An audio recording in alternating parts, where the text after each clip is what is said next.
delay in starting, but we have a tight schedule, and I would like to start with regional appropriations. And okay, do you want to start? Okay. Yes. Just introduce yourself if you would. I will. I'm Benny Justman, actually Bernadine, but please call me Benny. And I am the director of the Carroll County RSVP program, which takes in the whole county. We have volunteers, about 450, it goes up and down. A lot of snowbirds this time of year, so it's down right now. And what RSVP does is we provide assistance to nonprofits only.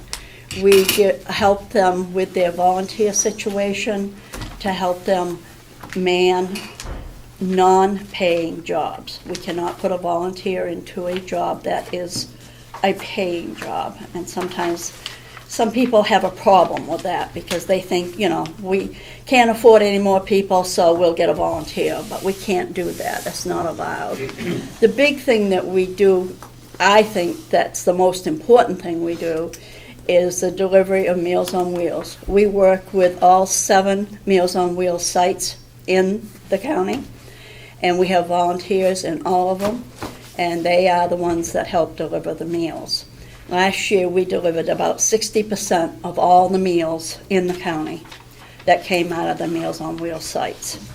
We also have a medical transportation program where we provide assistance door to door to help people that don't live on the Blue Lagoon route, because that has picked up a bit of our business, without a doubt. But people that live off the route, that we will take them to their medical appointments at no cost to them. If they wish to make a donation, that's fine, and that would go to the driver, but we do not charge. So those are the 2 big programs that we do as far as helping keep people in their homes. We also work in the libraries, the Ospey Library, Effingham, sorry, wrong one. Conway and North Conway libraries. We have a lot of volunteers in all those places. The packet that I gave to you lists all the stations of where we work and the number of volunteers. We offer transportation through the nonprofit agencies only. We do not work with the doctors. It has to be a nonprofit agent, say DAV, because we do work with the veterans, definitely, or the Vaughan Community Service, on any of those that are signed up with us and have an MOU with us. We provide services with transportation. We have a lovely group of women in Freedom. They're called the Ladies Guild, and they provide quilts for the new babies at the hospital. And we have another group of women called the Material Girls, and they're the ones that made all the quilts for the new nursing home when we opened up the new nursing home here. And they are in the process of making more this year, because we read in one of the obituaries where they gave the quilt to the family when the person had passed away. So we realize that they're going to need more quilts, so we are working on that. We work with Salvation Army in our office. We do the voucher system for the northern part of the county. We work with Starting Point, helping them with the domestic violence shelter. We work in some of the schools. It's not as much as it used to be, because they seem to have a different approach to how they use their volunteers there now. We work at the congregate meal sites, the one in Moultonborough and Ossipee, and also the Gibson Center in North Conway. And once a week, the Gibson Center goes to Madison, and they do a congregate meal there, and we also have volunteers there. Food pantries. Right now, I don't have all the numbers for the end of December, but we are already over 300,000 meals that were prepared, that were given to the clients in Carroll County to help them feed their families.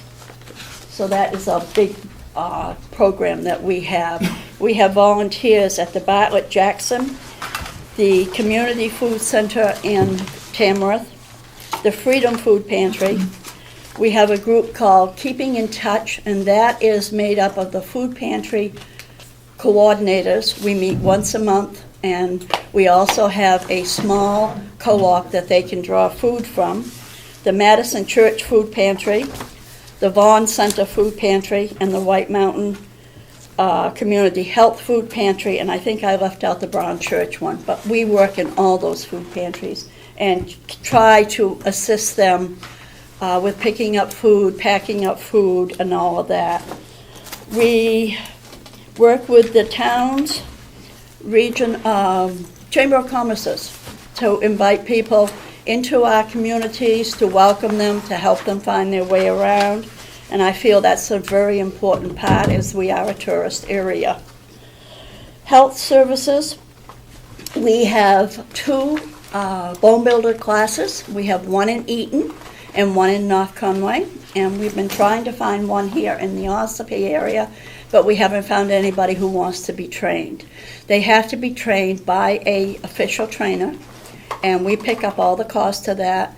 And then it is, again, free to the public. They do not have to pay to go to it, but it is to help people build up their strength, stop falls, breaking hips, and that type of thing. So that we do under health services. We have volunteers at the Mineral Springs nursing home, and also the one in North Conway with the hospital, the Merriman House.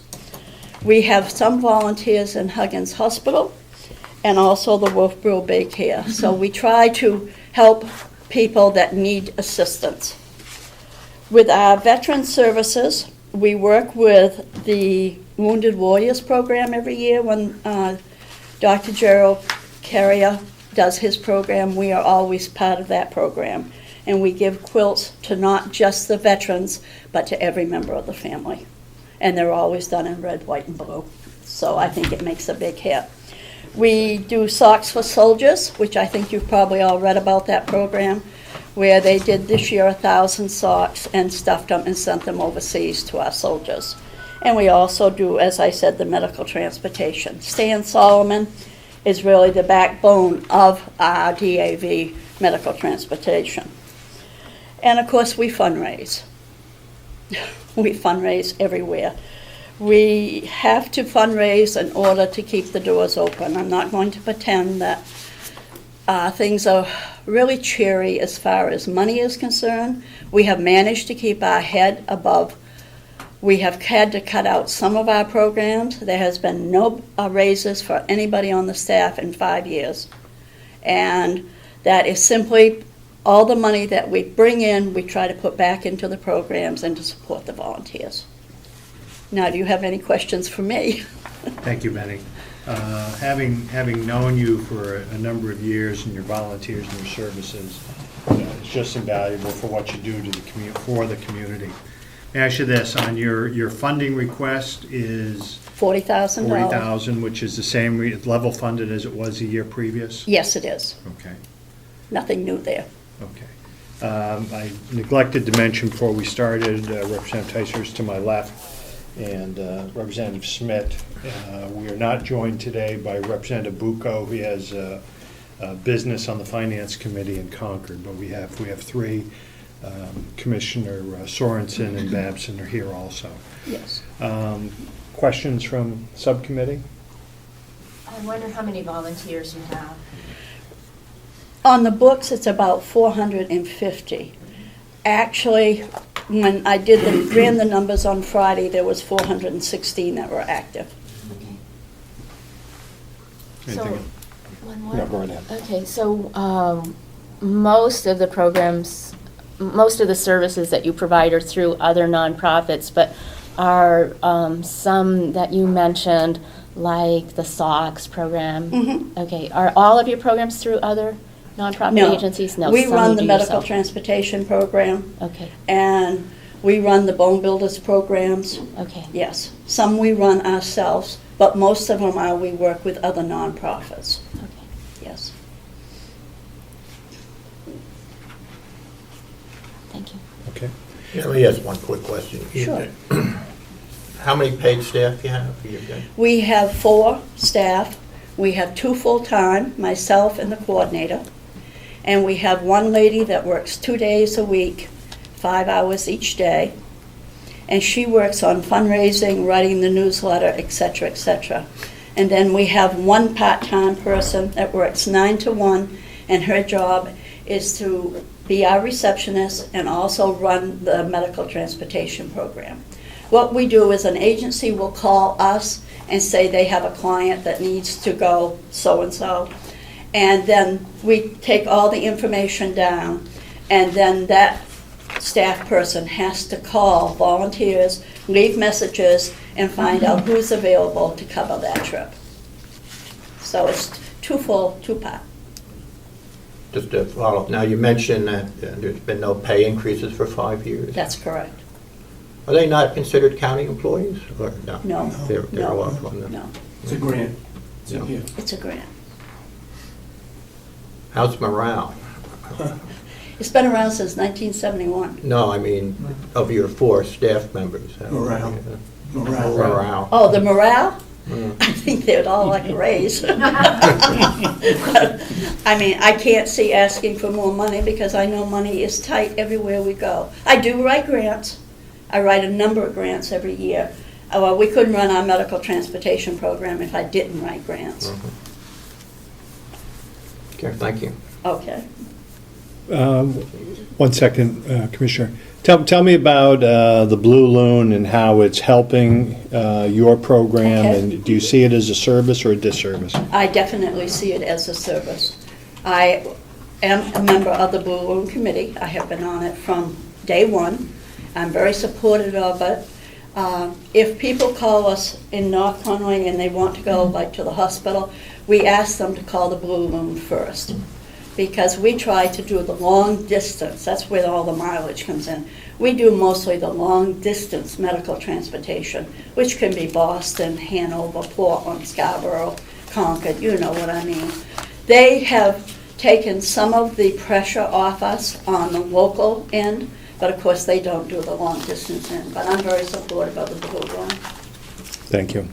Commissioner? Your office location is in North Conway? We're in Intervale, up across from the Vista in the old kennel store building, What do you pay for rent?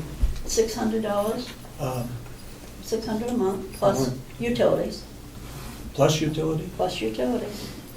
We are sponsored by the North Conway Community Center, and we all know that they are trying to raise money to enlarge their building, which is the same building it was 50 years ago when I was a kid. And once they have raised the money and have been able to enlarge their building, then we will be moving in there, and that will be a big savings to us. Representative, or Commissioner Babson? Thank you, Mr. Chairman. Betty, what is your total funding, your total expenditures, and where do you get other funds? You certainly Okay. don't operate on $40,000 a year and do No. all this. The year for 2012, I had budgeted $154,000. And that money was raised through, let me show you, federal.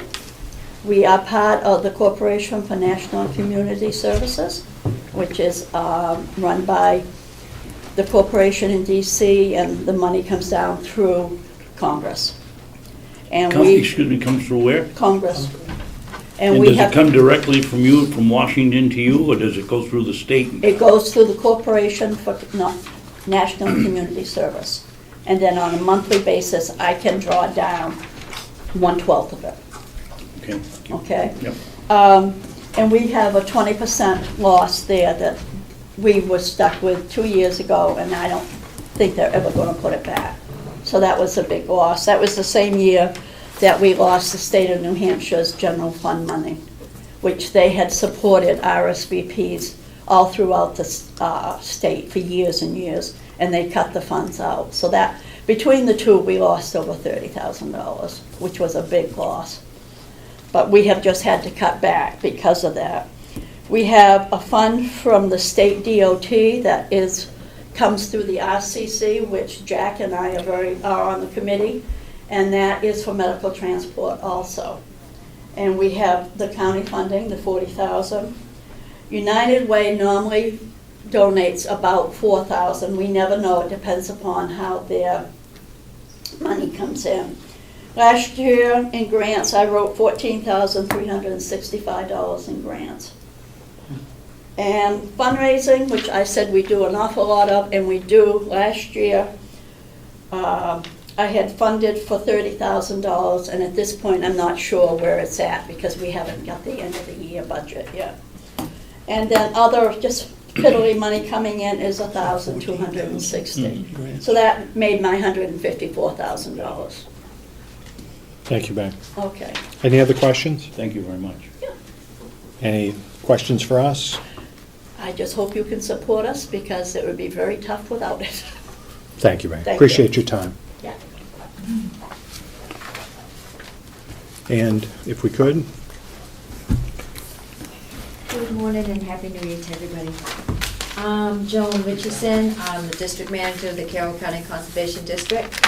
I have been with the district, it's hard to believe, but for 20 years now. We are located on 73 Main Street in Conway. We share an office with USDA Natural Resources Conservation Service. They provide us a office space and actually the equipment and everything that we need to operate. So that really helps with our operating expenses. For new people, the conservation districts evolved from actually the Dust Bowl. Back in the 30s, Roosevelt wanted to have a conservation district in all the states, and actually it ended up being in all the counties.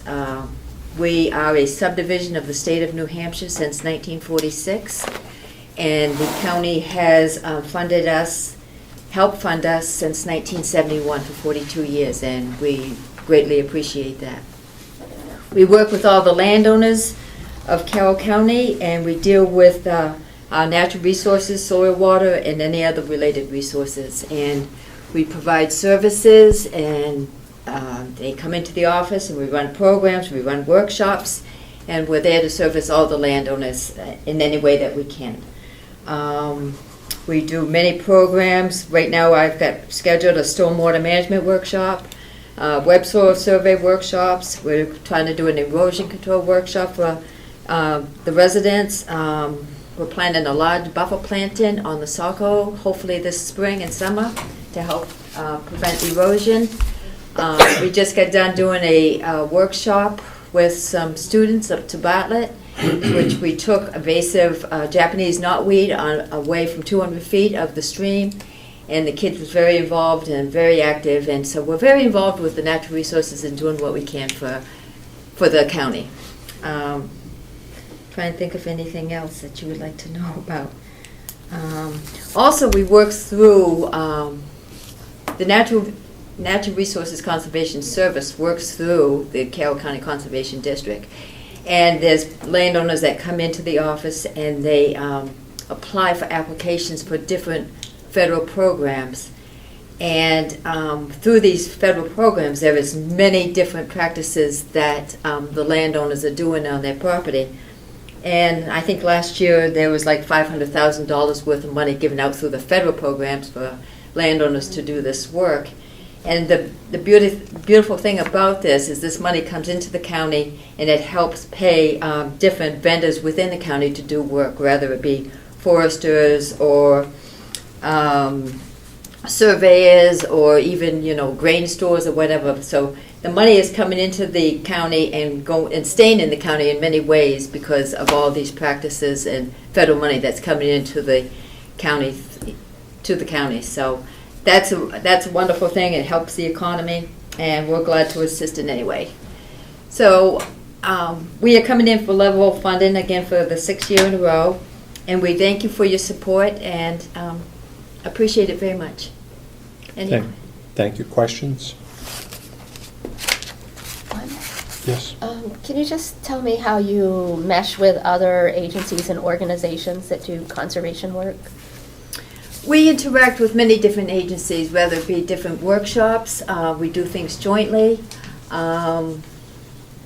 Right now, well, like I said, with the kids, we're doing that program with the kids, but sometimes we have done things with Extension Service, doing joint projects and tagging with them to, you know, to show cooperation within the agencies, but not overlapping on what we're all defined to do. Okay, and one more? Please. And can you just tell me how people in the general public find out about you? What is your outreach? My outreach is, right now I'm developing a website, so that will be up and running within the next 2 months. And right now, basically through flyers and my mailing list that I have. And of course, newspapers and that kind of thing. Thank you. You're welcome. Representative? Thank you, Joan. Could you basically tell me, do you view your client base as expanding or decreasing, or how is your attendance? It just seems to me on the outreach side, and I think it would be hard to get to know you. I'm just curious how you view it. Well, I think for the most part it's doing very well. It depends on what we're offering at the time and what the response is to it. But like I say, we set it out throughout the whole county. Nobody is excluded. And sometimes the workshops might be well attended and sometimes they might be a little low. It depends on the interest of what the people are looking for that would relate to them. But for the most part, I think we're doing very well. Okay. Would you describe, I know this is for my own education more than anything, how would you describe a typical landowner who uses your services? Are we talking a farmer, or what are we? We're talking farmers, we're talking foresters also. We do a lot of work with forest land because of the erosion that happens with maybe doing the forest trails and landings. That we do educational things with that. We also do things with wildlife to enhance wildlife to their property, which doesn't really have to do anything with the erosion control, natural resources. But we deal with schools, we deal with municipalities, all of those people. Okay. My last question again is, how many staff do you have? How many? Excuse me. How many people on your staff? Me, myself, and I. You're it. I am, and Well, volunteers. You're doing a heck of a job. Thank you. Thank you. Thank you. Thank you. Could you tell me what percentage, what's your total budget that you're operating under? Oh, that is, whoops, $57,000. 57,000, and the county appropriations? Is $39,425. I do a lot of other things besides to generate money. I do a lot of tree and plant offerings to landowners. Like I said, with this big buffer planting that we're going to do hopefully this summer, I offer different species for them to buy, and I generate money that way too, just providing services in that area and doing the workshops. And I also do a little bit on the side for the New Hampshire Association of Conservation Districts, where I administer some contracts between NHACD, which is the New Hampshire Association of Conservation Districts, and USDA. And I administer those, which brings in some money also to the county for me to do this. I do the financial administration of it. Okay. So that has generated $5,000 this year for me to administer these contracts, which is all related to our natural resources. One of the contracts was dealing with cottontail because they've become extinct. And so that's what I also do to provide a service. Okay, thank you. On a statewide level. I'm a designer by trade, and I believe the soil indexing is done through your agency? Yes, we're the only agencies that the soil potential indexes can be done by through the towns. Thank you. Commissioners, questions? Joan, my understanding that the Conservation District now supports or funds building of greenhouses? Through NRCS, USDA, there is a program where people can apply for the high tunnels, the greenhouses. There is some stipulations with it that you had to be in production generating $1,000 worth of products. I don't think municipalities can apply for those, but it's a great program for landowners, and I don't know, through the office, it's probably been at least 20 to 30. 100% or a certain percentage? It is so much a square foot of I think 2 years ago was $4.31 or something like that per square foot, but I think the cost for this year has dropped a little bit.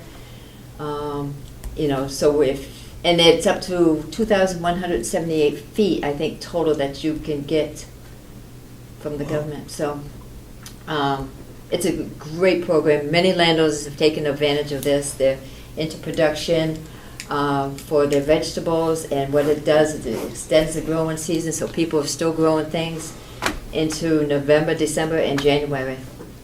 So it's been a great, great thing, and what has happened, it's increased winter farmer markets, and New Hampshire is generating its own food and not being dependent on, outside now. It's an amazing program. So it's not through the Conservation District as such? No, it is not. It's through Okay. USDA. Okay. Commissioner Thank you. Babson? Thank you. Joan, you mentioned that you didn't think it was available for municipalities. Could you check and get back to us? Is it available to counties, Sure. Oh. please? Jeff? It'd be a great thing for the county complex. Just one more question. Sure. Do they blow down? I actually have two myself, and no, they don't if they're constructed properly. Representative Schmidt? John, just one more question. Do you interface or work with the extension services, county extension? Sometimes, Okay. once in a while. In fact, we was going to do a timber bridge construction thing with the county forester, and her and I have talked about it, but we haven't followed through yet to actually develop that workshop. So yes, sometimes we do. Yeah, thank you. Joe, 1971, the county started picking up a percentage of this budget with this request. Was it all federal before that point? Federal funding? We never got any federal funding. Okay, so in 1971, you'd made mention that the county Started Carroll supporting us. started supporting you. Was that above and beyond what you were prior to that? Do you have any knowledge of that? I do. Why it became a county function? I do not know that. Okay. But I can find that answer out for you if you wish. Thank you. Thank you for your time. Thank you.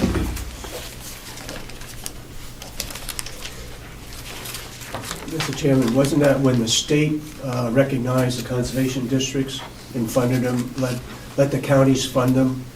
I think it's an RSA maybe? It's RSA 432-12. Okay.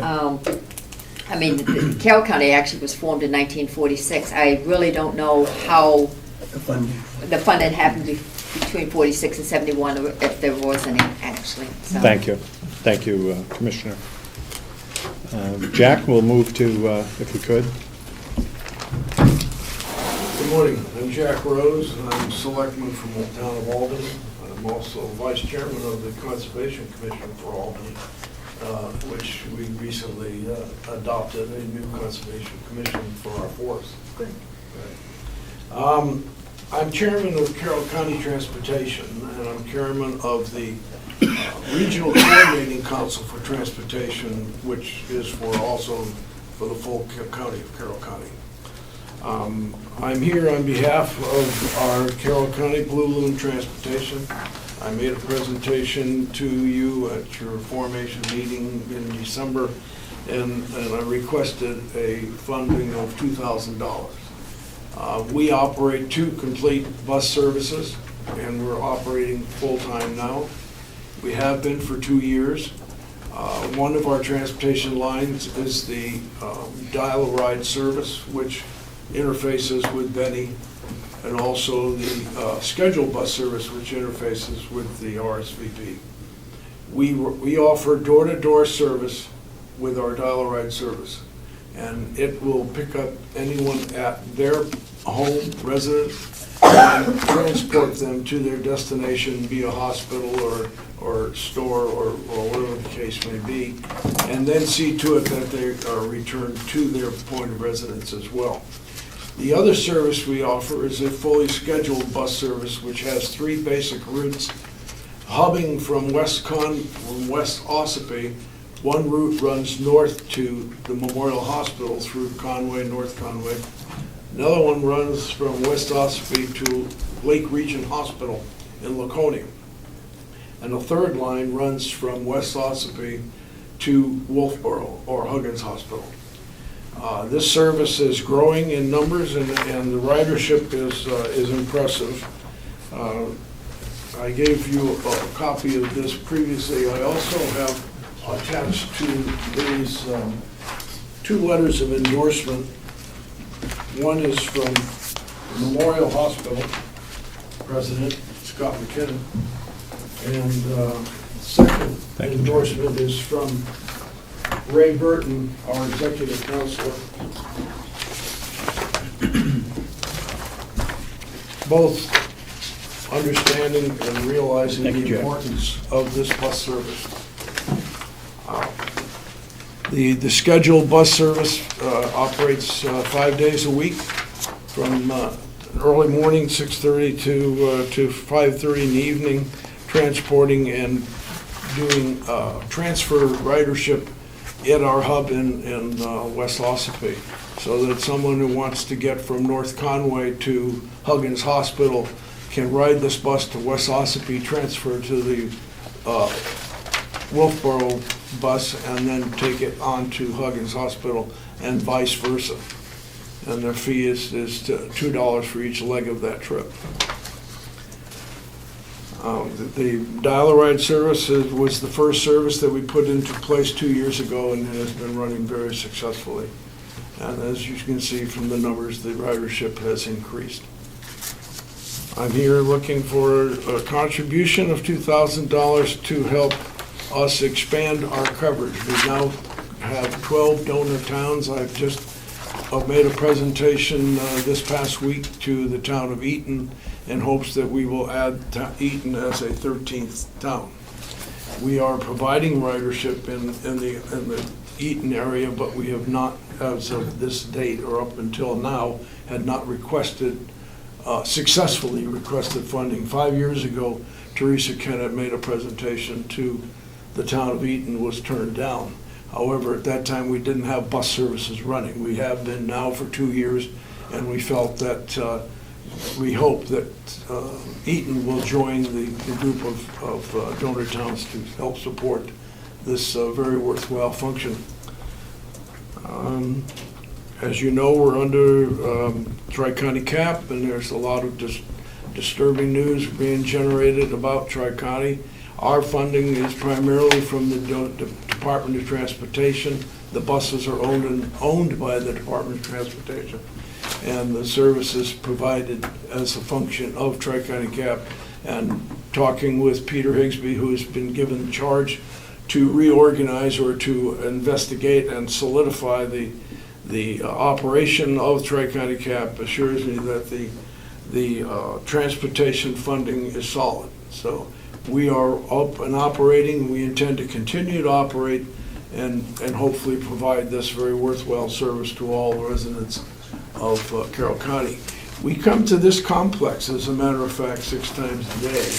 And I was speaking with Commissioner Sorensen that I felt that a very worthwhile endeavor would be for us to set up a informational meeting here at the county complex, because the service is very worthwhile to visitors of the Mountain View Rest Home. It's people coming here to the administration building for one function or another, people appearing in court at the courthouse, or residents, or I shouldn't say residents, but people who were involved with the county jail and being released, all of which need transportation, and the service is very available to them on a daily basis.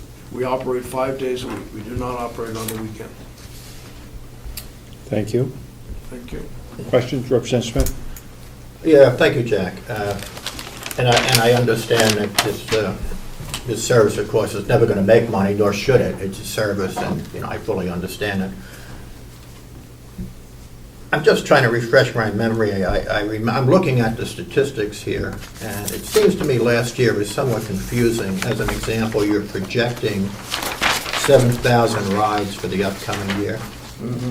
Now, a ride is considered not as round trip, but as one way. That's correct. So really, if we're looking round trip, we cut this in half. And, That's correct. oh, okay.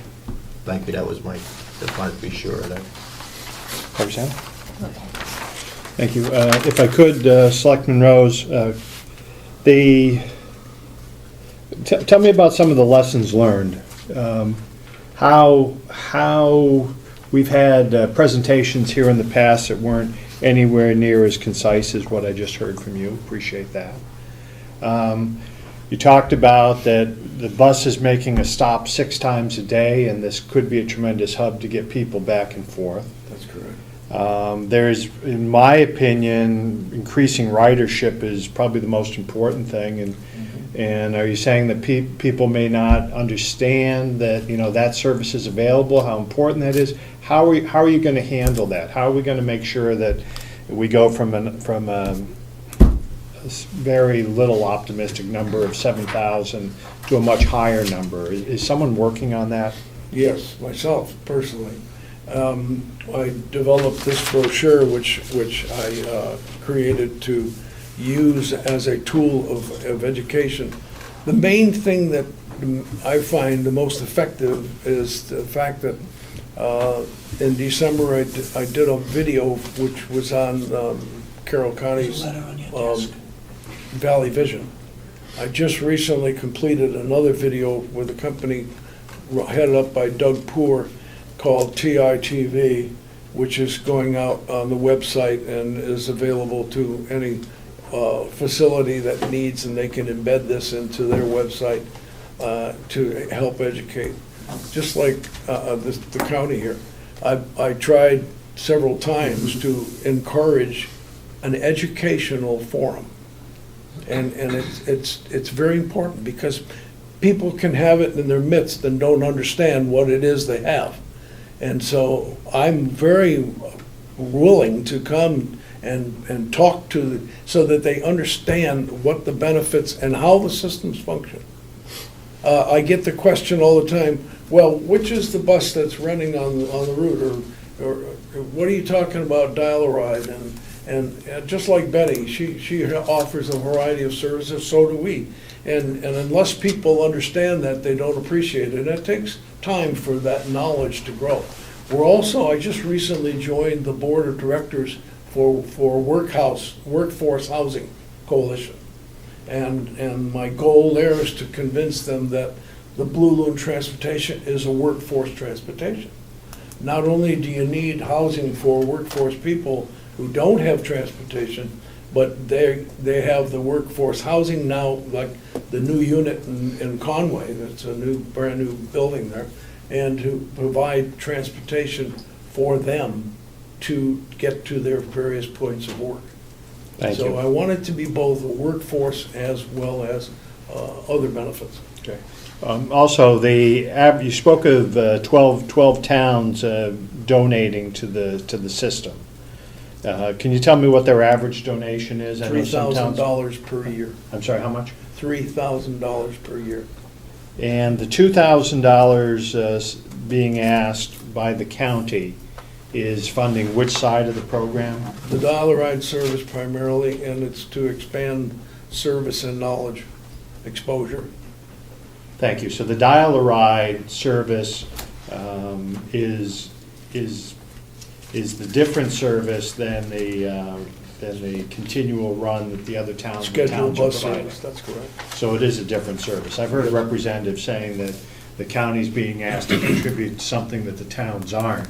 But what you're telling me is the dial-a-ride, which is someone needing to get to a hospital and so forth, is the side that the funding that you're requesting from the county is coming That's from. correct. Thank you. And lastly, I'd just like to suggest your best ally might be Commissioner Babson in the room now to work with pulling together those meetings with the county people to make them more aware. I certainly hope so. I'm sure he would be. Representative Babson, or Commissioner Babson. Thank you. Honorable Commissioner Babson. Jack, as you know, in the paper, it says that CAP has been using some of their oil funding that's supposed to go to heating to pay their capital expenses and their operating expenses, according to the paper. Can you guarantee us that any money that goes to your transportation will go to transportation and not be taken to siphoned off to run the operation up there? As best I can, yes, we have two separate budgets, and the transportation is a separate budget. And the money that goes into transportation is to stay there, as well as the DOT has the same concerns, of course. And the primary funder of our scheduled bus service is the Department of Transportation. And they own the buses and they operate them. Commissioner? Jack, do you somehow maintain your own budgets within CAP so that you know that the money isn't going someplace else, it's being used strictly for your transportation program? That is the structure that is supposed to be in place, and I'm told by Peter Higbee that that's the case. Thank you. Commissioner Sorensen? Thank you, Mr. Chairman. I noticed that I watch the bus when it arrives here on Wednesdays, and nobody gets on, nobody gets off. But I'd be willing to set up a meeting with all the departments here and have you give a presentation. Last time we talked was about putting up signs. I don't look for them, but are there signs out there now for Yes, where the there are. stops are? We had 40 bus stop signs donated by the Kiwanis Club. Approximately half of them have been installed. We haven't yet installed one here. We should have one here at the county complex. I've also created maps, if you will, which depict the various stops along the way and how to contact the bus service to get your ride as you want, as you need. And each one of these bus stop signs also has the 800 number, so that you can dial and get the schedule if you have a question, or if you happen to have a smartphone, there's a QR code on each one of the bus stops. And if you click on that, it'll bring the schedule up right on your smartphone. Good. Thank you. Okay. Anything else? Thank you. Thank you.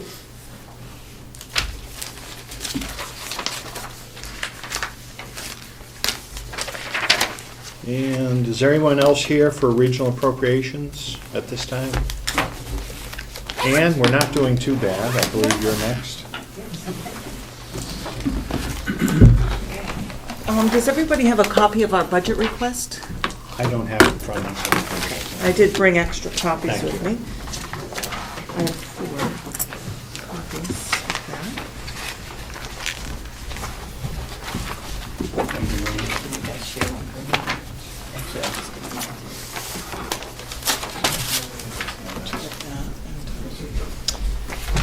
Okay, I just want to start by saying there are some changes to the way our budget is structured for cooperative extension. First off, our books will be taken care of by UNH Cooperative Extension in Durham. So we will no longer write checks from our own office. We will maintain a separate checking account for program fees and have to work on that, but. And I'm sorry. Okay. Could you just introduce yourself for the. Oh, all right, sorry. I'm Ann Hamilton, County Office Administrator for UNH Cooperative Extension in Carroll County, meaning that I oversee the day-to-day operations of the Carroll County Extension Office with that. Sorry about that. Let me just start by saying we are requesting $225,427, which is approximately $5,000 less than last year. As I stated, some changes to how the budget is structured. That one, our county budget will now be the books will be taken care of by UNH Cooperative Extension Business Office in Durham. So they will handle, they've worked with Kathy to get the request for funding to go directly to the university, Cooperative Extension. How they've, the second thing is, how they've done is they now averaged, across the state, they're averaging a cost per field staff educator, per program coordinator for 4-H, and also our expenses are an average. And it's a little more confusing, so bear with me as I try to explain it. How they've done it is, why they've done that is so that it's an equal across every county. So every county per person will be charged the same amount of money. Now, Hillsborough County, for example, that has 12 field staff specialists versus Carroll County with 4 will be charged a higher amount, but it will be based on the same amount of money. The other thing that they're doing is they're asking the county to pick up 25% of the costs, and the university is picking up 75% of the costs per field staff. Now, 4-H program coordinator, how they're asking that is that the 4-H program coordinator is 75% county funds, 25% university.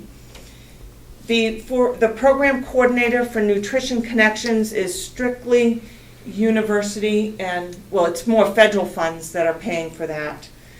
And then support staff, our administrative assistant, we have one. She is paid 100% from Carroll County funds. So it's a new way of looking at it. And I can get that breakdown. It isn't showing that, how that average is done, but I'm more than willing to get copies of that. I thought of that on my way here, that I should have brought that with me. So in following up to what you just Yes. spoke, if I could interrupt you for a moment. No, go right ahead. So 100% of the administrative cost now is charged to the county, but our formula of what we're paying out on staffing has remained the same or less? Or are we paying more? You're paying more, but the university is picking up 75% of that and the county 25% of that. So if you look at page 2 of the application form, it shows you, it's a little bit different. Last year for 4 educators, you paid $73,600. This year, for professional staff, which includes a program coordinator for 4-H. I don't have that, they didn't break that down for us in terms of how they wanted us to present the budget, is $112,552. Administrative assistant last year was $55,827 for wages, plus another $25,178 for benefits. And now the cost is $53,999 for the salary and benefits combined with that. Rent has stayed the same. And then the other big thing, you notice that there's no more breakdown for utilities, office supplies, equipment, travel. Excuse me, could we just Yeah. go back for a moment? Yeah. So the cost for that administrative assistant has dropped from 55 to 53? Well, plus the benefits. It actually has, we've dropped one, we had 2 administrative assistants Okay. on that 55 plus 25 approximately, and now we have 1. And what they've done is they've averaged the salary across the state and benefits.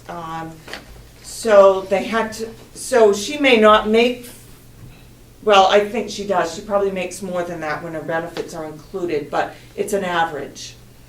Because one administrative assistant in Rockingham County was being paid $53,000. Okay. So we don't pay $53,000.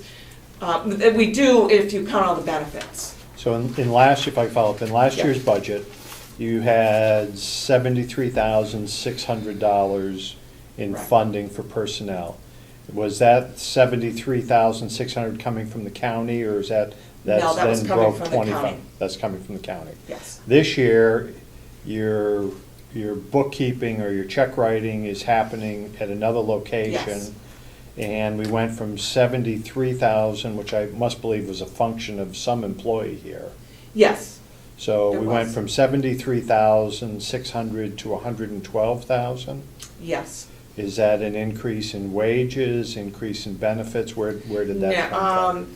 What Another it is, what person? it represents is that you have 4 field staff specialists now, educators if you want to call them. Myself, Wendy, Klaus, and Olivia, our new person that will be starting. We had somebody else, but new person starting this month. Plus a 4-H program coordinator now is represented in that 112,000, where it wasn't represented last year, so. Okay, so the extra in part is, or in great majority, is now the reliance of the county paying for the 4-H as opposed to the state paying for that, or the Yes. university system? Yes, the 75% will come from the county, 25% from the university. So that difference in the 73 to 112, I'm seeing that as that extra Yes. person. Yes. Okay, thank you. I'm sorry, go ahead. No, that's okay. Any other questions, please ask as I go along. Dave? You know, I've been involved in this right from the start, but I am confused here, Ian. Okay. Personal assistant including benefits, $54,000. Well, UNH calculates benefits at roughly 46%. Yes. So I'm an idiot, so let's call it 50% to make it easy. Okay. We're only paying our personal administrative assistant $25,000 a year? No. So then no. why, there seems to be a difference there. She makes approximately 35,000.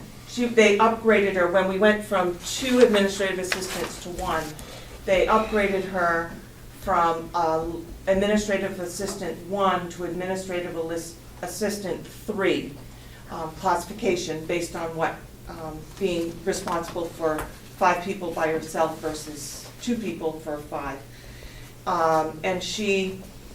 And that includes, and the 53 includes the 34 plus her benefits. And it, as I'm saying, it may be, I don't have it right up in front of me, but it may be more, she may be making more when you cut her benefits, but this is an average. Okay. Because they are basing it all on an average across the state. It's because what they were finding is some counties were contributing more money towards salaries and others were contributing less, so they averaged it out for that. So I can get more if you need our business administrator up here, I'll get him up here. And I suggest Noreen McDonald, Chair of the Advisory Council for UNH Cooperative Extension. Last year, we were also paying, the county was paying a higher percentage for our forester. Yes. So that has now become an average cost, where we had an agreement with UNH to pay that additional fee to keep a forester in Carroll County. So there's been a shift of how everything has been paid for. One of our commissioners used to be very upset that we were paying extra for the forester. So this is the university's way of trying to say, here's an average cost of each person, and that's the shift and the changes in those line numbers, if that helps at all. Thank you. Could you provide that with us as to where those services fell and how much the county was paying and how much the... Yes, I can. And then if you could give me some historical data over the last 10 years, the shift from UNH expenditures or monies to fund this department to the county's Okay. monies that they've expended, I'd appreciate it. Okay, historical and...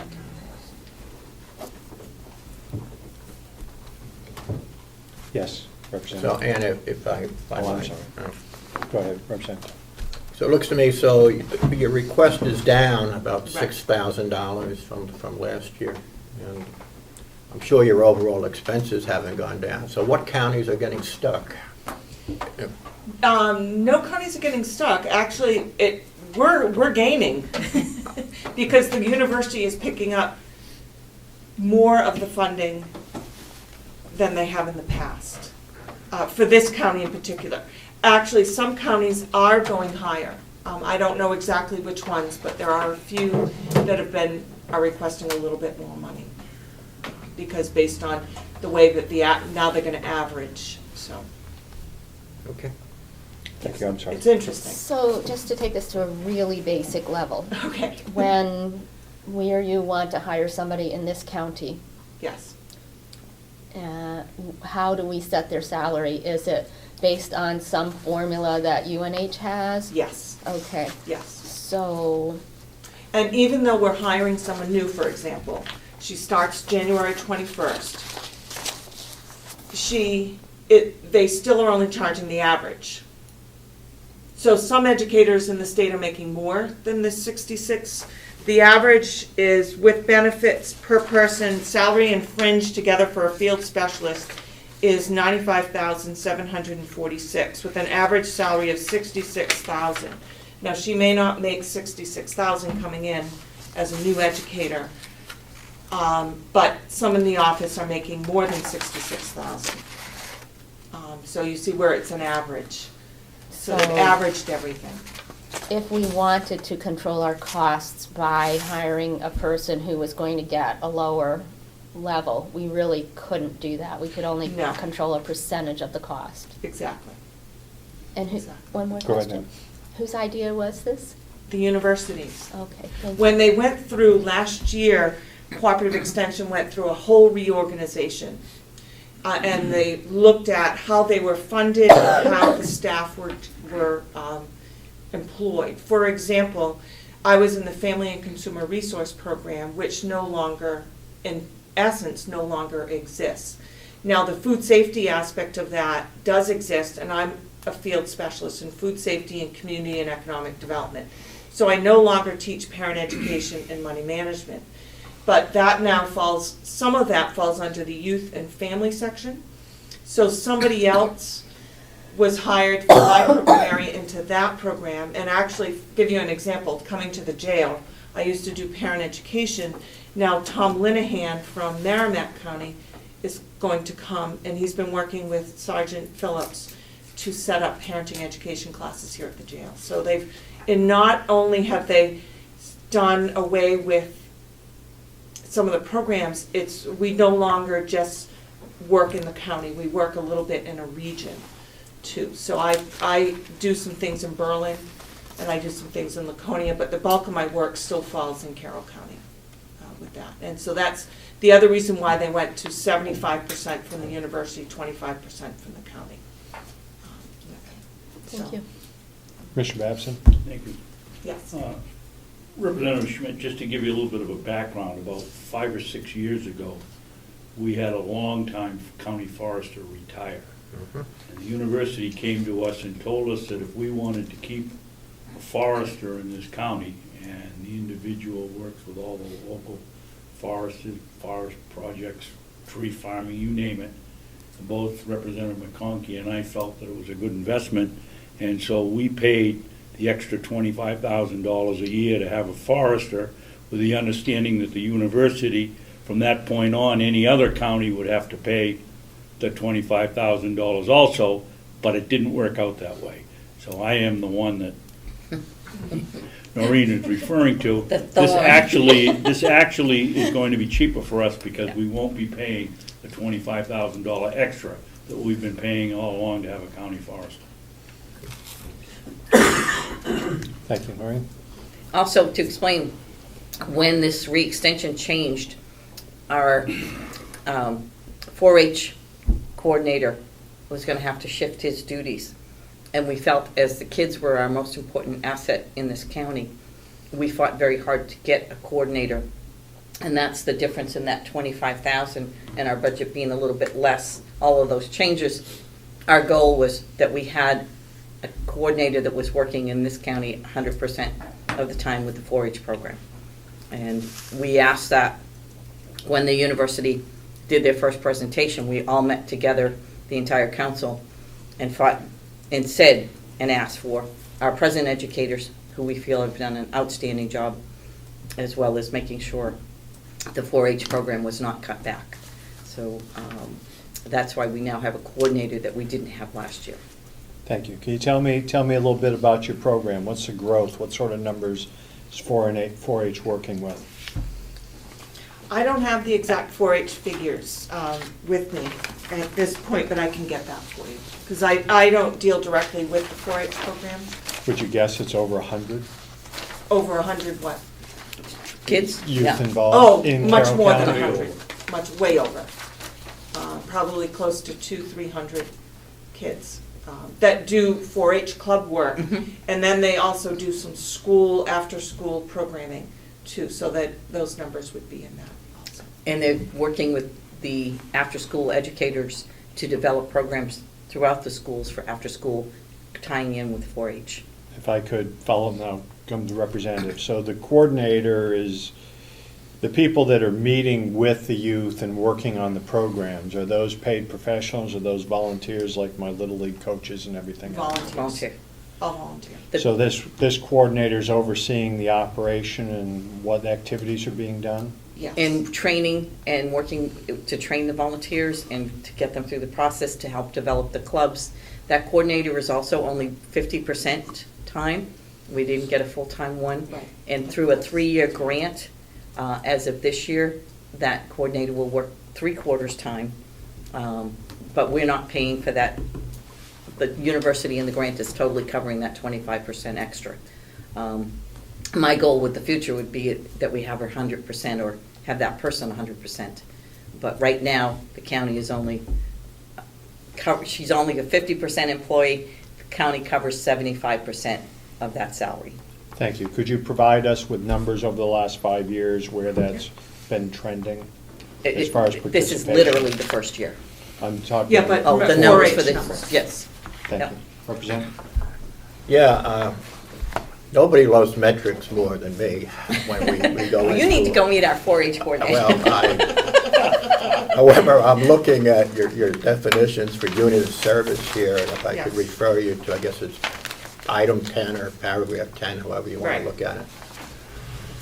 And we're looking at total numbers of units of service, which you define, and actually in fiscal year 11, we had 6,000, you budgeted for 6,012, and then actual, we have 16,680, and fiscal year 13, where you're requesting 10,000 units of service. It just seems bizarre to me. How do you, Well, I have to go back. Betty Lou tracks those figures. Those figures, number of units of service, come from each staff member. We have a form that we have everybody fill out, and that says how many people you have reached from each town and how many units of service you have provided. Now, in the past, and I have to ask Betty Lou how we did this, and I believe in the past, we just strictly did it for Carroll County. What we've done this year is we have also added in, and it still doesn't work up to that much, unaccounted for by town or county-wide is 1,664. I'll have to see where the difference is. The difference, if you look at the individual by town, the individual units of service are more in Conway, and I think that is because 4-H, and I will actually double check that, is 4-H did more in the schools with volunteers than they have in the past. okay, again, it just seems, It Okay. jumps out at you. It jumps out, yes, it does. as an example, under C here, the total number of individuals served, and you went from 3,500 in fiscal year 11 Yep. to 6,100. It's a tremendous jump. And maybe pat yourselves on the back for doing a great job, I suppose, but it just, Some of that also can be accounted for, that we have in our agricultural program, had someone here, how long was Tina here? About 8 years, maybe? Yeah. Tina, and then she yeah. left, Yeah. and so we went with a gap. Then we had Russ that came in, and he left and went back to Massachusetts Cooperative Extension. yeah. And then we had a gap. And so we finally, this past year, we hired somebody part-time to cover some of that work. So we weren't dropping again in numbers, just on a part-time basis. So he's no longer there, and so we have another person starting. So we've actually lagged, but so some of the numbers go down when we lose somebody, then they go back up and Yeah. down, so. And our fiscal year, when we count our units of service, is not based on that is the ending of our fiscal year, is September 30th. Because our program year is actually October 1st through September 30th. We're on a federal, because we report to federal all our numbers and all our figures. So Okay. that is for the year. But we'll get back to you. Yes. But Well, like I say, when I say I love metrics, and, you know, But I would also say it's Well- probably some of the after-school programs that we're now, You know, I think you're right. okay. No, it isn't. We were saying if it's a typing error, but this is all done in Excel spreadsheet, so it, Well, it can have a missed formula too. yeah. So check the formulas. Well, when Betty Lou gets back from vacation, because she fills out she did all our bookkeeping and prior to, yeah, see, if I had my druthers here, even when it comes to the budgets, you know, on the quarterly budgeting, I'd like to see a percent okay. ratio, actually, of, you know, plus or minus, and then it would be an explanation. You know, as an example, just to help us out, really, when you almost double your numbers here in a year, there should be a footnote saying what happened, you know. Okay. You know, and, if that makes any sense. It does. I hope it does. It does. Thank you, Ann. If I can ask one more thing, looking, if you could provide for us, because I still have some confusion on the good work that then Representative Babson had brought forward to us on saving the county a percentage, $25,000 on the forester, or that's being applied to other counties, and we're picking up more on the 4-H. Could you take me back to the year 2012, show me the number of staff, what percentage was being paid for by the county, what positions left, what happened new, Yep. and then break that into 2013. Okay. So then I can see that our contribution to the forester went down, 4-H Okay. went up, that administrative assistant went away. Could you break that out so I could see it easier than just Sure. a paragraph in number 11? Yeah. Thank you. Okay. Sure will. Go ahead, move ahead, Ann. I'm sorry. No, then on the budget also, the rent has stayed the same and we do have to pay that. It will be the same, and we took only a 1-year lease. We asked them for a 1-year at a time lease versus a 5-year, and they accepted that. I think they don't want the building empty because they have another office that's been empty almost a year, 2 offices that have been empty almost a year. And then what they did is they took all the utilities, office supplies, equipment, travel, all down to, and they put it under one category called operations. And again, that's an average of $8,063 per professional. And then the county pays, for the field staff pays 25% of that cost. And then support for 4-H and Nutrition Connections is 75% from the county and 25% from the university. So, I'm sorry, Ann, nutrition? as our program coordinator for nutrition, although her salary is paid strictly from federal funds, Right. a portion of her travel and materials is paid from the county. And that is a difference than we have had in the past. Okay. So, And you'd note, if you could note that on my new enclosure on what's Yes. different being paid for by the county. Thank you. yes.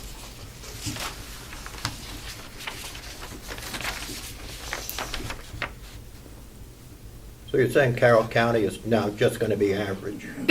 Right. But we're actually Averaging cost, but we're above Okay. average. We're above So it's average. just- Yeah.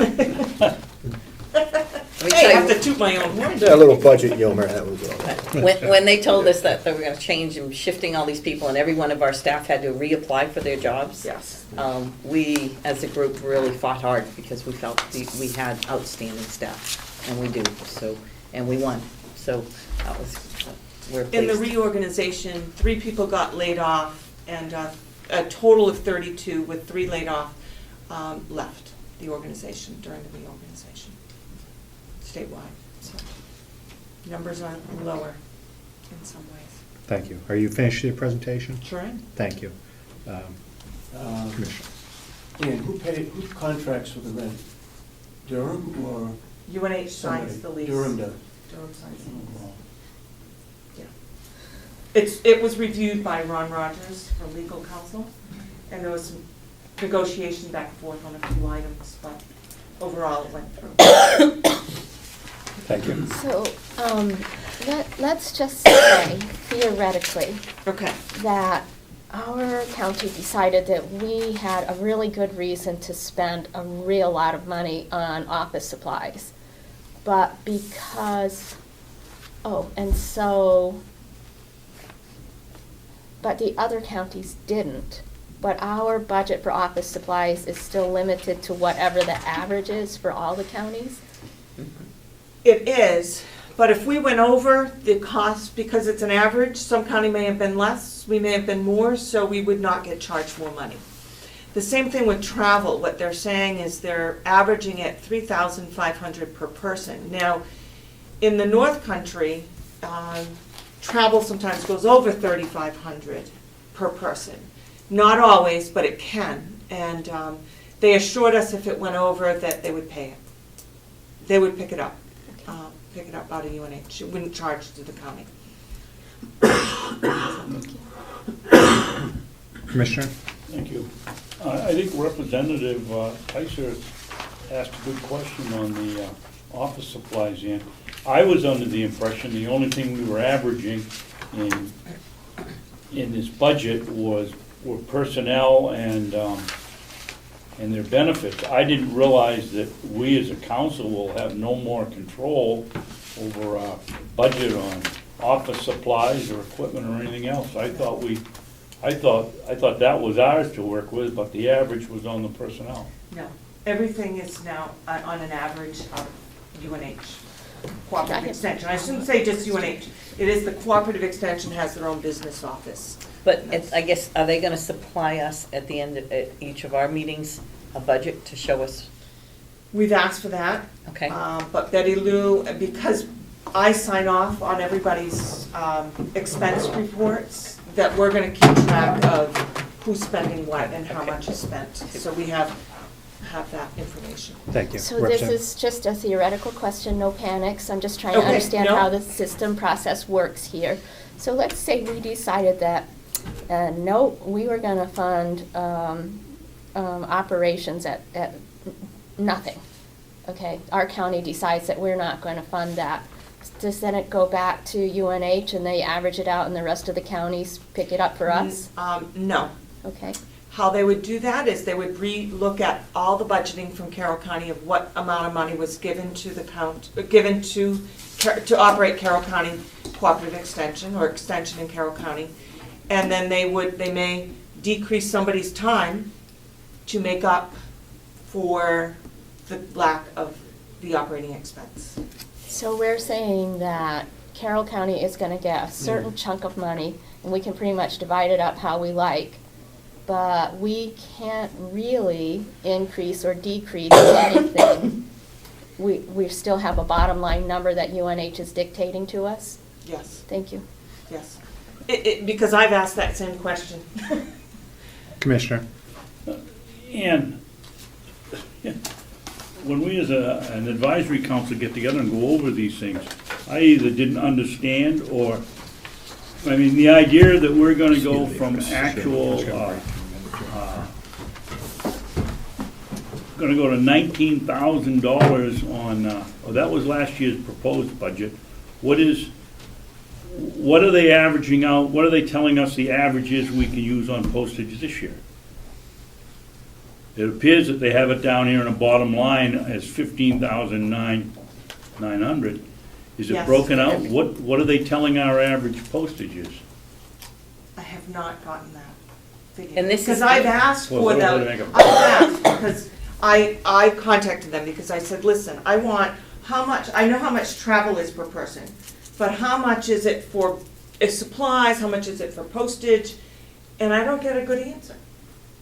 So I'm being honest, because they're saying it's an average, and it's like, oh, wait a minute, this is driving me crazy. I do know that $3,500 of postage comes from the federal government, and that won't, to Carroll County, and that probably will not change. Okay.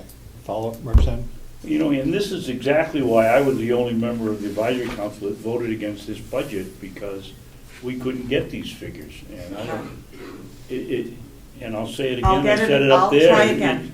It isn't just you, the council ought to be saying, hey, you know, we're gonna pass a budget into the county commissioners, and they ought to have some better idea than the average cost for travel, equipment, and office supplies is $15,900. It doesn't make sense.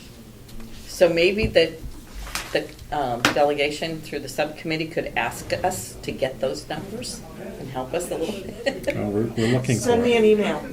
Yes, And when it's in writing, they have, and that would be very helpful for us. And it's all brand new. It just started. it just It's started literally January 1st. First, so we're only, 6 or 7 days into this, and so Thank it's you. all brand new for us. Perhaps, Ann, you could send me an email that I Yes, I can will. respond to. I I'd will. appreciate that. Any other questions, Just one Commissioner? last question. Are all field staff now Durham employees? Are there any county employees? No. They're all Durham employees? We always have been UNH employees. Okay. But what we are now is, instead of extension educators, we're now field staff specialists with some responsibilities. And the operating staff, the office staff, are they all Durham employees? Everybody is UNH employees. Okay. Ann, thank you for your time, and thank you so much for staying on topic. No problem. If we could just break for just one moment, I have to take a call, and Ann, I'm sorry to delay The you timing is longer. everything. No. So you want historical, Or made decisions, but find out if there's any more information we need to get at that point. Okay, let's go I back think you on. like my first page the best. And if you would just introduce yourself, and we'll get started. I'm Ian Ayton, the Register of Deeds. I've been Register for the last 3 terms. This will be my 4th term. Point of order, Mr. I always Chairman. like to start with good news. Excuse me. Could Mrs. Ayton speak up, please? I'm sorry. Gee, my husband's saying that too. I started with the very good news on the first page here, because we've exceeded my estimate for what would be going into the general fund. We have given to the general fund this year $838,929.02. My projection was for $704,709. So we've actually brought in, wow, 135 roughly more than I predicted. I'm pretty happy about that, as I hope all of you are. There's no way we can project a figure. I base my figures on the previous year and average them. We had an enormous November and December. There was a lot of changes that were coming about on the federal level as far as gifting and so forth that increased our recording level. I did not, based on when I saw the yearly, and you'll see the second part of this is my entire income and expenses for the year. Not all my expenses, but how the money that came in was dispersed. I don't want to change next year's prediction because I based it on my first 10 months.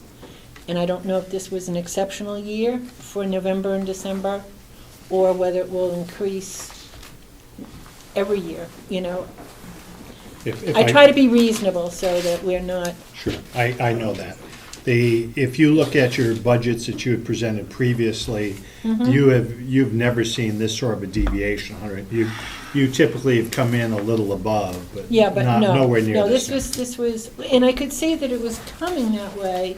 I'm still seeing a lot of for sale signs, and we're still seeing a large number of foreclosures, but Okay. other activity, whether it's been mortgage rates requiring more recording, there's no way for me to predict. Okay, So thank I'm you. leaving my prediction based on the first 10 months. Using conservative principles you always have before. You got it. You see here, the next part on the next paragraph down is telling you the income and how we generated that income. which is also, we have this wonderful sheet, which is the next part of your thing, which actually shows you where the revenue comes from and where it was expended to. Not my individual line items, but, it went to the general fund, whatever, and our bills are paid out of that. The next thing down was, I thought was informational for you as to how much this county contributed in real estate transfer tax to the state of $6,383,000. No, that's 973 in the amount that went to LCHIP from this county. And then I separate the equipment surcharge because I have a really hard time putting that into the budget when it's not raised by taxation. So I spend a lot of time trying to show you where that goes. I actually put the statute for the equipment because I'm going to be making a request later as to what the procedure is and how that money can be spent. This is a separate amount that we collect $2 per document. That can only be used for registry equipment. It needs the approval of both the commissioners and the delegation for me to spend anything out of it. I do not control the checkbook. That check can only be written by the treasurer, so there is many stopgaps in place to make sure that that is not misused. This year, I'm adding 2 requests to my regular equipment, and they're for safety features, to put cameras at the recording area. We've had some problems with some people, and we're going to put in a security door where you can come right into my space, where all the office is. We're going to have a buzzer for people to come through. I've had some issues with some threatening people that don't always like our policies or procedures when we're trying to tell them that we're just operating to the statute requirements of our jobs. So for the public, they're still gonna come through the door like they always have, they're still gonna be able to come to the counter. Yes, they should But they're be. not gonna have open access to the staff They just don't behind. read that sign that says inquiries this way. Okay. And they're coming into the office space. And Thank you. given the fact that some things have happened in some other places, we have decided, I had somebody threatening, wanting to know where my bond was, and, because I refused to record a document that wasn't recordable. Anyway, so the camera is one set of things that are attached to here, and the other is the door. And Jerry will do most of the installation. He's the one that got these prices. We may get a lower price, but this was just an estimate. They're under the 5,000, so it doesn't require open bid, but we still, Jerry's really good about keeping our And expenses if I down. could, those equipment items are not coming from county funds? That does not come from county. That's Great. considered equipment. Thank you.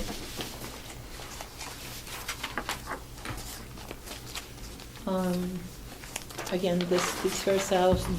The next part is the itemization of, just so you understand what's in my line items, what that covers.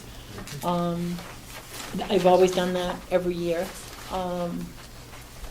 And again, you're gonna see some redundancy. There's another copy of this equipment surcharge statute and the request for the safety features.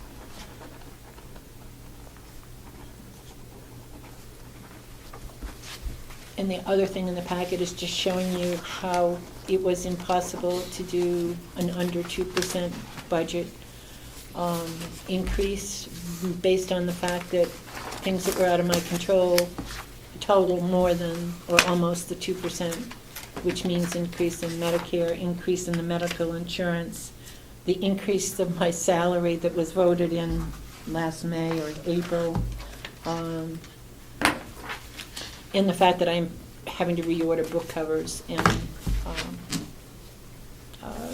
not yet, but the storage shelves, which we didn't spend for the last 6 years because of the project we did.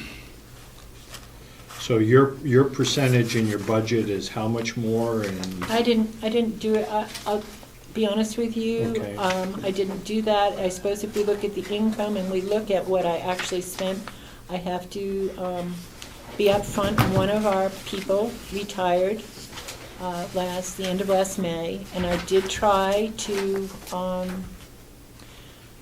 I hired someone, it did not work. I don't want to even tell you what I went through, but Well, they- anyway. Okay, but my point is that the commissioners, even though you're seeing an increase, the commissioners have approved a budget that's above and beyond what you had asked for, it looks like anyways. That, Registry of Deeds, I'm showing, am I incorrect on that, David? go ahead. Commissioner? The bottom line percentage for the increase? Yes. 4.5? In the total amount of funds that were requested by the registry and the amount of funds adopt. 532960? Okay, 529 and, 532960? okay. And the amount of money requested by Ann was same amount? Did you, what I'm asking is, That's what I did you adopt, because I don't see that. I think we accepted her amount. Okay, thank you, that's what I'm looking for. Okay, thank you. Yeah, I don't know whether the Unless it increase in changed. revenue No. offsets any of that, or whatever. I don't. Okay, don't waste your time I'm on not that. I just going. wanted to see that the commissioners had approved what your request was. That was my understanding. Thank you.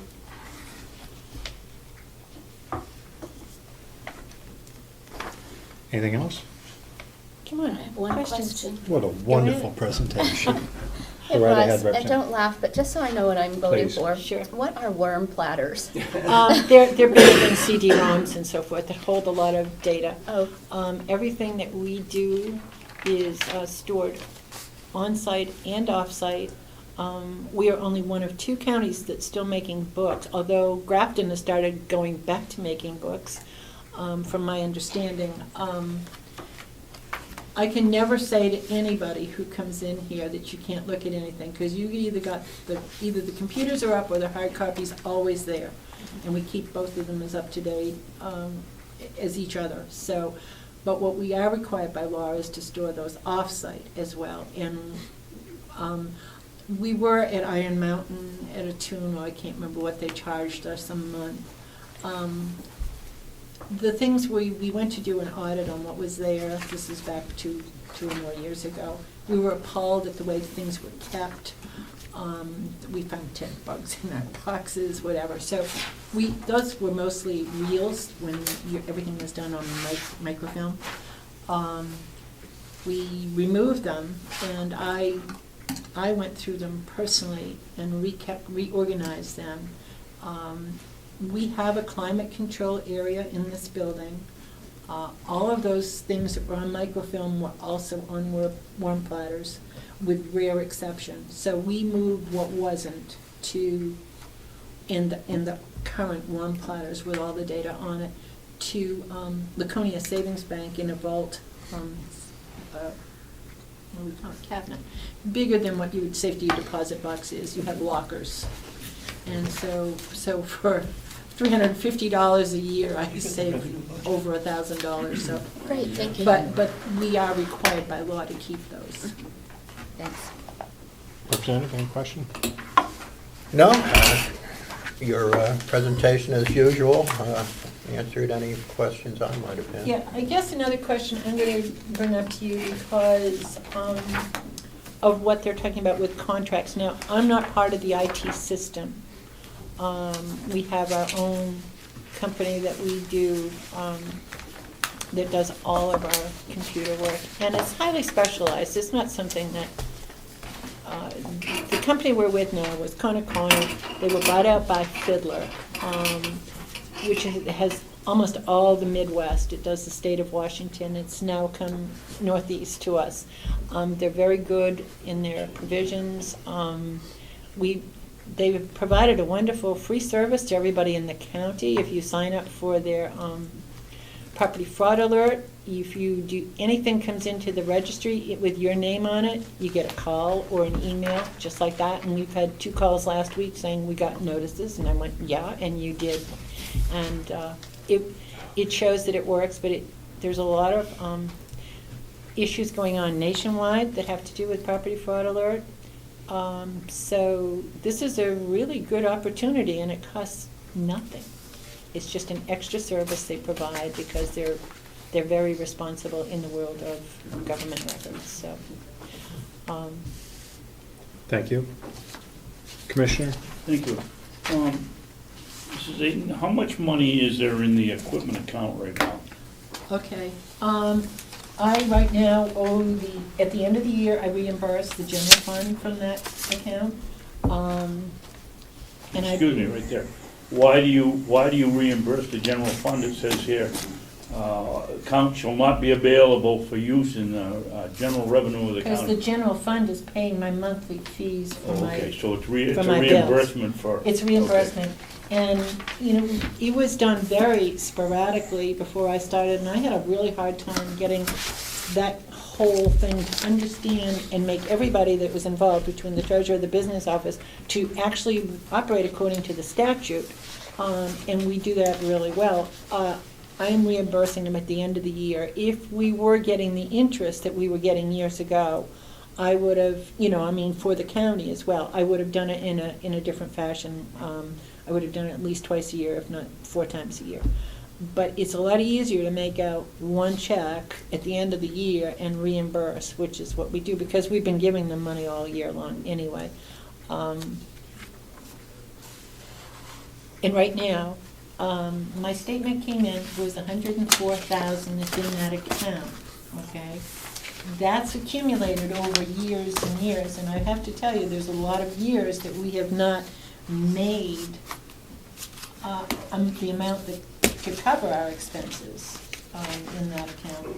So this, I have taken out $34,000 to reimburse the county for this year, and that leaves, it's really all it is a cushion. If your account reaches $500,000, you cannot collect the fee anymore. Ours will never get there. They're talking about places like Rockingham and Hillsborough. Some of the things that we haven't done as part of our job as archivists for all the equipment and books is to fix some of the books that have been destroyed over time, whether it's through acid or the binding is, and those are stored in that room that is climate control. We've recopied them and put the copy on the shelf for the use of the public, but we've kept them from being further damaged. But I've got estimates on those, and you just would not believe what they charge to restore those books. If we got to a point, I know Stacy at Rockingham was so proud that she had had all her books deacidified and repaired. But she And that would takes come in- out of the equipment account? And I asked specifically, well, that is equipment, you know, our registry without those documents is nothing, and the documents are in the books, they're also in the computer system. But we have not done any of that, and Yeah. it was not done by the people before me. Seems you got a pretty good surplus at the moment, so maybe you should start. Well, I want to make sure that we are going to see that kind of income come in next year. I might put that on a small portion on a wish list to repair some of those books. Okay. Thank you. Damon, do you have Just a a question? quick question.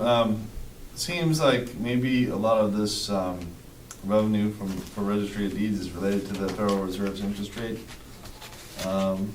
policy. Do you think that I don't know where you're coming from, Dana. could be what it is? They're keeping rates low, so people are more interested in. They are keeping rates low for people to borrow, and any of us who have money in the bank, or accounts in the bank. I deposited almost $1 million last month into our account over, you know, each day we were depositing. But the total amount was $959,000 or something last month. You want to know what the interest was? 0.1? $25.52. Yeah. Years ago, my surcharge account, until we went into that spiral, we were averaging $300 interest a month. Not happening anymore. I would think capital gains and other things that were speculative happening and changing after the year probably were part of that rush, and gifting, how much you could gift, and so, you know, I would say there are probably federal policies that certainly played into it. But interest rates on a whole have Right. obviously come down to, it used to be, you know, a relatively nice figure on both accounts, whether Yeah, it I be surcharge or think you need to the buy general. silver. Something, I haven't figured out where. Commissioner? And you said you got $35 on $1,000,000? $25.52 interest for the month of December. On how much, what was your daily I can't tell you what the rate? daily average, but the total for the month was 952 or 59,000 that we had deposited. And are you sure you didn't put it in there on December 29th at No. 12 o'clock? No. I mean, it's just 1%, accumulates. 1% is $10,000. All right. So, Wait, I mean, wait you just a just- second. When we finish our month, each month, our checkbook is drawn down to zero, okay? Because at the end of each month, we make out checks, one to the county for the general fund, one to the surcharge fund, whatever we take in for surcharge, and two to the state, which is the biggest amount of money. State LCHIP and one of, the LCHIP and the real estate transfer tax. So it bills every day, but at the end of the month, we have to draw that down to zero, disperse all out to where it belongs, and start over. So I could go down and get you our that deposit sheet. explains We why it do might be have. that low, but that's, We're averaging under 20 or $22 a month interest. It's not very do you much. deposit every day? Every day. We electronically deposit all our checks, which has saved my travel budget. And I go once a week, or whenever we have 300 in cash, even though I have a safe, we do the responsible thing and make our trip up to Laconia Savings and deposit it. We don't take any risks. I think the interest rate at the moment is like 0.1, so then if you I annualize it. thought it was 0.00, Well, should be a little 0.0025. something, but even at a 0.1, and you divide it by 12, I'm only telling you that Yeah. because. No, I it bothers appreciate me. that. Commissioners, anything to wrap up? Got anything? Go ahead. All done? And we need to go over some figures. I don't have the same figures you have, but the figures I have show that you took in over 100,000 more in 2012 than what you had projected. Is that roughly right? Oh, yeah, it's 130 something. That's what we said. Okay, I had 106, but, Well, you're combining, now wait a minute, David, you're combining surcharge and general, Everything. and Bottom my line. budget. You need to take that surcharge amount right out of the amount. Because the amount to be raised by surcharge was one thing, the amount, I didn't set up this program. To me, it should be treated as differently as you do when you do the sheriff's department and you do dispatch. I mean, it's a separate item, and because it gets pushed in, and it also gets included when you give your report to the state. Where did I put it?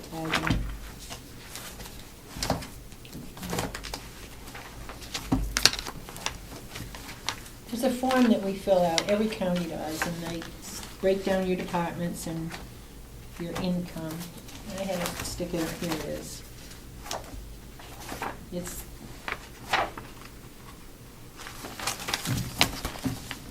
It's your proposed budget and estimated revenue for the county.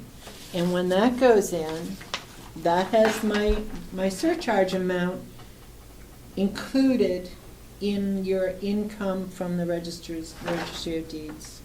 And I did ask a couple of other counties, and they said theirs is also done the same way, so I've made no to-do about it. But when you're looking at that figure, you really need to deduct the surcharge. So based on that, if you subtract the amount that was surcharge estimate in my budget, and if you go 30,000. down to the general fund and you have down, the adopted budget for last year was $732,666. right, You had to actually take out $27,957 yep. for surcharge, which gave you a figure of $704,709. Okay.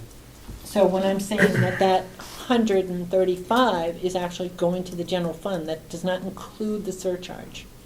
So it was really 135,000 more. I'm pleased as punch. It'd be nice if you could find a little more next time. Well, I'm going to get my real estate license and try to sell some of those houses for you, Mark. No, I'm kidding. I'm pleased that we were having that increase, but I have no control that it will happen again. Further questions by the commissioners? Thanks. And I want to thank you. You and your staff do a wonderful job. Thank you. Thank you. I just want to let you know that when you see the final figures for the year, you're going to see my line item for salaries is going to be crazy, because when my employee left in May, end of May, I did try to hire someone. I tried to get along and see if we could do it with 5. We can't do it. I've got people with longevity. I've got 2 people who get 5 weeks of vacation a year. I have the others all get 4 weeks. I hired a person who came and stayed 1 day and didn't like she got 2 different answers on her perks, and came at the end of the day and said that would be her last day. And then a week later, I got a call saying that person had filed for unemployment. I went, you've got to be kidding me.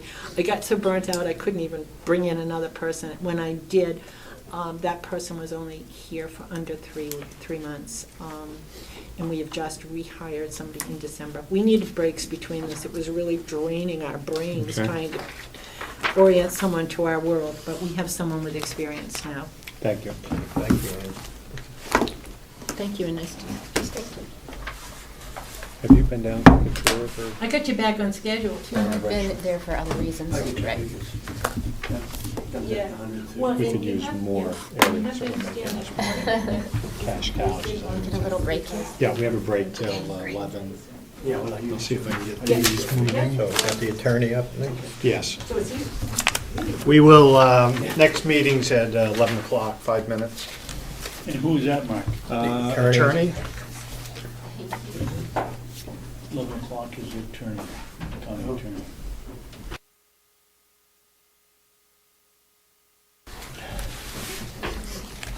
So Gordon, if you'd introduce yourself, and we move right into your department. Robin Gordon, current Carroll County Attorney. Thank you.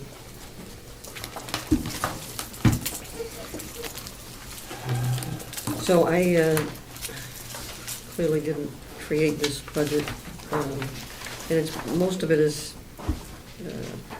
pretty much you get what you get. I mean, a lot of the items are. The items that aren't are the salaries, and I see that an additional increase was asked for the assistant county attorneys here. I don't support that. I think they received a significant salary raise that didn't even go into effect until last June, I believe, or July. Robin, could you speak up, please? Why don't you sit up closer? Well, you're headed that direction. Well, I'm talking to them. Already it starts with you. So the salaries currently, the deputy is making $70,000. The first assistant is making $60,000, and the second assistant is making $50,000. The requests were to have those increased to respectively $72,500, $65,000, and $55,000. One of the attorneys is leaving, and I have started interviewing candidates again, and I expect that the salaries, there'll be a lot of leeway with that. The starting salaries statewide seem to be around 45.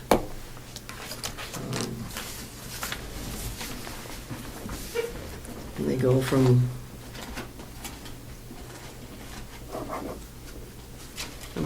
about 50 to 70.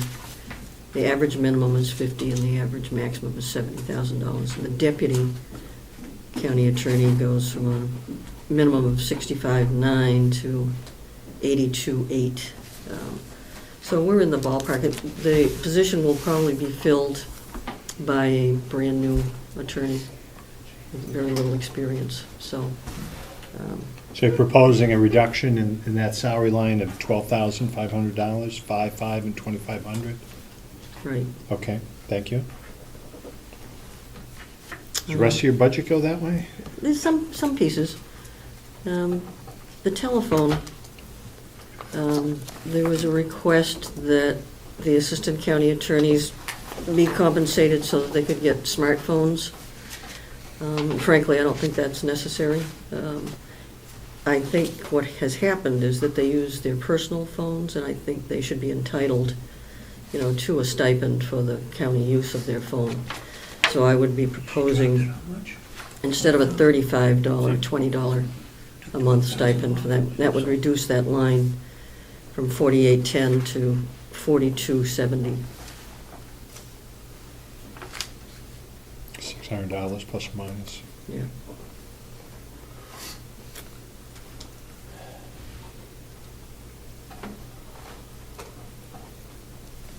Excuse me, is that, on the telephone side, is that considered a part of a salary item, or that's considered out of your overall telephone Right. budget? Correct. So they were requesting to go up to $35 so that they could have those phones, and you're suggesting that a $20 stipend is enough for that? Yes. Okay, thank you. Yep.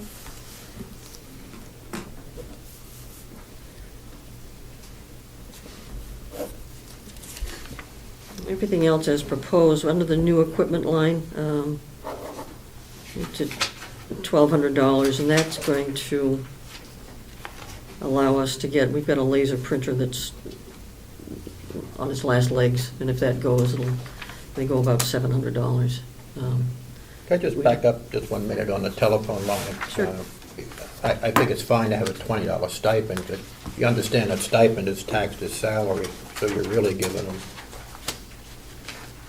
maybe $15, so that's okay with you, it's okay with me, but it's not that they get $20. Mhm. So, you want to increase it? Well, if that's the case, and I don't know, I have to take your word for it, that trust me. I would want them to have $20.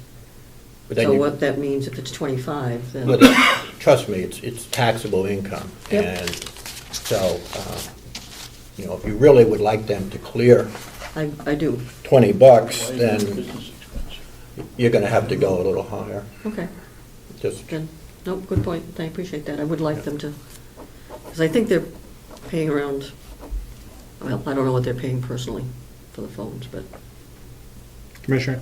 Thank you, Mr. Chairman. Representative Schmidt, why wouldn't it be considered a business expense? it's not a business, it's considered salary, it's a reimbursement. You're giving them a stipend for it. It's not a business expense. How would it become a business expense? I have if no they idea. filed- Yeah. if They filed a, Beats me, I don't know.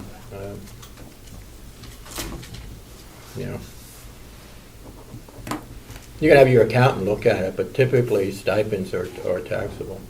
okay? I'll see if I can Please. find Yep. that out, sure, great. Good point, thank you. We like to have happy attorneys in Carroll County. so, There's some gizmo that Cybertron says we need for $300. I haven't been able to meet with John yet. He's been in the building, he was here Wednesday, but I haven't been able to catch up with him again. But those are the main things. The IT expense is Cybertron, and we have a new software database that was essentially funded by federal monies, stimulus monies. It came through the AG's office. But there's a hosting fee for that and the support fee. That, the hosting fee is $420 and the support amount was $2,590. So it looked like it was rounded up to $3,100, but it really is $3,010 total on that.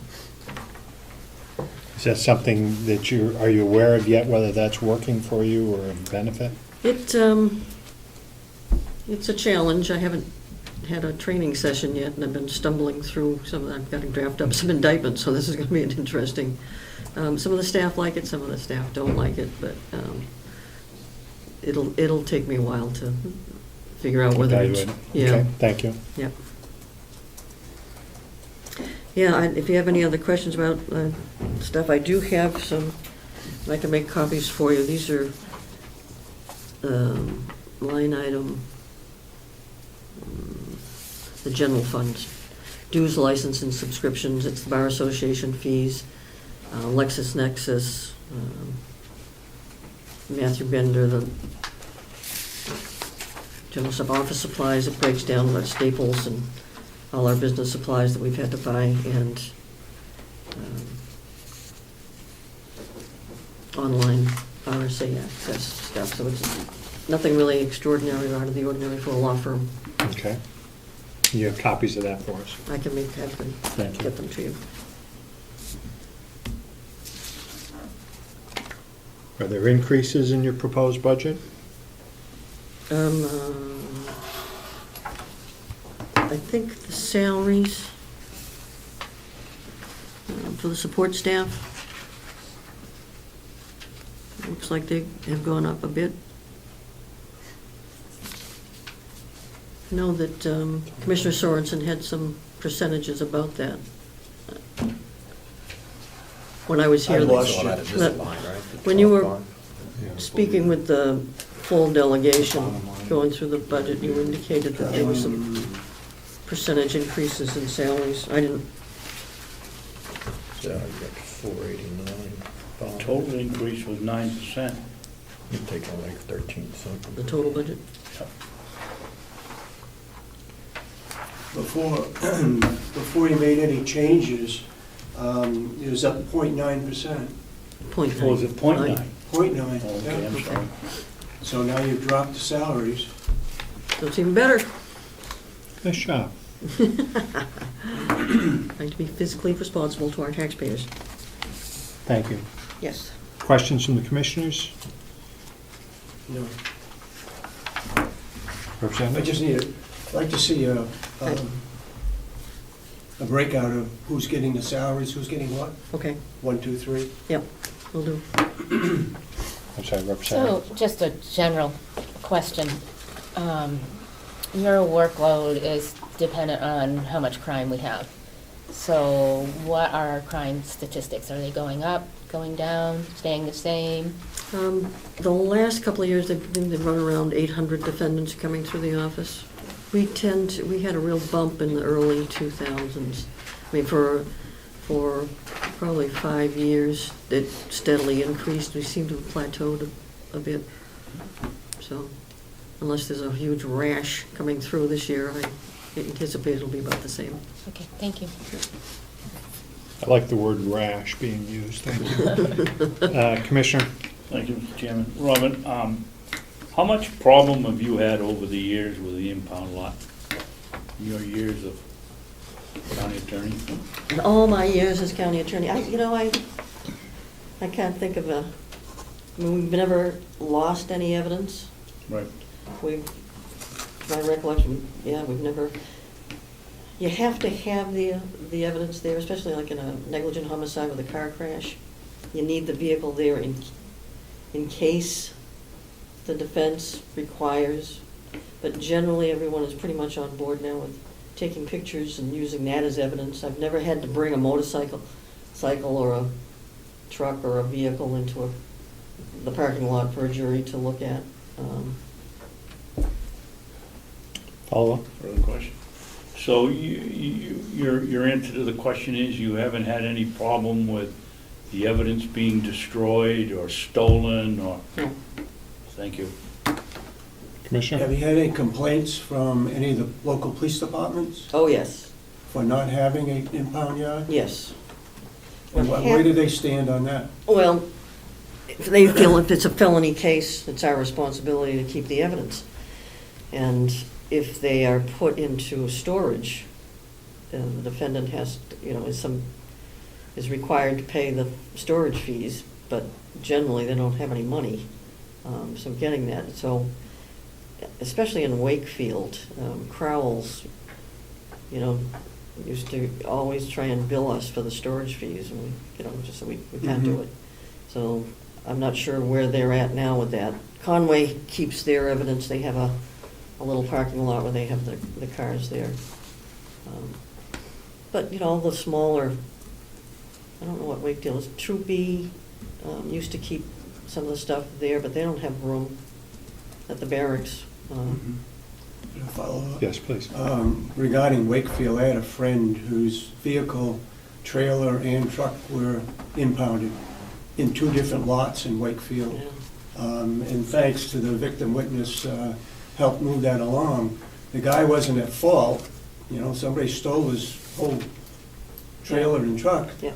But yet he was held up for a week or 2, which hurt his business just because no damage was done to the vehicle. It was just a case it was impounded. It was just a log And the splitter. defense had to release it, and finally, I believe one of the prosecutors finally got it worked out so that it got released, but I don't remember seeing any charge for that. I can tell you that was the log splitter Yeah, truck. yeah. The victim called me at home in December, and I contacted the office and asked to have it expedited. Mm-hmm. And what happens is you've got to get the defense attorney to sign off on pictures. And so that's sometimes the delay. Yeah. So until and unless the cases come into this office, we don't know that that's happened. And we can't get anything going until we actually have an attorney on the other side for the defendant. To follow up on that, Wakefield was prosecuting this case and not the county? No, that's not true. But what happens is there's a lag time between the case getting the reports generated to get them to this office. Okay. And then what happens is the defendant has to be arraigned, or they have to have an attorney. If they don't have an attorney, they get a court-appointed attorney, and that's another step that Yeah, needs to be yeah, yeah. addressed, so, yeah. Yes, Commissioner? Robin, what is the logic in then having the victim, having to pay for the storage when his vehicle is stolen and impounded and he has nothing to do with it? Why should he have to pay? Why shouldn't the county be responsible for picking it up as part of the cost of trying the case? It's a case expense. We've just never had the money to be able to do that, and I've, never. Well, you think it's fair that the victim should pay? Oh, no, absolutely not. No, I think it's the right solution is to have the defendant pay for it, but the reality is that most of them don't have any money. County does. Okay, I'll put it in my budget. I think you should. Which is a case if they had to transport his vehicle, he would have had to pay the transportation cost. Fortunately, he was there and volunteered to drive the truck Yeah. to the impound yard, so he didn't have to pick up the cost. But it doesn't seem fair for the victim to I agree pick up completely. those costs. No, I agree. Plus the 2 weeks or whatever it was, he had to wait to get the vehicle, he lost money. Yeah. So how do we, But at the same point, that if the county was then to be responsible to have a storage area and to bring those things into it, is that what we're speaking of, as opposed to these being impounded somewhere else and the person having to pay for it? The county's not prepared to handle that, or at least in the past. We've had this area, and I've heard we've had to build a new area, and the new area needs to be in a new location. And it would appear that common, or practice has shown you in the past that we don't get reimbursed for those costs anyway. So I as a taxpayer, wouldn't be one to leap forward to come up with that expense for the county. So I commend you on your position at this point. Well, and I'm not sure if the insurance wouldn't cover the towing. I mean, I don't know. We've never had any cases to go to the insurance company for costs for impounding a vehicle. No, that but I generally know of. what happens, I deal with the insurance companies. Mhm. And if a car is totaled, we work with the insurance companies to to get it out of here. I never hear Yeah. what happened, so. Do you Commissioner? bill does your department bill the insurance company for My department. storage here? No, we don't send out bills. Yes, So, Representative. just for background information, we have an impound area here at the county, The junkyard. It's, a junkyard. It's a Okay. junkyard, and it's in the area of where the cattle used to be. It's in Uh-huh. between 3 or 4 buildings. Yep, and that wouldn't serve because, why? That's the only place we had. No, but it's not adequate to use now because it's not covered and everything gets It's snowed not on covered. and.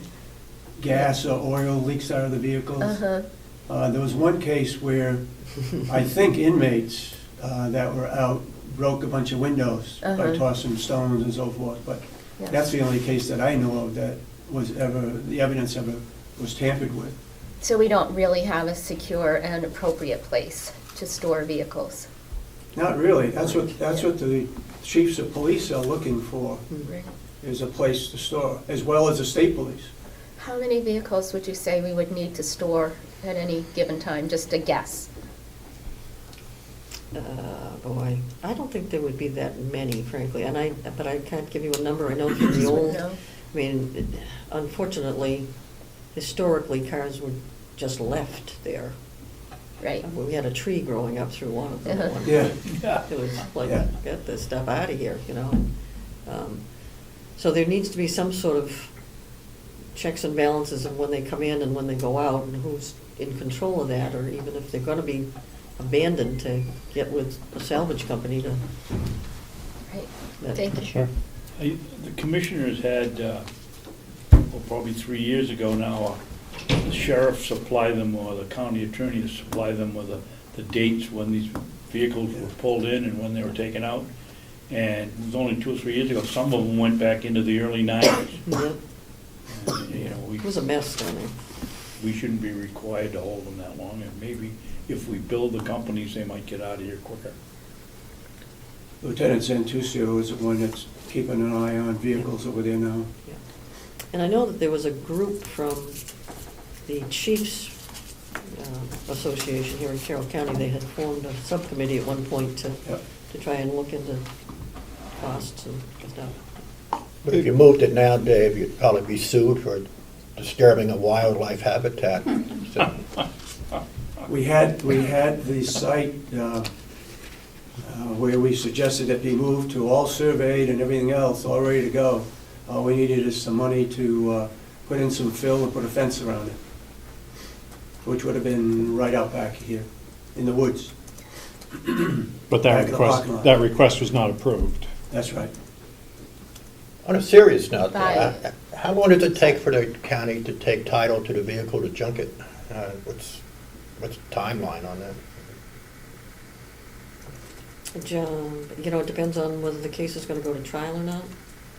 And once we're then, once there's a trial, if there's a conviction, then there's a period of appeal. So, Are we really saying that these are just falling through the crack and just no one's followed up on it and they're just I sitting think there? it's, way back when, yes, but I think now that the lieutenant has got a list anyway and is keeping an eye on it, much, much better than what it was. Do you have another question, Representative? Well, you said we had a plan for a lot, Right. and then it wasn't approved by The delegation. the delegation. Wasn't funded by the It delegation. wasn't funded, and what would it cost? Do you have any ballpark idea? It's in the capital improvement budget for $30,000 Okay, in this Okay. year's budget. okay. If I could just follow up, having a parking lot available and fenced in is not the whole answer, because someone needs to receive the vehicle, someone Yeah. needs to check it out, someone needs to ensure that it's coming to us clean, that it's not leaking, oils, fluids, everything else. There's quite a responsibility and the best management practice, and who's going to take care of that? Who's going to take on that extra responsibility? So there's more to it than just providing a survey, a plot of land, and so forth. And I think that's where the delegation in the past has had some issues. So we're always willing to look at it. So Anything else at this point in time? Questions? Yes. Yes. Mr. Chairman, the previous county attorney wanted petitions all the way up to the ceiling for the 3 cubicles. No. At the cost, we had Jerry Gagney, the person who takes care of this building, look at it. It was going to cost $5,000 per cubicle for a total of 15 to put in permanent walls so that your assistant county attorneys could have privacy, which would meant steel, paneling and so forth. I don't know where you stand on that. I'm not in favor of it. It's not in our budget. Good, I'm not in favor, I'm not asking for it. You're not asking I'm for it? not asking for it. Okay, I was gonna talk to you on Wednesday about it, but okay. Thank you. you're welcome, thank you. All right, I think we're running a little ahead of schedule, but we already have, Vic, was it Children Advocacy here? So why don't we take advantage of being ahead and move on to you, please. Robin, thank you. Thank you very much. I'd like to stay for this one too, Sure. because they've, I get it.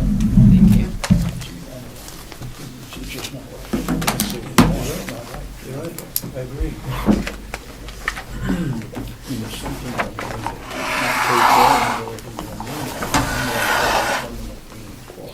Sure. We have an extra one for our representative that's not here. Sure. Thank you.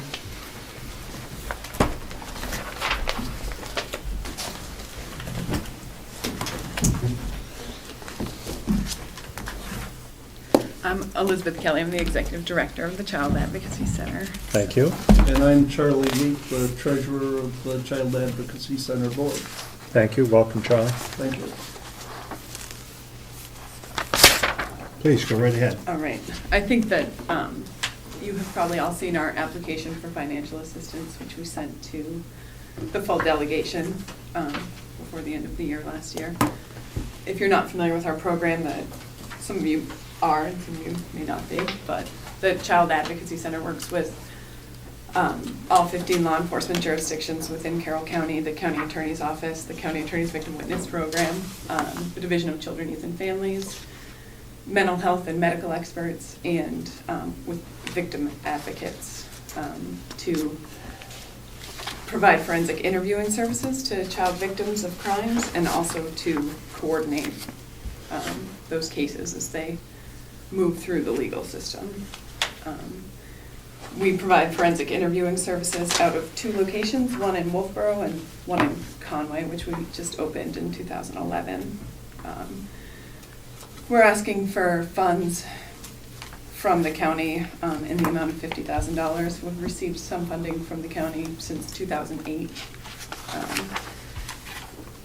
We are a nonprofit organization, so a lot of our funding comes from individual and business contributions, grants, and we do get some funds from the federal Victim of Crime Act, VOCA funds, we call them. So we get some federal funds as well through the Attorney General's office.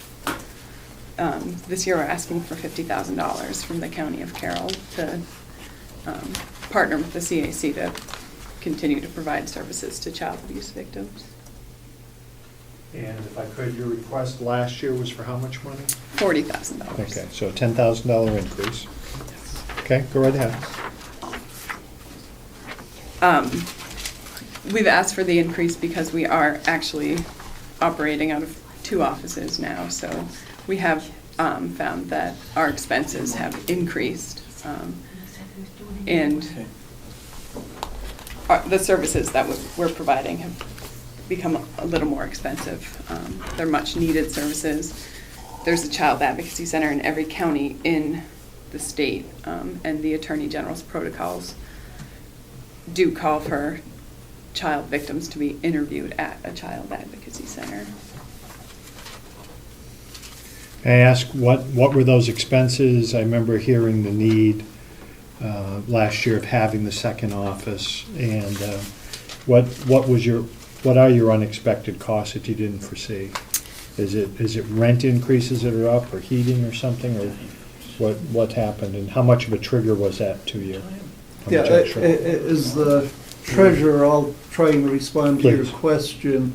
When we set up the second center in Conway, which we did some research prior to doing that on the needs, we were able to obtain a $10,000 grant for our initial year of operating that center. Unfortunately, the grant that we received was a grant that when you got it for 1 year, you were then automatically ineligible to apply for it the following year. So we utilized that to cover some of our initial expenses and to get the office set up. We now have the rent expenses of the additional space, travel expenses for Liz going from the Wolfboro office up to Conway, and the expense of maintaining the equipment up there and the office up there. So we do have expenses that were covered by the grant that we initially got that are not currently covered. Thank you. If I could follow up, operating the two centers, and you'd mentioned travel to go from one to the other. Your centers, or the one in Conway, is just open as an as-need basis? Yeah, I mean, we call it an auxiliary office, so there isn't actually space there to do administrative work. We actually rent space from another nonprofit agency, and we have all of our recording equipment, all of our interviews are recorded and observed in real time by investigating agencies or representatives from investigating agencies. And so we have basically a room to do the interviews, a room for victim advocates to meet with the family and for our investigative team to meet with the family, and then a room where those interviews can be observed. If I can ask you this, or if you can answer The this, same thing. where are you doing this now? Are you doing this, this is happening exclusive from a police station or anything else? Where are you renting your space? Can you answer that? Of course, yeah, we rent from Children Unlimited up in Conway, which is on West Main Street. And have you found that their space, their rental, now that this grant is gone, is competitive with others, or is it even a subsidized rental where you're at, or a underpriced rental? Yeah, I mean, it is, we did a cost-benefit analysis, and we found that, since we have no overhead costs, we don't have to pay any overhead costs for utilities or anything at Children Unlimited. So we just pay them a flat rate for the rental space. And then we just worry about all of our utilities in our Wolfboro office, which is a standalone facility. Okay. And if I could, when you received the grant last year and made the decision to move into Conway, and I understand the reasons for the family, the children, all that, I'm not discounting any of that. Did you know at that point in time that you were going to then be into a cost, or the county was going to be into a cost that they were not going to be reimbursed for? Were you under the full impression that when you moved in there, you were likely to receive more funds to subsidize you, or not? We actually received the initial grant in 2010 for 2011, just to clarify. It was for $30,000. And we were under the impression that we would be able to get some funding from the Victim of Crime Act, which I mentioned before. They give $20,000 a year to us, which was actually cut by 9% last year, so it's $18,200. And we were under the impression that we might get those funds for each of our offices, the one in Wolfboro and the one in Conway. That wasn't the case, and that funding has been cut now. A lot of federal funds have been. Okay, I'm sorry, move on if I haven't disrupted you enough. No, you're fine. And I'm happy to answer any other questions that you have about our budget. I don't know if you see our application for financial assistance. Our operating budget is in here, and you can see that it's on page 2. You can see that our budget is actually $135,000 for the year of 2013. So what we're asking from the county is a little more than a third of our budget, or a little bit less than half. Okay. Questions, representatives?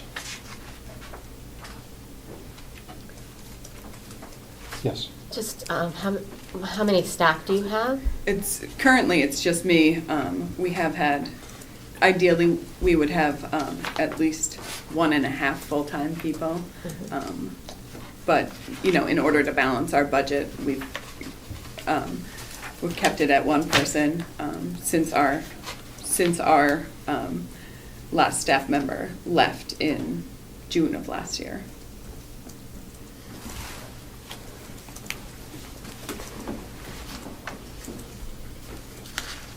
What sort of a population have you served out of the Conway office? The first year that we opened and were fully functional in Conway, we served about 40% of our cases were in the Conway office. This year, it was 50% of our cases were served out of the Conway office and 50% out of our Wolfboro office. And are families choosing one location over the other because of convenience? No, we actually, we work with a team of professionals, so in order to coordinate that interview, where the child will be able to meet with everyone on the team, that's the social worker, the investigating law enforcement officer, someone from the county attorney's office, and a victim advocate. We have to coordinate that with the team, so whatever location works best really for the team. So if I have, if I have a detective from the Conway Police Department investigating a crime that occurred in Conway, most likely that family lives in Conway, and we'll do the interview in our Conway office.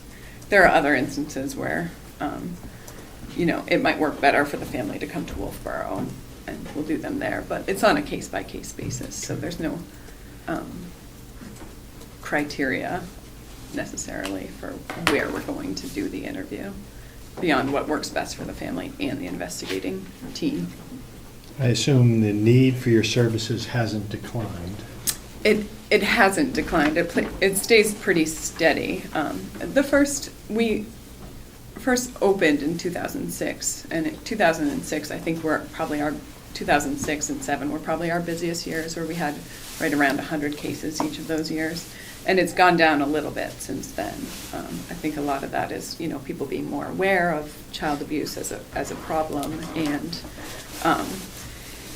the community's response to child abuse. Child abuse is obviously taken very seriously, and a lot of these cases have been prosecuted, and so our numbers have gone down a little bit. And I think we also played a little bit of catch up those first couple of years. John, Representative, did you have a question? I did. I'm looking at item 10 here when we're talking about units, which are the children, and kind of a follow-up to what our chairman just talked about. Could you talk about the timeline for clients when a child enters and leaves? I'm just trying to get a... Yeah, of course. And I think, and the county attorney can probably speak to this a bit too. It varies by case. We have, some of our kids will come in initially with some suspicion that there's been child abuse. We handle mostly child sexual abuse cases. And these are referred by schools, police departments? We get all of our referrals from law enforcement or the Division of Children, Youth, and Families. Okay. We have a child advocacy center, but we don't take reports from schools or concerned citizens. Those reports have to be filed with a law enforcement agency or with the Division of Children, Youth, and Families. Okay. So we may receive an initial referral for an investigation and be working with that child for 3 years. looking at Melissa because she's doing the majority of the work with those kids throughout the legal process. But yeah, as far as, there's a lot that goes into it. There's the initial referral, and then there's an investigation. That if the case gets handled through the county attorney's office, then there'll be an indictment, and that trial process can take, unfortunately, it's quite a lengthy period. Yeah, the only reason I asked the question, because I'm just looking at your total number of units, and they're fairly constant, which basically suggests that they're leaving as fast as they're coming in. Mhm. And it was, Yeah, I mean, well, what we count as a unit of service is every child that we actually see, at least initially. So some of these cases may be closed out right away, and some other cases we will, staff for 3 years. So it varies. The level of involvement, obviously, with each case varies as well. Yeah, I think maybe to clarify, the units of service we list are the new cases that were open during that year. We do not list the carryover cases. So these are all cases that were started during this year. in the current year. Yeah, so there are additional cases that we still are active with that were carried over from last year or the Yeah. year before. It would be interesting for us to see another line on this then, if your current case is active. And, give us a feel for the total number, because that drives your cost. Exactly, yeah, and what I should mention that I didn't is that we do a case review every month, so we coordinate a meeting with all of the interested parties, investigating parties, and also medical and mental health professionals to kind of have a holistic view of what's going on with that child. And so we do that monthly, and on any given month's agenda, we have probably somewhere between 50 and 60 cases on that we're actively staffing. Okay. Thank you. If I could just ask one more. It sounds like you were hit by a bit of a surprise that the funding was not going to continue for both centers coming into this budget cycle, and that the county needed to pick up the extra. Do you see the possibility of now having some time to reflect that there might be a way to request so that more funding was coming to you in the future? Or do you see that if we were to maintain both facilities, that it's going to now become a budget request that's constantly going to be looking at that cost?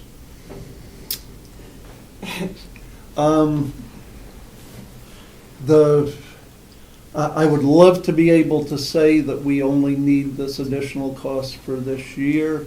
My personal belief as a member of the board, our board is very aware of the financial issues facing the center, and is very actively involved in seeking every possible form of funding from various grants and from private individuals and that sort of thing. I would like to, and I'm speaking totally as me and what I would like to see. I think we might be able to, we might need this additional funding for maybe one more year after this year, but my hope would be that our ability to raise funds and provide other ways to sustain the center, I would quite frankly love to see in 5 years us not having to come to you for any money. I would love to see us be able to provide other sources of other resources so that we don't need to depend on the county for funding. I can't guarantee that will happen, but I can certainly assure you that our board is very invested in doing everything we can to make fundraising a #1 priority and decrease our need to seek government funds. Thank you. Questions, commissioners? Probably the number of cases are misleading. It's the time involved in each case. That's more important. Yeah, I mean, I think that we look at all of our cases holistically, so. I mean, you could come up with a number of cases, but one case may extend for a longer period of time. than others. Yeah, that's accurate. And I think that it's like that with any law enforcement jurisdictions. The sheriff's office probably has the same kind of feeling on a lot of their cases. The county attorney's office probably does too. A follow-up question would be, how much are you paying for rent now at both places? Well, what's your total rent bill? Our building in Wolfboro, sorry, I can't give you an easy answer. Our building in Wolfboro was actually donated to us. Okay. So we had to renovate the entire building. So we have we own it So you're not with paying the any bank. rent? We're paying a mortgage. You're paying a mortgage? Yeah, which is about $60,000 we still owe on that building now, $60,000 to $65,000. So our mortgage payment there is $600, which is great. It's considering we'd be paying a lot more on rent. And our rent at the Conway office is $350 a month. Thank you. And if I could, your $350 that you're paying there is your portion of utilities and so forth, or are you paying on top of that? No, there's no overhead cost. Okay, so other than the $350, but your $600 that you're paying for your Wolfboro, there are utilities above and beyond the operational expenses that show up here. Of course, yeah, telephone, internet, all Okay, of those things. thank you. Representative, any further question? Thank you. Thank you Thank you. for your time. Kelly, did you say you're gonna own that building? We do have a 15-year loan, so we will own that building. Will you yeah. own it? Requested 15, Up 15,000? at 10. Okay, that's what I had. Thank you. Thank you.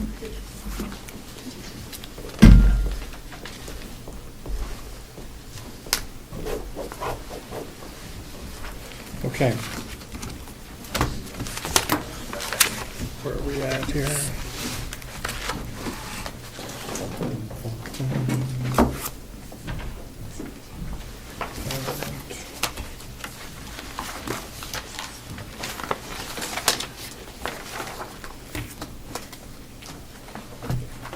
Medical referee, victim witness, where are we? Victim witness. Victim witness. Can we just take a moment? If you don't mind, we're gonna eat through the presentation, keep things going. Is that okay with the rest? Okay, so we'll just take a moment, use the bathroom, and then we'll start. Just as long as you don't talk to them awful.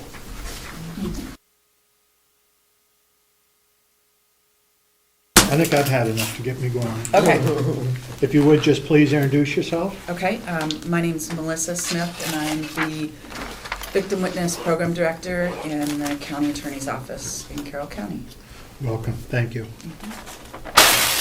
I just want to mention that it's a working lunch for those here, and apologize for having food and a little bit of an interruption for you here, so please go right ahead. Okay, well, this year, I'm asking for one major change I'll start with, and I'm asking that this position as Director of the Victim Witness Program become a salaried position. It's currently an hourly job where I have in the past just filled out a timesheet that said I worked 8 hours a day, 5 days a week, when that's really not accurate for what I do. And the reason, am I doing this wrong?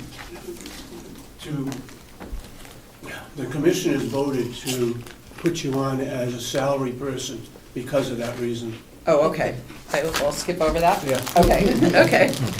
I understand, I remember the conversation, thank you. Okay, thank you. I'm asking that the salary, and I put one of these in front of, okay, that the position be funded at $45,000.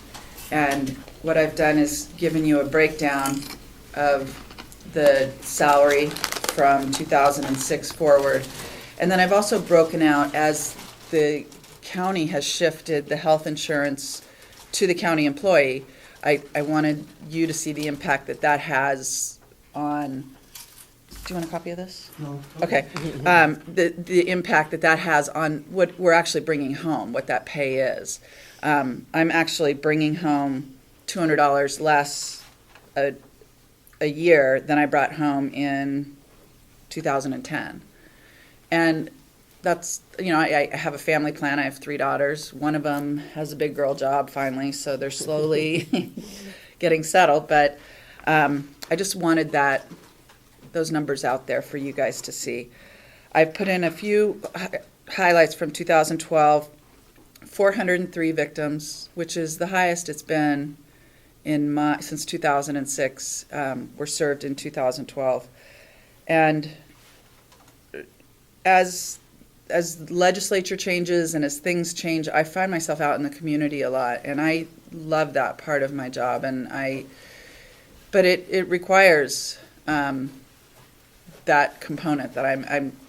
Right now, we have it set up at the jail where I'm notified anytime somebody's released that has a protective order on them, and just to make sure that person knows that this person's coming into the community. And so it's changed a little bit, but it's a good change, I think, in terms of what the services that the county attorney's office provides to victims of crime. And I've been able to work in the district court more, especially with Robin at the last prosecutors meeting, encouraging the police prosecutors to reach out and ask for my help. And when I can't, I mean, my priority is obviously with the felony crimes in the county attorney's office, but when I can help, it's nice to be able to go down into district court and get things done, help get things done. Also in the juvenile court, some of what the CAC interviews are sort of tailing off that are crimes that don't necessarily reach our office. It involves juveniles, or maybe it's misdemeanor level assaults, but it's nice to be able to help in that regard.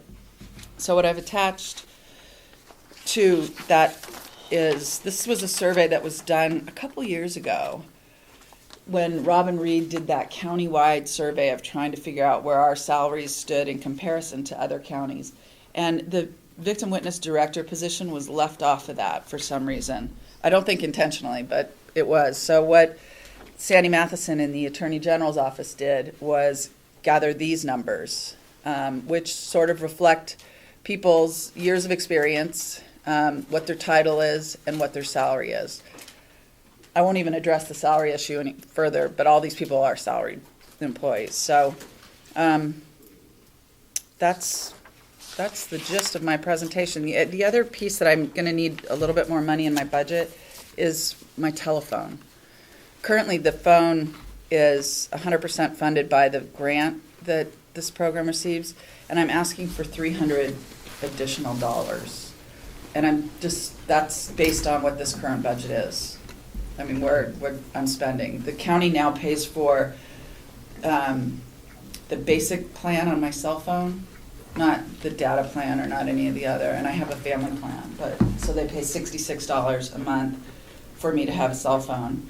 And that cell phone also allows me to access my email. It makes me pretty available to people almost 24/7 that need me. That's it, if there's any. Your overall request from last year to this year is more or less same? I don't have mine. I apologize. About 10%. 10% more, which is roughly how much money? I am up a little under 10,000, 9,000 plus. And the movement from hourly to salary, I imagine that represents quite a bit of that increase? That and the part-time secretary.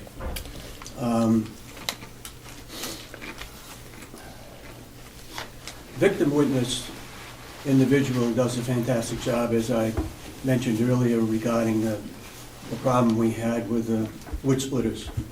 But I would bring your attention, she's going to get a 13% increase, which amounts to about $5,188.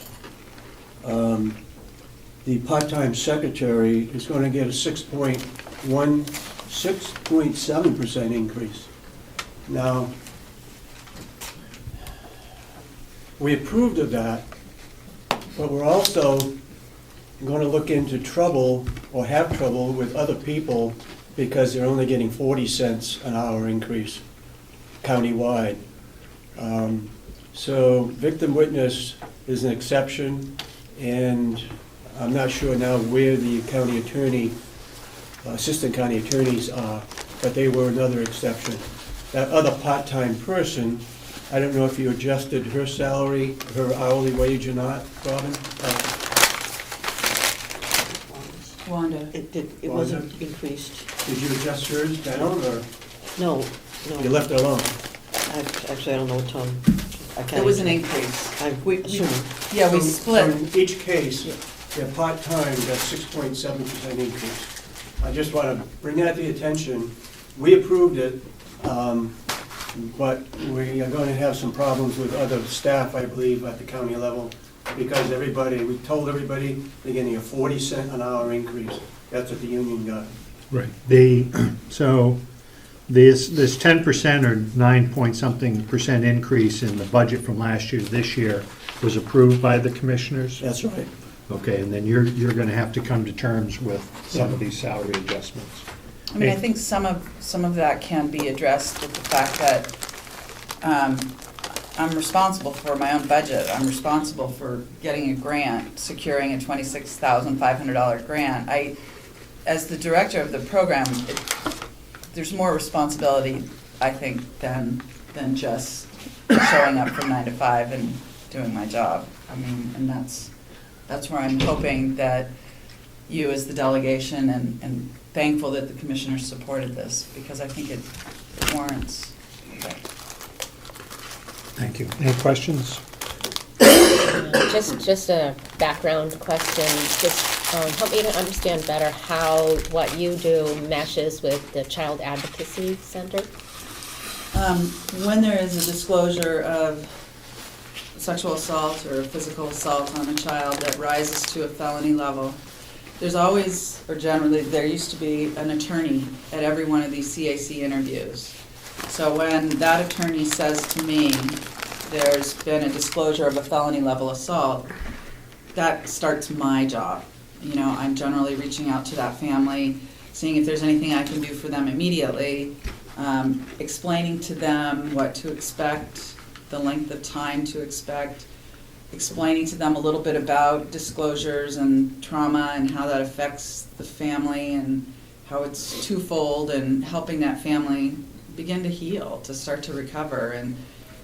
And that's the start of it. And then once there's an indictment, then I'm with them in court. I do take the kids over to court if we know there's going to be a trial, and an empty courtroom, and have them sit in the witness box and talk in a microphone and get ready to testify. I then meet with them and the lawyer and go over the questions, specific questions that they're going to be asked. And then at the very end, a lot of times I'm still very involved with the family, because if we've got a conviction, the defendant is in prison, and I do the parole hearings with them and help them write statements to the parole board as to why that person shouldn't parole and the impact that it's had on them. So. Yes. Melissa, you report directly to the commissioners? I report directly to the county attorney. To the county attorney? Mhm. Okay. Robin? That's just a piece of what she does. I mean, it's also any victim of a crime in Carroll County is entitled to use Melissa's services and be helped through the system so they understand the process. She is the liaison between the victim and the attorneys, and it really allows the attorneys time to be freed up so that you're not constantly on the phone with a victim who wants to know what the heck's going on with my case and why isn't it going forward. So Melissa really runs a lot of interference for the attorneys on that and meets with them. And it's, you know, it's domestic violence cases, it's theft cases, receiving stolen property, or when the truck with the log splitters was on it, Melissa was involved in dealing with that person. So it's a lot, and it's a lot after office hours and weekends too. I fully understand. I've heard from many, many people in Carroll County that have talked about having Melissa in place and how much of a comfort it was to their families. So it's a job well done. I fully understand. With that, thank you. Thank you.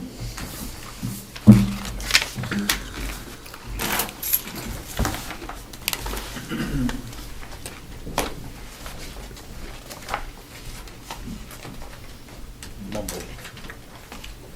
Medical referee, is that anyone coming forward for that? Medical referee we have on here? It's sort of odd. I don't think we changed anything. It's a very odd. What's that? It's a very odd. You don't know from one year to the next. Right. I don't think we changed the budget, did we? Okay, I was just wondering if anyone was going to No, we speak didn't to it. change it. We didn't change it.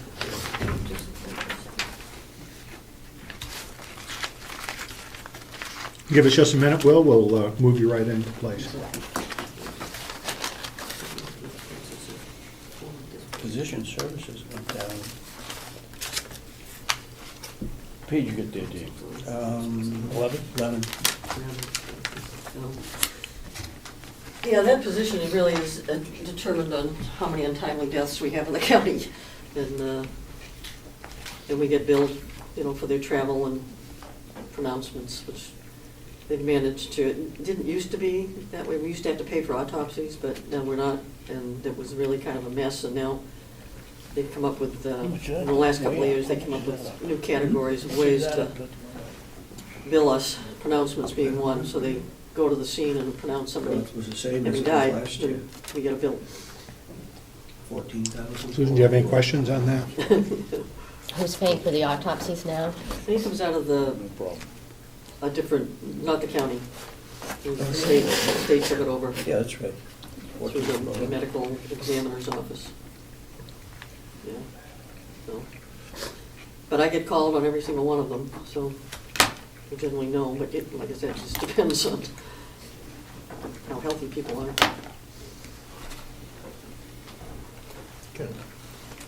Okay. Are you the one who requests autopsy?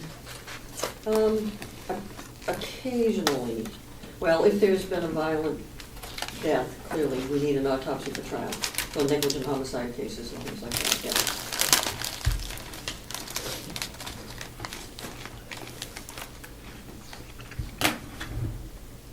And that's why you're notified of each? Yes. Which makes sense. First day on the job, I got a call, it was like, geez.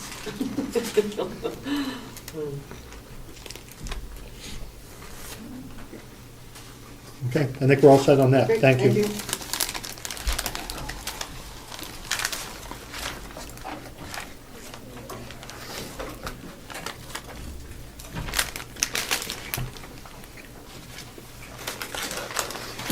We'll just finish up here and then we'll start in with that.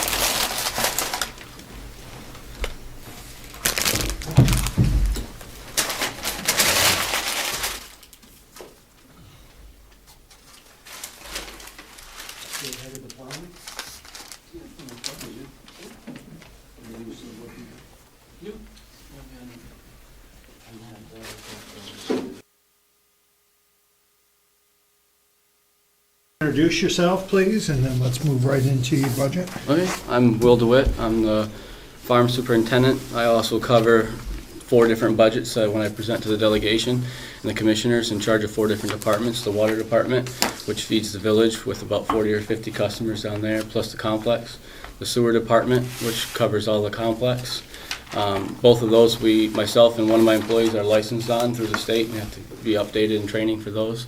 Then I also do all the outside maintenance, which is a separate budget, which includes all your plowing, sanding, lawn care on the complex, generators, propane, anything basically that's outside of the doors of any of these buildings on our complex generally tends to fall under our department. We kind of clump it into be calling everything the farm. We tend to do that. The delegation also, it's just kind of commonly known, but we do have 4 separate budgets that we'll be talking about that cover the farm. I don't know how you guys have been, if you're going through budget stuff or just want to hear certain bits and pieces. I'm not sure what's your format of what you're looking for today, sir. You're basically coming in flat, right? Yes. Yeah, all the budgets. The only one budget that I can say is up a little bit is the maintenance budget. And the reason for that maintenance budget is in a line item for our sewer, our drain basins out here in the parking lots, the water basins. need to be cleaned. They haven't been cleaned in over the jail when that was built 10 years ago. Those have not been done at all since the building's been built. The nursing home by this summer will be going on our second or third summer, and those should be done probably every 2 to 3 years. So I'd like to do the whole complex. So I put in extra money for that to get that done. We'll be looking at more places. I called one place to get a rough estimate for the budget. When we actually get closer, we'll have a better number, but basically they gave me a flat rate for the day, and they could do up to 20 of them a day, and they would come around and do as many as we had. We don't have 20 here, so they come around and do it all in one shot, so we could have those clean. Point of order, Mr. Chairman. Please. Where is the drain basins on our sheet, or is it on one of the special sheets?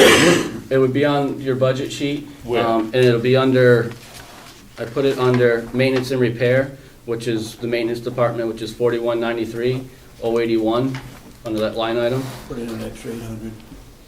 We put an extra 2,000 in for that. Oh, 81, you said? Oh, I see, I was looking at the one below it, okay, thank you.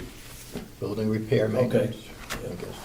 We normally budget about $2,000 for that category. We upped it to 4,000, and that extra $2,000 increase is for your, Must be this one, 3,900. 3,900? no, 4193.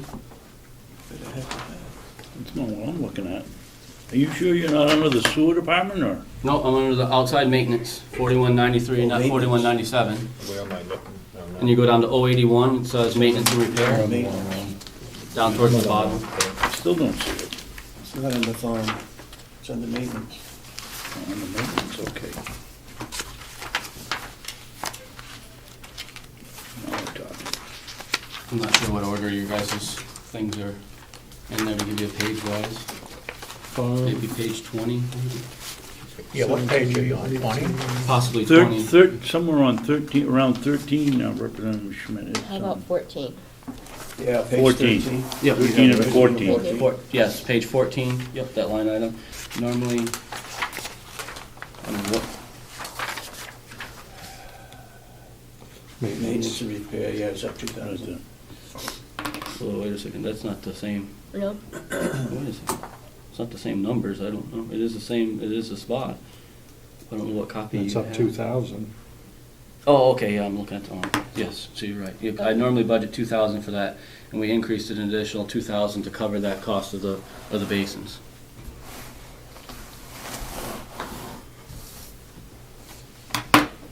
Other than that, in the regular budgets, I think you'll go, if you go through those, you won't, if there's some increases, it's very minor. The bottom line, basically, there was no increases.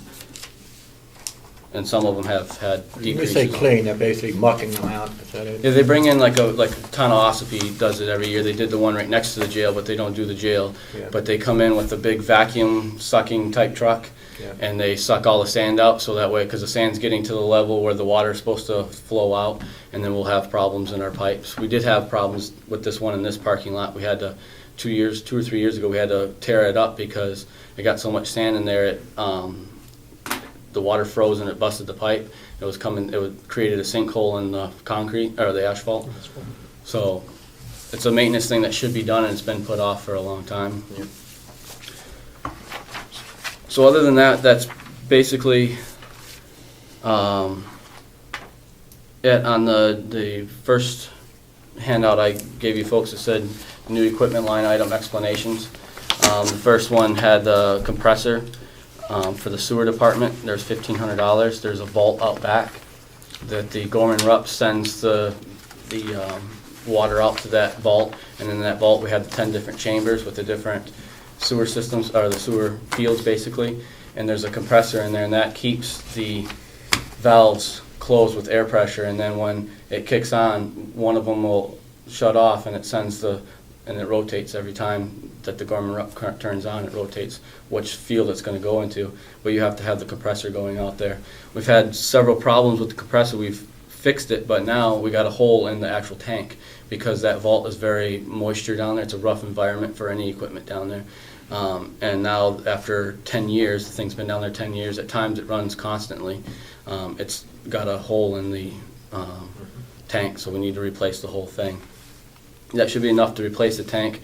Also hire the electrician to wire it properly, and then I put a little buffer because I don't know, it's like 10 feet down on the ground, so I don't know if we're gonna have to get someone out that has one of those little crane things on the back of their truck to lower it.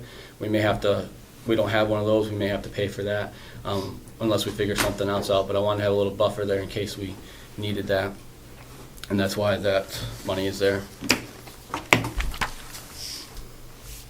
The next thing I was hoping to talk about would be your handout that says capital expenditure account for the farm's budget 2013. If I could just back you up, talk to me about various outside yard tools. Yes, that is the same thing I put in every year. It is for our push mowers.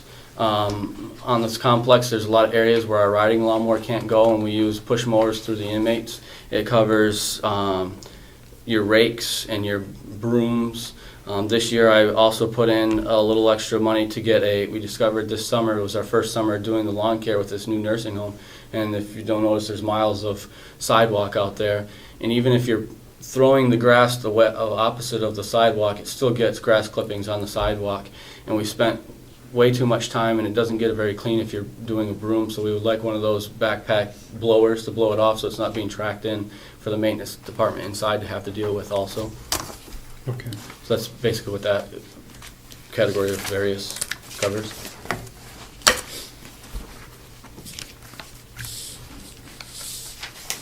The capital expenditure account for the farm's budget 2013. It's a little confusing. I just want to try to explain.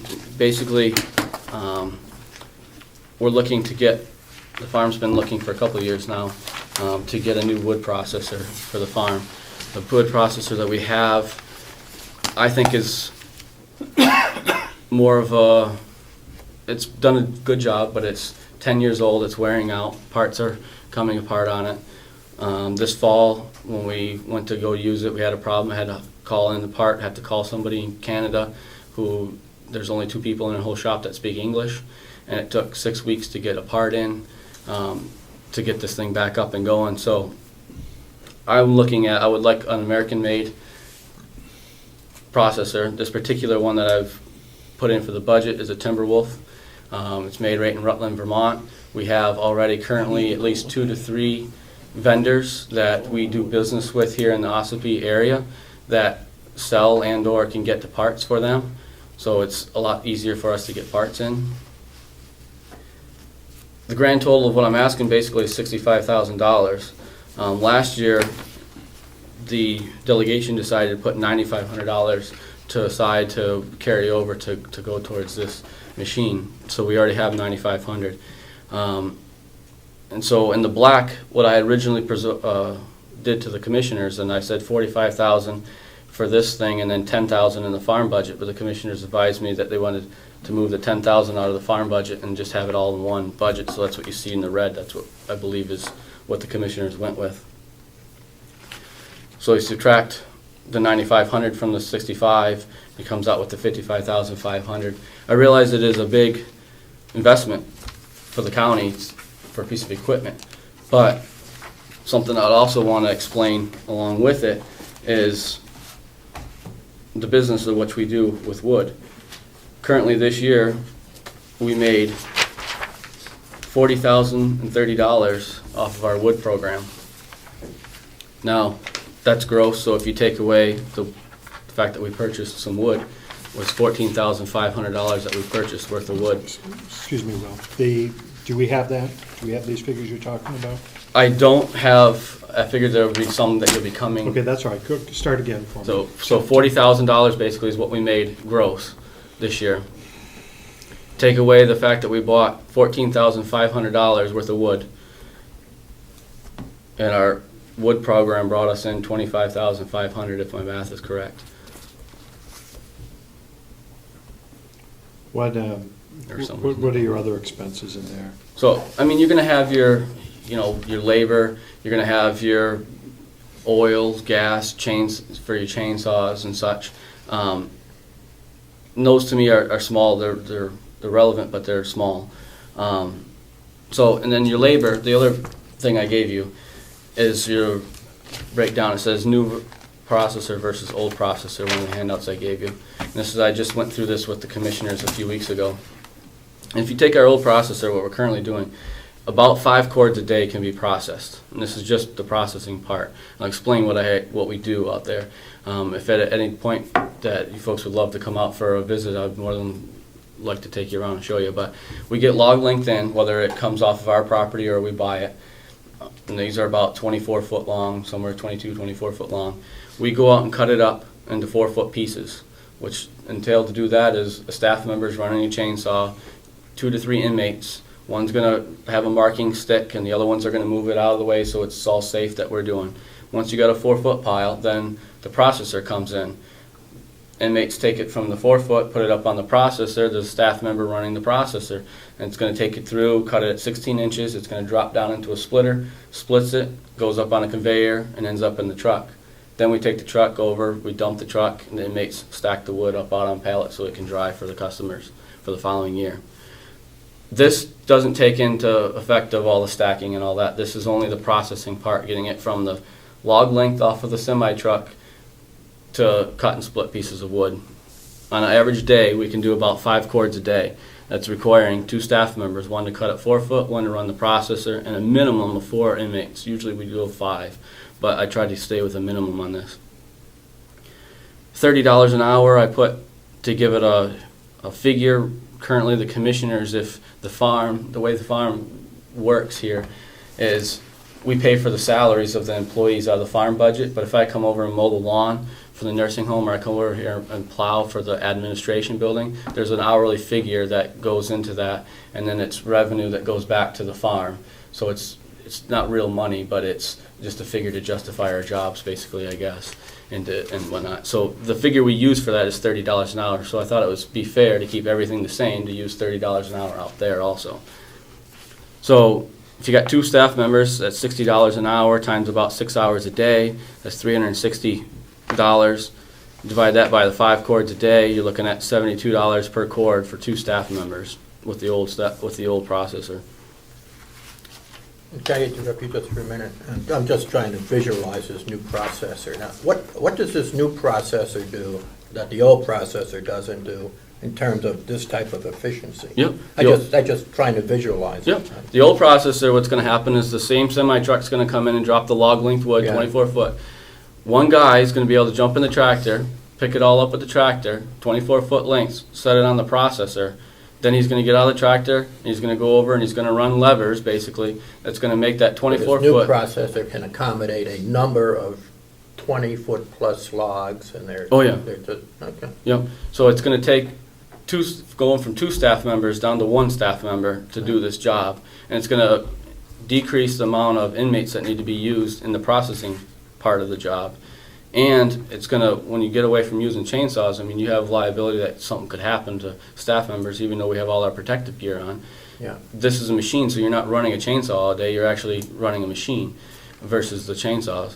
So that's the difference, basically. You got one guy that's going to sit there and take it all the way down to split pieces of wood versus 2 guys and 5 inmates. So let me ask you one more question then. Yes, sir. Last year we put out about 360 cords. No. How many cords of wood did you do on the old processor last year? 360, am I reading that right? No, No, that's...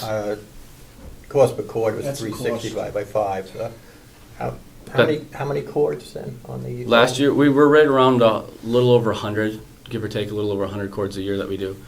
Okay. So that 100 cords ultimately led to $25,000 in profit. Sales. Right, not sales. Profits. No, he said he cleared. Pretty close. If you take out the wood, I mean, yeah, you can nickel and dime me about the oil and the gas and stuff, but... Yeah, he stated he cleared 40, but out of that he netted 25, so I would... Right, we took out the cost that we bought the wood with, is what I took out. Did you take out the cost of your labor? Yeah. You You took know, out the cost of the... well, not in that, but I mean... On the, yeah, well, I think he did. He said cost of the wood and labor, I believe, was your statement. Oh, well, if I did, I was wrong, I'm sorry. Maybe, Representative McConkey's right. I just took out the price of the wood Correct. Okay. off the 40,000. And with the new processor, 100 cords is going to turn into how much? How much do you anticipate? The money's gonna be the same. I mean, I'm not gonna just. So you're not going to process more than 100 cords of wood, is that? Right, I don't plan on increasing our business. I plan on, what I'm trying to do is make our business more efficient. Okay, you add on this new nursing home out here, and it's become way more labor intensive for my department to take care of this nursing home and the Right. things that add on. So Yeah. if you still want me to make $40,000 in wood, I need to make other parts of the operation more efficient. I'd even like you to make more. My only Well- question was, I want to be honest with you, our cordwood business, there's only so big a piece of the pie, and there's a lot of people that do cordwood. right, Our piece probably isn't going to get much bigger, to be honest no, with you. then you're answering my question. The campfire wood, though, to go beyond with your question, is where there's possibly room to increase, because that's a niche market, and not a lot of people can provide the quantity of campfire wood that we do to the campgrounds that we do. So there's a little possibility. Our cordwood business, to be honest, I don't think it's going to expand that much. Got too much competition, too. There's a lot of competition. We don't want to get involved with competition. Our prices are more than a lot of people, a lot of locals. Yeah.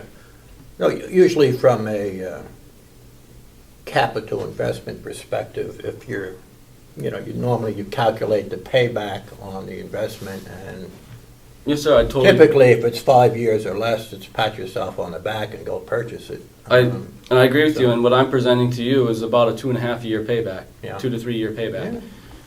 We're looking at 65,000. If we have a profit of 25,000 a year, we're looking at just over 2 years that machine would be brought back. Okay. Either machine, we're still going to have our labor, and either machine, we're still going to have our oil and our chains and all those. That's why I didn't put that all in there. Yeah, yeah. And I'm not trying to grill you here. I was just Right, trying no. to, if you're looking to grow the business or status quo on the business. and I mostly kinda- want to keep it efficient. I want to make it more efficient where we are so we can handle the other things that are coming on our plate. Okay. If I could. Yes, sir. This processor is this being used for both your cordwood that you're selling and your firewood? Yes, sir. The campfire wood, yes, sir. Okay. Commissioner? I thought you were gonna go where I was gonna go, Mark. You're only talking about a $25 profit on a cord of wood. You're not even talking about the profit that you make on the campfire wood, which is gonna add to your annual revenues and profit. Well, that 40,000 includes both campfire and cordwood. Oh, okay, well, It's all one line item that we budget here. I'm and it sorry, okay. includes both Sale of wood. sides. It's just sale of wood, period. We made $40,000 this year. would you be opposed if we put a line item in there for campfire wood? If you want to break it So there won't out, be any confusion? if you want to break it out, it doesn't matter to me. It would be okay. Well, is it something you can keep track of, all right? We should be able to. Okay. I mean, I would ask the ladies downstairs that set these sheets up for you. I don't know what that involves with their side. My side, it's not hard. I don't know Okay. about their side. So if you're selling roughly 100 cord a year, is that what you're saying? A little over that now, but yes. Yep. So that 100 cord a year right now is taking you how many days? Because you're saying you only do 5 cords a day. So I just take my 100, divide that by 5, and that's typically what's taking you to take care of your sales? Yes and no. I guess if you want to just look at black and white numbers, you could say that. In the reality of Well, things. the reason I want to look at black and white numbers is because everyone keeps throwing out here profit. We're not talking, you don't have all those things into it that I, as the businessman, if I'm doing wood, count all those things. But you're saying roughly to get 100 and at 5, so 5 times 20, it's going to take you 20 days to produce what you need to sell for a year, as far as the processing end of it goes. Yes. If you want, yeah, the math, I Okay, guess. so if we had a brand new machine, this machine, then we're going to cut that down to somewhere in the neighborhood of 4 days. 5 days. I mean, I said 4 and a 18 half, cords. 5 days, I said yeah. 18 cords. So if you want to round up to 20 cords a day, we can just reverse the math and say 5 days. Yeah. If that's the math, So I'm getting a great economy as far as labor's concerned with the new machine. Right. That's where I'm trying to go with this, is the fact that, A, the machine needs to be replaced anyway, so at some point in time, we're on borrowed time with that machine. That's what I told the commissioners. That thing, just today, they went out, we got an emergency wood order from CAP. That's another thing on my list that I want to explain to you folks, is that there's not very many wood vendors in our county that take fuel assistance because it takes a long time to get your money back. we do that. So today, we got an emergency wood order out there, should take two cords. Shouldn't take them but a couple hours to do that. All morning long, we're out there because we got a problem with the processor breaking down. So here they are, out there trying to fix this thing to get this 2 cords of wood out to our fuel assistance customer. So yes, 20 days, you're right, but right now, if I go out there and I put 2 cords through it and it breaks down for 2 hours, and then the next day I put 5 cords in it and it breaks down, or 1 cord, it needs to be replaced at some point, and I'm presenting that we replace it with this machine that gives us the efficiency. I fully understand. Let me ask the commissioners a question. So private vendors aren't in a hurry to tie up sending their product out there and not getting paid back for a long time. The Through CAP apparently, yes. Yeah, so what And advantage? CAP orders come in late, if I'm correct, right? Yes, sir. They don't come in during the regular season when wood is being delivered to Sure. average households. So I guess what advantage is it to us, and do we oversee, do we get our money, are we 2 months, 5 months? We get our money, but it comes later. Right. There's a lot of paperwork involved with the fuel assistance program, so I'm not saying there's not vendors out there that do it. There are vendors that do it. I'm just saying we have a limit. If you call up most of your oil, if you burn oil in your house, most of your oil companies around here do, you have a lot more options than you do if you call up for cordwood people. I mean, you know as well as I do, most people in the wood business need to get their money as quick as possible. They don't have as much leeway as we're able to provide this service to the people. We still get our money, it's just we don't have to be in such a hurry for it, so it helps people out. Can I ask another question when you get a chance? Go right ahead. Just to follow up on what the chairman said, and I should have realized, but for a $55,000 machine to be utilized 5 days a year doesn't seem like the most efficient use of capital money. I mean, I agree. what are we getting? I agree, that's why I said I don't think that math is fair to say that. Okay, I mean, am I gonna go out there in 5 days, I'm gonna have the whole year's worth of wood done? That's not realistic. And your math, which I agree with you, when you look at the black and white numbers, exactly, it's gonna say that, but that's not realistic. I mean, it's Well, I'm not. just reading your numbers back. Right, I mean, I understand you that, put and the sheet together. Right, I understand that, and I don't know how you want me to change the numbers, but if we want to look at the realistic picture of what goes on every day out there, basically from the time the hay gets done in that mid-September till snow flies, which could be, lately it's been Christmas, we've been lucky, but generally I figure the 1st of December, that's our wood time. That's when we do our wood. That's when the wood is going out and being delivered. That's when we're processing for the following year. It's when we're getting ready to get all the wood done up for our bagged wood, for our campfire wood that we're going to bag in the middle of the wintertime. That's our time period to do that. If we don't have this business to do that, then, you know, we're out all that money that we're making. And what else, you know what I mean? That's what we do that time of the year. There's not lawns to cut, there's not snow to remove. Let me ask you another question, and again, I'm just curious, and it still seems to me that ultimately we're going to wind up with 100 cords of wood, which theoretically, once you get into cutting wood, you can do in 5 days with this new piece of equipment. Might it not, I don't even know if we can do this, might it, for that limited amount of use, can we lease a piece of equipment or rent a piece of equipment for such a limited amount of use to come in? You know, like a farmer who cuts a wheat field might sometimes rent a combine. I mean, they don't own the piece of equipment. I'm just struggling here with justifying that type of outlay with such a limited amount of use on it, that's all. You know. To answer your question, honestly, I don't know. I haven't looked into that option. I can look into it. Yeah, do you have the ability to check that out? I mean, of course, it's going to lower your profit margin, but on the other hand, we're not going to be shelling out 55 grand. But you're also... I'll come back to you, gentlemen. You're also not going to process... I mean, where are you going to put 100 cords in 5 days? When you start processing, you're only going to fit so much in the truck. So I got to lay that out, and it's got to be stacked before I can process the next. There's a process here, so you can't just rent the thing and think. I guess I just, and I'm not trying to pin you to the ground here.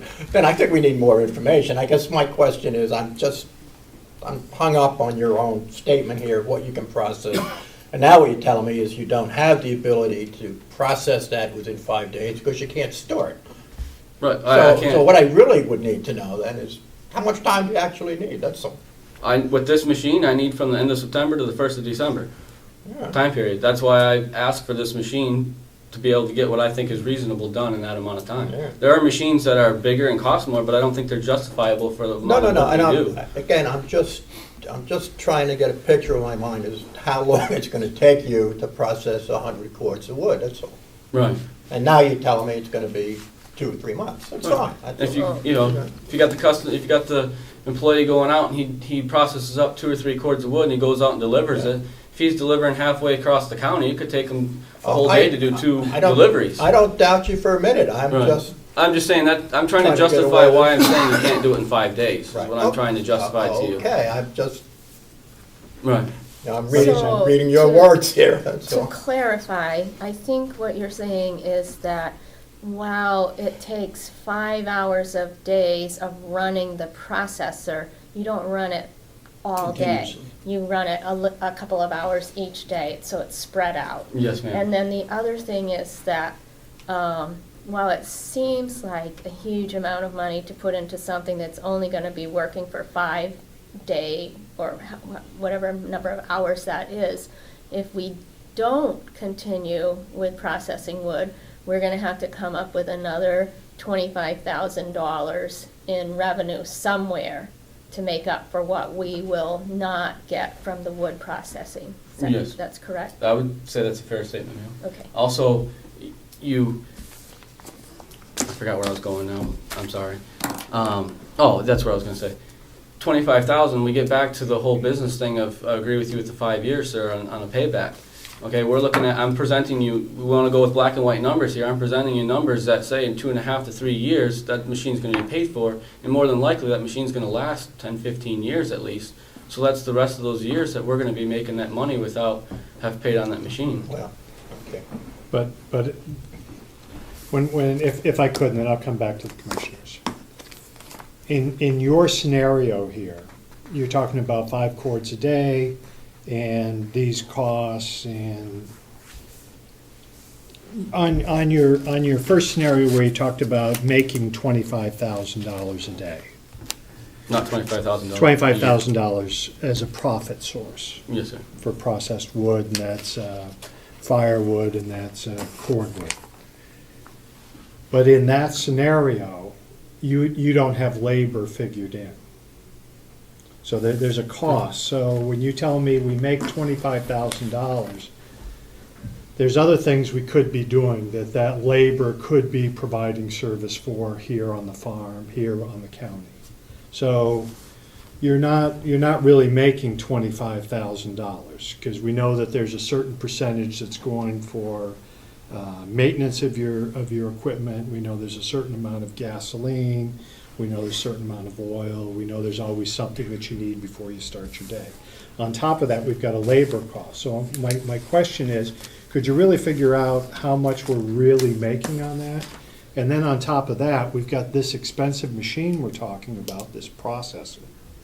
But we also have a great big truck that we bought a number of years ago, which delivers firewood and delivers hay.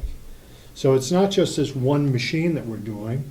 We're gonna come to a life cycle on that truck also. I believe, what are we, 4 years on that truck now, 3 years, 4 years? So, yeah.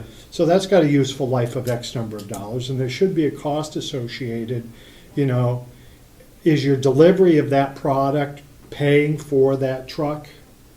Is that one complete side that's completely taking care of itself? Or is wood processing also costing us another cost? And then I guess the other question to me, as a business person, is, for all this effort that you're going into, and you're telling me a time frame of 2 months, that, we've got to do it, you've got to touch it, you've got to move it, you've got to touch it, you've got to move it, are we better off not making $20,000 and spending our time on another source when we already know, as far as cordwood, over the last 2 or 3 years, when I open the paper and I look in the Conway Daily Sun, and under for sale, firewood occupies probably a fourth of all the ads, because everybody's in the business. So I understand that this is the way we've done business in the county. We've always gone to firewood. But I would also ask you to think that your responsibilities when this campus gets bigger and bigger, which it has, probably won't grow beyond this point, are we better off using your talents and your staff's talents, maintaining what we have, than expanding and keeping certain things going? A process you can think about over your leisure at another time, but when we sit here and I hear the conversation that we're making $20,000, we're not really netting $20,000. Can I rebuttal a little bit here? It's not a rebuttal, it was a question. Right. Well, my question is to you, and I'm probably going to bite my leg off for saying this, just ahead of Start time. now.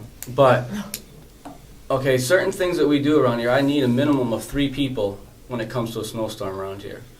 I have to have it. Summertime, when we're haying or if we're gardening and with the lawns and the water and sewer, all those things going on, I have to have 3 people.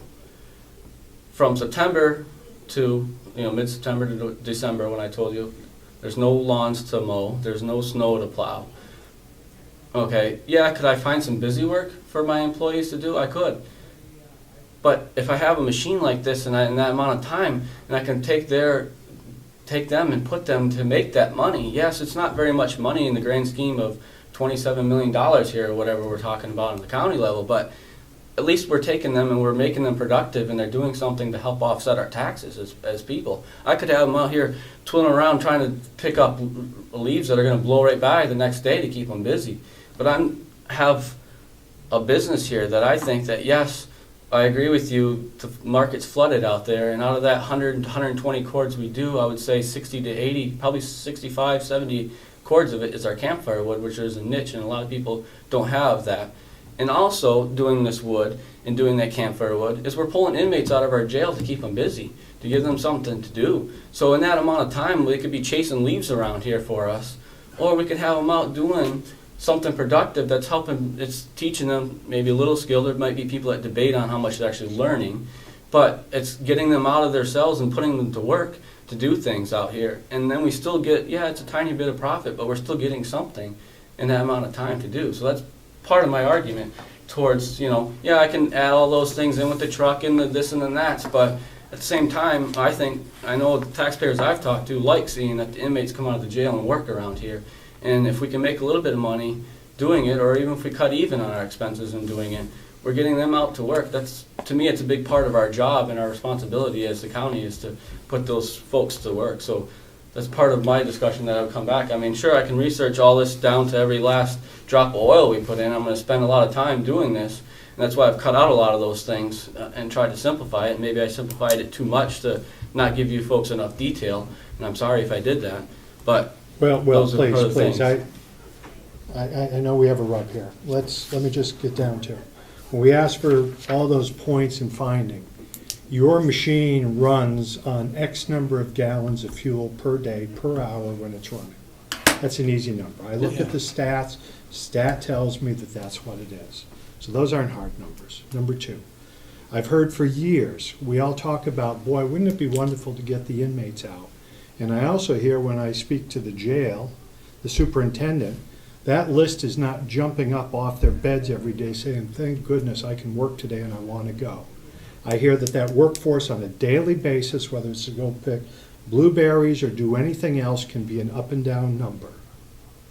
And I hear that it's less people wanting to do it than there are more people wanting to do it.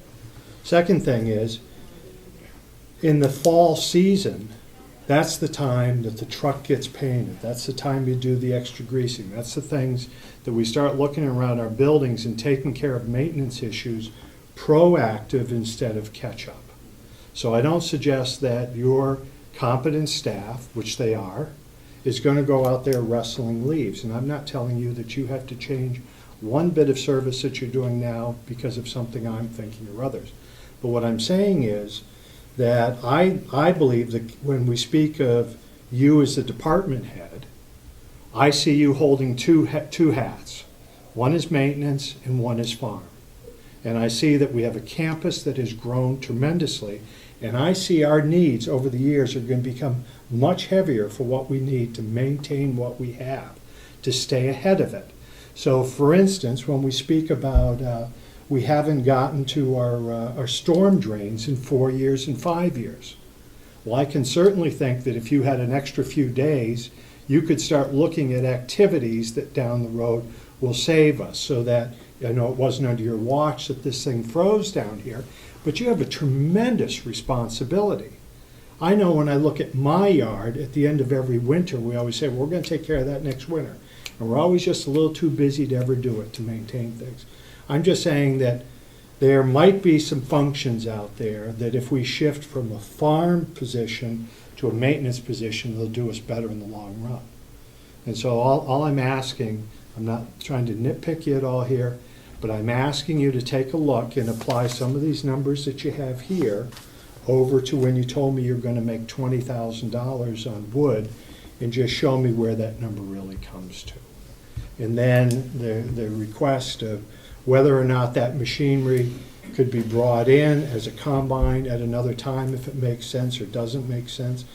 You can have those discussions with us, but I'm not here to tell you what you're doing. I'm just here looking at, when I hear that if we spend $60,000 that we're going to pay it back in 2 years, I can guarantee you that that's not really paid back in 2 years' time. So I'm just looking for a more honest discussion on costing than what we're seeing here. And when I say honest, I don't mean you're being dishonest. I'm saying that if we were sitting here as a bank and you came in with a proposal to buy a piece of machinery, I wouldn't give you the money. They wouldn't give me the money. So I'm just looking for the real cost, a real business plan that talks to that effect. And I apologize for dragging you through that conversation. Representative, you had a question? Not exactly a question, but I think we may also, if we, not for this year, and totally understanding what you're saying, but not for this year, but we may also have a community economic development opportunity here, because you may be able to, or someone may be able to use this processor when the county is not using it. So it might be a good incubator business. It might be a good thing for people who can't afford to go out and buy a new processor to do their cord wood by leasing out or renting out our processor or something. So it may bring in more income that way. Just an idea. Representative. Just one more thought to ponder. If you get a chance, Will. We've heard about the $55,000 machine and its capabilities. I don't know where your investigations have led you, but is there a lesser priced machine that maybe doesn't have those capabilities but would still fulfill the mission when we're looking at a very limited time frame where we're going to use it?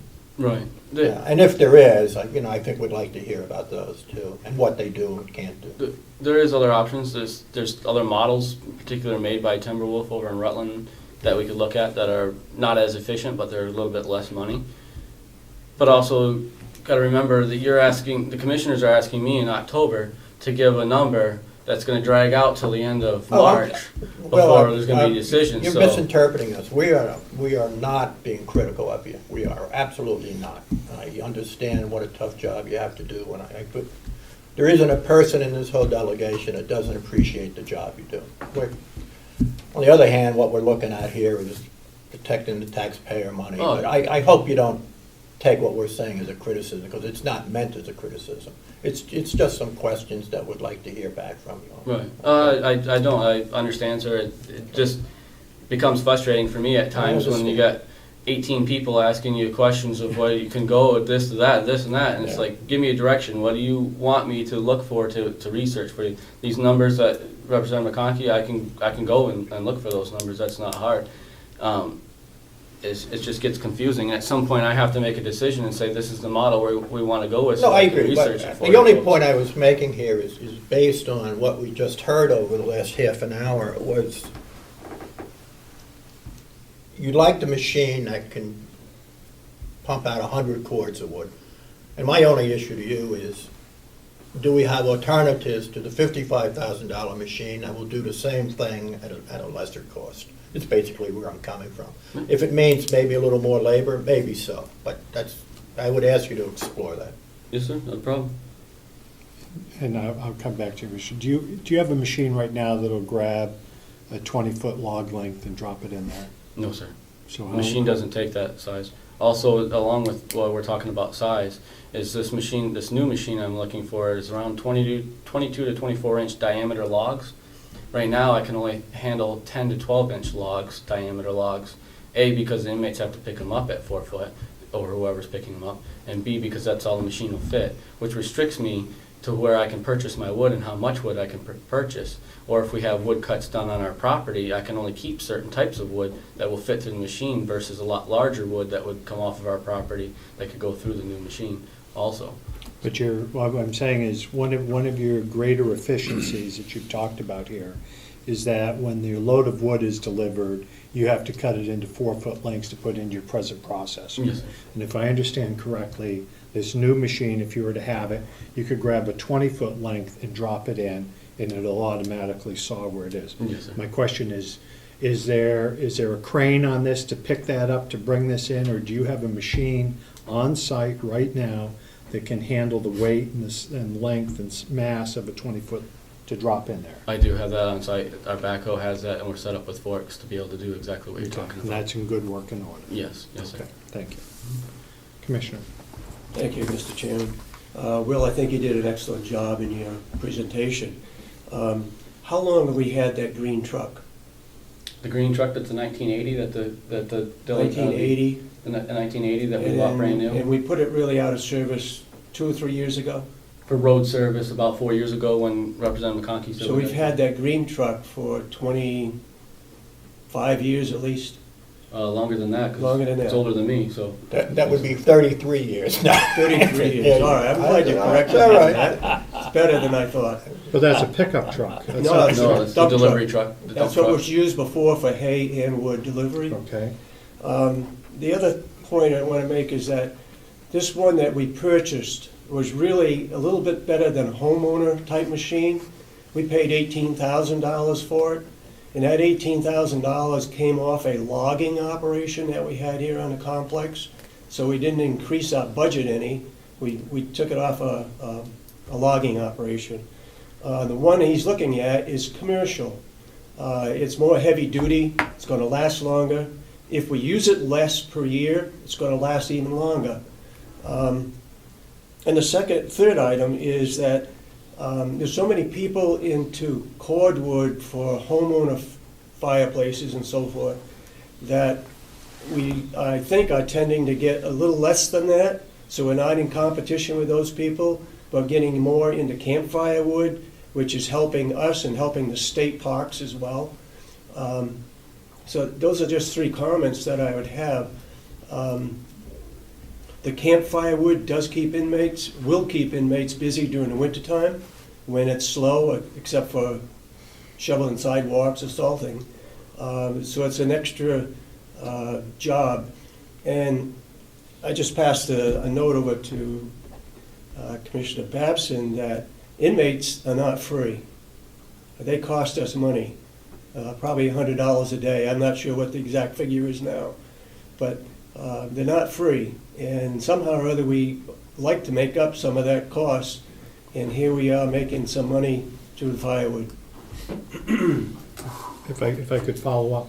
Does the county own a stake body truck? We bought a large truck a number of years ago. Yep. Then what do we do with that truck? The green one is still in service. No, but the red one, the big one that takes up a full bay. Yeah. What do we use that truck for? That replaces the one he's talking about. But we still- Firewood and hay. And hay. And how long have we had that truck? In 2000. 4 years? Yeah, they bought it in 3 or 4 2000, years? right before I started, in 2008. At the end of 2008, I believe you folks bought it. Yeah. That's the truck I'm referring to. And the Yeah. reason we needed to buy that truck Yep. was so that we could efficiently deliver materials around into a further distance than what we had presently. Well, you had a truck that was a 1980, so. Well, I'm just Plus saying the that other was- one was getting too Yeah, old but I'm to just run saying around. that is why we purchased that large truck. Yeah. Okay, so from that point on, I don't think that other discussion holds a lot. And then also, that truck also occupies most of the year a full bay of our maintenance building. So we use that regularly, I would hope, for hay and for delivery of firewood. Right. And it's used on the complex for maintenance things also. It has a dump body on it. So, and when we deliver hay and we deliver firewood, how do we cost that out when we're doing our delivery? Well, if we want to get into whole cost thing, we got a whole messed up thing here, though. I'm asking the Well, question. your because- recipient is being charged. You're Yeah. getting, you're getting, Delivery- I forgot what it delivery- is, but the rate Right, there per is. mile. For hay, for example, it's an extra 75 cents a bale, Okay. if that's what you guys are talking about. So I'm sorry, Will, because my conversation's No, with the I'm sorry. commissioner. So at present, the cost that we paid for the stake body truck to make that delivery, and our costs that we're charging for the delivery of the products that we have, does that pay for the majority, does that pay for our service for doing that? Is that equal? I'd asked for that number of years ago. I don't know offhand, I'd have to look at the figures, but that truck is bigger than the previous truck we had, so it can haul more per load versus what that green truck was hauling. Okay, I know. Forget the green truck. My point was, and I had asked this Yep. question a number of years ago, is our fee that we're charging to deliver hay and to deliver firewood, have you looked at that? Has it been adjusted over the years, and is it a fee that's making sense to help pay for that truck? I believe it is, and it was just adjusted not too long ago, maybe 2 years ago. We added that 75 cents. I would say, I mean, I can go look up numbers, but if you're gonna say for hay, for example, it's easier to put on than it is wood. But if you wanna say for the hay, it's 75 cents a bale extra for delivery. So if you figure that we do a little over 9,000 bales, maybe 7,000 of those about are delivered, 7,000 times 75 cents for 1 year, you know, I think that's gonna cover our costs associated with it, I believe. Okay, I'm set with that for now. Thank you. The other, I don't know if you had another kind of. No, go right ahead. I'm off of the processor Yeah. thing now. I think we've all discussed, unless there's any more things that you need from me on that. No. The last thing I wanted to talk about, sorry, before we get off that, there are some other options to this machine as far as, I know the commissioners, and I would agree with the commissioners, of doing a one chunk thing, but just to make it aware that I was asked to look in at one point of our options if we wanted to make annual payments on that machine, that there's an option there, so that way we don't have to come up with the whole 55,000 in 1 year. If we turn around and had a woodcut and we wanted to pay it off quicker than our payments were, that's an option that we don't get overcharged for either, through a financing option. So those are some other ways that we could, if you're concerned about the numbers of how it's gonna affect our overall budget, you could. We don't want to finance it. But financing, you involve the interest, so I would agree with the commissioners that we would do it in one chunk. But the last thing I wanted to talk about was the capital expenditure. It's a handout I gave you. It says capital expenditures reserve account for outside maintenance. I don't believe that the commissioners at this point had room in their budget to put in for this, but I want to, in the past, I feel as though I've gotten ridiculed by the delegation of, I present a problem that's coming up, it doesn't make it past the commissioners because of their reasons, and the delegation doesn't know and then says it's my fault that they didn't know about it. So at this point, I want to make this, I put in an idea that at some point, these plow trucks that we have that are used for all the maintenance and water and sewer around here are going to need to be replaced. So my idea was something similar that the town of Ossipee does. They set up an account and put a little bit of money in it every year. When they need to replace a big plow truck, they take that money out and they keep their budget more flat instead of these ups and downs. Last year we had 35,000 for the sanding and truck that we didn't have, you know, we had this great big spike in our budget that we had to spend. So my plan was, and I said 10,000, doesn't have to be 10,000, but a number that each year for 3 or 4 years we would put in an account, so when that truck is at its life cycle, it's already 4 years old right now, so within the next 3 to 4 years, we would have enough money to take from that account, and we wouldn't have to have this big spike in our budget. We'd have a more flat budget if we budget a little bit every year. This might surprise you, but I fully agree with you. So, I'm trying, what I would like to do, the first step, I think the maintenance department is in that category right now. If we could start doing that with a truck. Eventually, it would be nice to set one of these types of deals up for the farm. If this processor came up, we would have a chunk of money to spend out of. But we haven't got that far yet. So right now, I'm just talking about this. It didn't get put through with the commissioners, but it's something that I want the delegation to be aware of, that I'm thinking this and I'm trying to push this, that we have an account like this so that keeps us more flat. Well, let's direct that question to the commissioners then. That's a. What's your thinking on a capital reserve account?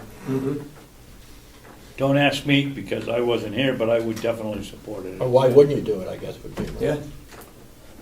We would, he just didn't bring it up. Right.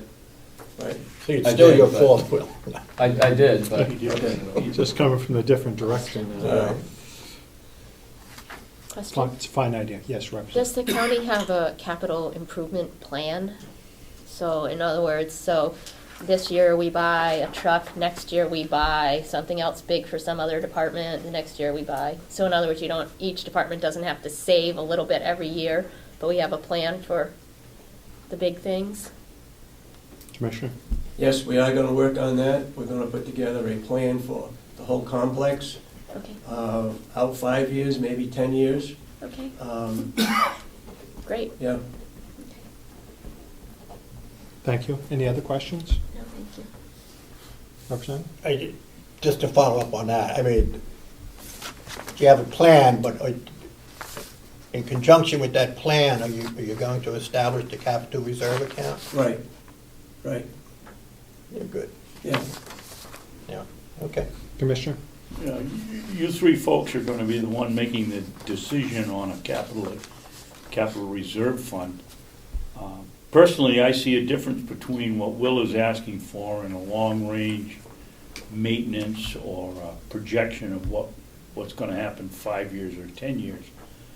Would you support both of the concepts, or would you support only one?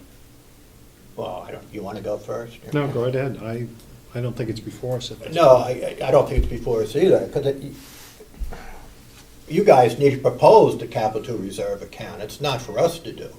I mean, you haven't done that yet. Well, I guess, Representative, if we propose it, what is your feeling? Will you Oh, I support would it or not? support it in a support heartbeat. I think it's good business, it's good management. I mean, you have a number of pieces of equipment with a finite lifespan. I mean, it's just common sense to do it. Yeah. It's just, The history of the delegation, though, is not to put anything in capital reserve, that to put it all towards reducing the taxes. Right. That's what's been in the past. well, Hopefully it's changed.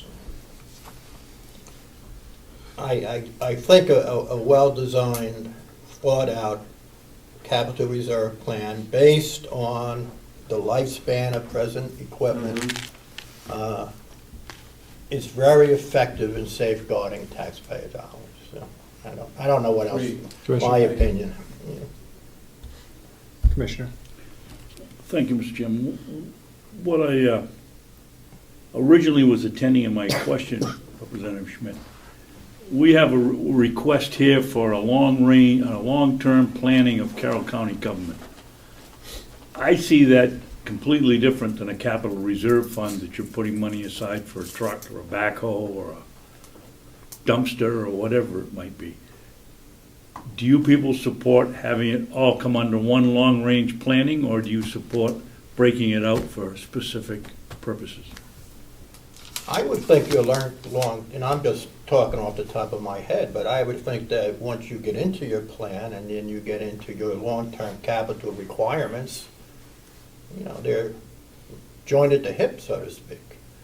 Okay. So that capital reserve account should be part of that long-range plan.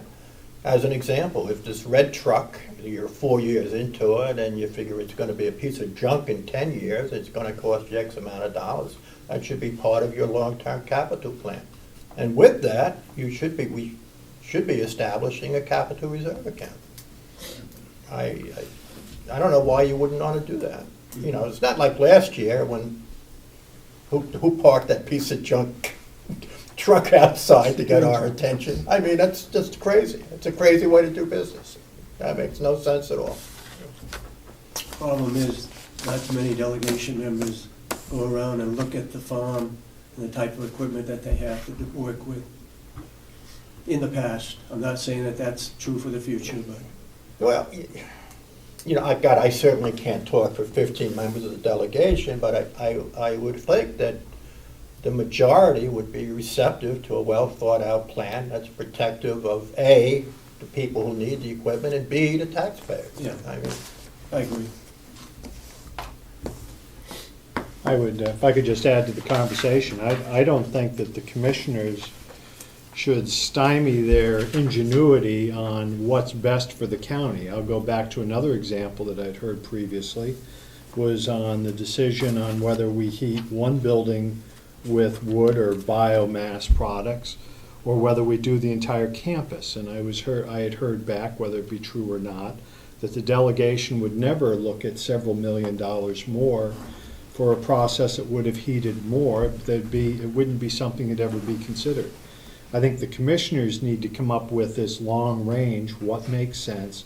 Commissioners come to a consensus and then bring it to the delegation. And the delegation can look at numbers, dollars. That's our reason here. So you have a wonderful new commissioner now in your employ there, and I would hope that you would look long range and offer that sort of thing. you two even look like maybe cousins or relatives, or, I don't know, it's just an observation from me. If I come back to Will, though? Putting a lot of credibility on you. We expect a lot. Will, do you have more to present to us at this point? At this point, I can't think of anything. If I could ask a couple questions. Yes, sir. At present, your maintenance is broken out by building.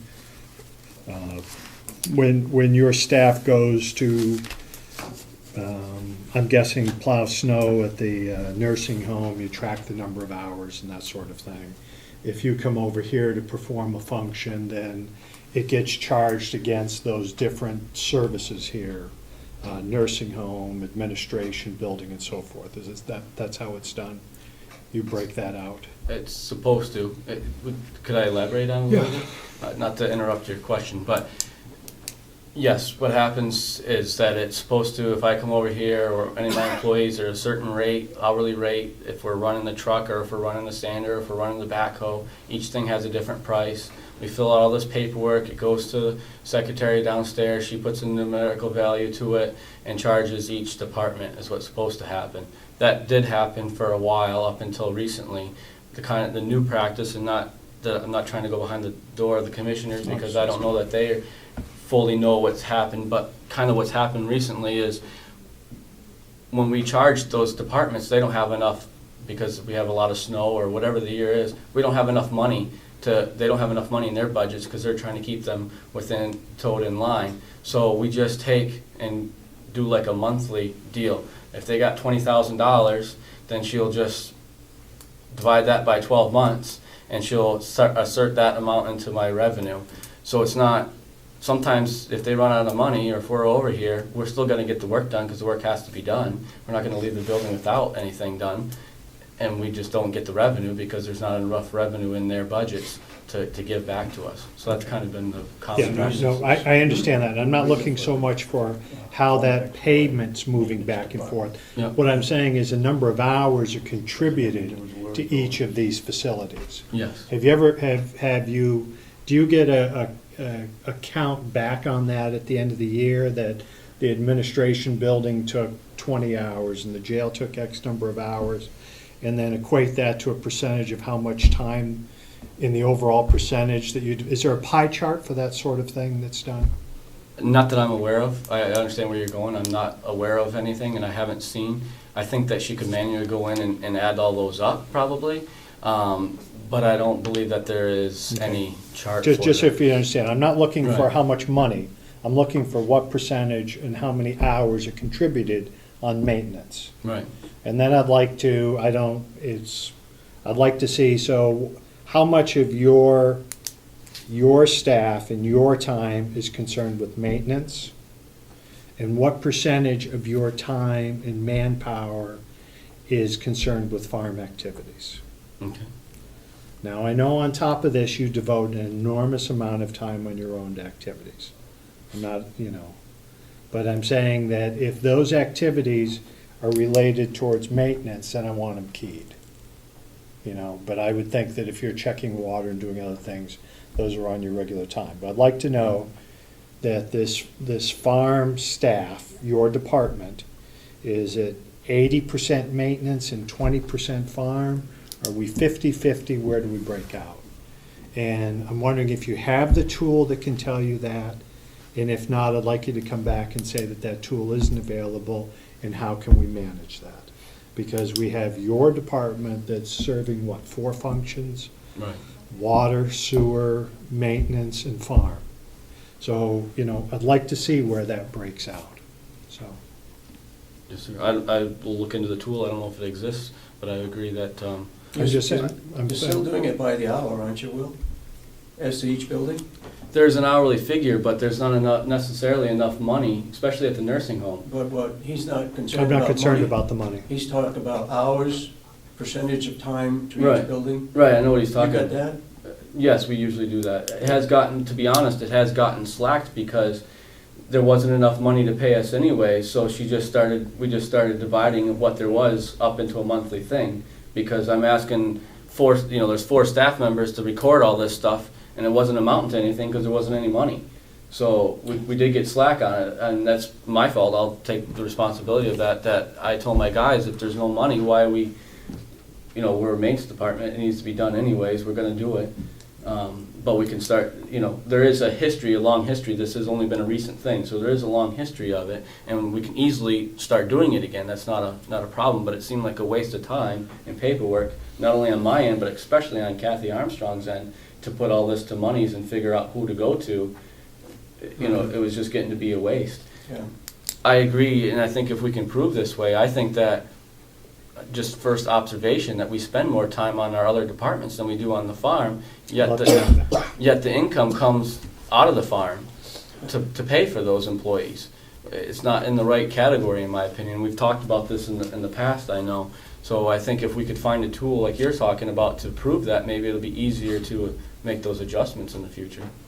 I think it'd work for you and it'd work for us. Right.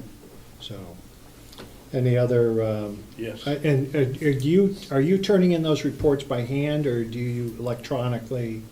Are you typing up something and that's emailed over to them? How do you? No, how's that it's, done? I have a form that's all electronic, and I print it off, and then every day the guys fill it out by hand, and then at the end of the month, I collect them and I take them to Kathy Armstrong, and then she puts them in, she's got formulas in her computer, and puts them into each thing, and then she does her journal entries to figure out where they go. Okay. Commissioner Babson? Thank you. Well, are you in any way tied up with this Cronus program? Chronos, anybody checking in, checking out, they keep talking about how it's set up to schedule. Couldn't you work through that where your personnel is going? I don't know, that wouldn't be a question for me, probably Kathy Gary or somebody that's on that. Alls I know on my end is my guys have the thing and they swipe the cards when they come in and they swipe the cards when they go home. And I can check that they got on the computer, I can check that what hours they worked. As far as details of where they worked and all that and how they put it in, I don't know. Might I suggest you sit down with Jan and tell her what Representative McConkey is requesting, and I'll bet that the program somehow can be worked out to detail where your personnel are. I'm not sure, but she certainly knows a lot more about it than anybody else on this complex. And she might explain it to her. They might be able to slide their card to the machine we have downstairs if they're working here at the complex. That's right, too. Right, within the building, right, each building that they go to work at. And if they go over there, they can swipe it over there, yeah. Right. But we'd have to look at that, that'd get kind of confused, like, we'd have to work at that and adjust it probably, because that would get kind of confused. If I drop the plow for a couple parking spots over here, and what Representative McConkey's wanting to know is he wants all that time accounted for. Well, you'd have a fudge, I know that budget, right. after any storm, you're gonna have X number of hours. So I'm just saying, at that point, snow plowing an extra 2 hours, I don't care where it went to. Right. What I'm looking is to total. break out a total. Right. How much was water, how much was sewer, how much was farm, and how much was maintenance. Right. That's what I'm looking for. It'd be nice, if you already have it broken out from department, that's great, but I'm just looking for those categories broken out. Right. That's what I'm looking for. And I guess for the commissioners, then, do you have, or would who would have the numbers on the number of inmate hours in 2012 that was contributed to the county for different activities? No idea. I don't think it's recorded over there, and you don't record it. I don't record it. The only thing I could try to tell you is that every day when we go to sign out inmates, we put how many we're getting for that day, and the jail does keep, I don't know how long they keep those, but they do have a book in there with them. So I guess by hand, you could go back and count how many inmates and, do the math. If they have all those recorded, it's not set up easily to answer your question, but it probably could be found out if they still keep those. I would think it'd be a number that could be, I would think you'd want to know how many hours. I would think that the commissioners would want to be able to sit here in full confidence and tell me that, 2012, we got X number of hours and what a contribution it was. And at the same point, how good it was for us to be making sure that they had that opportunity. So I don't expect you to be the person to do it, but it would seem to me that the jail, if they're the ones bringing the people out, that would be a good number to have. I don't see that as a bad number. Yeah, is the farm the only recipient of convict labor? Yes, on this complex, my department's the only one that takes out inmates.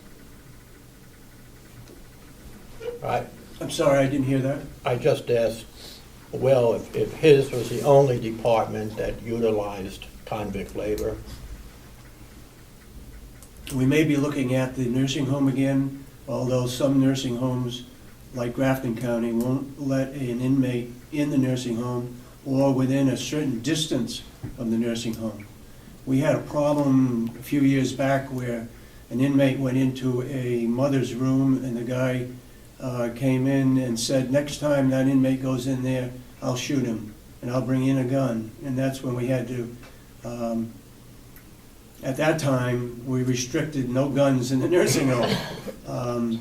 And we had to talk with him, and it worked out after, but we did have inmates in the kitchen for a while. We may go back to that if we have enough inmates.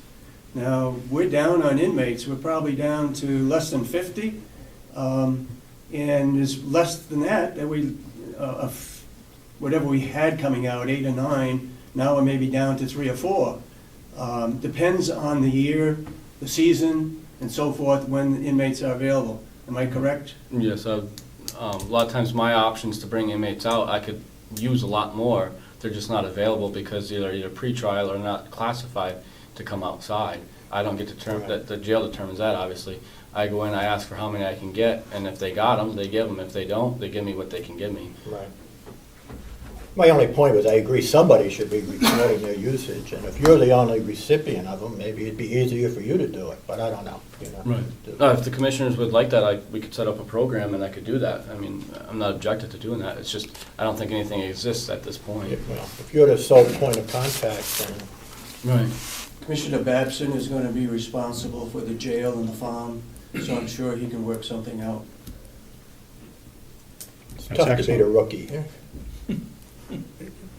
Thank you. Anything further? Will, anything else you want to request of us? Not at this time. I can't think of anything, sir. Thank you so much Thank for you, your Will. time. Thank you.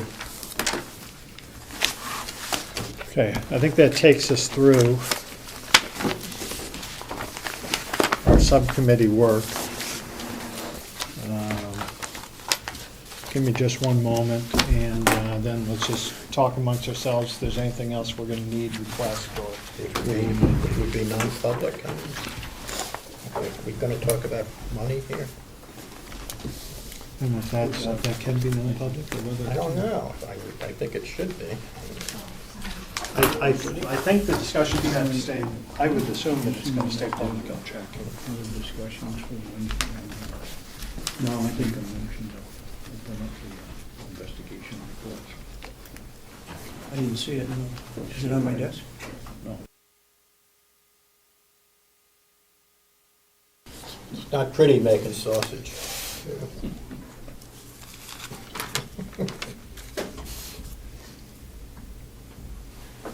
So just a sense of wrapping up here, and then we take some questions amongst ourselves.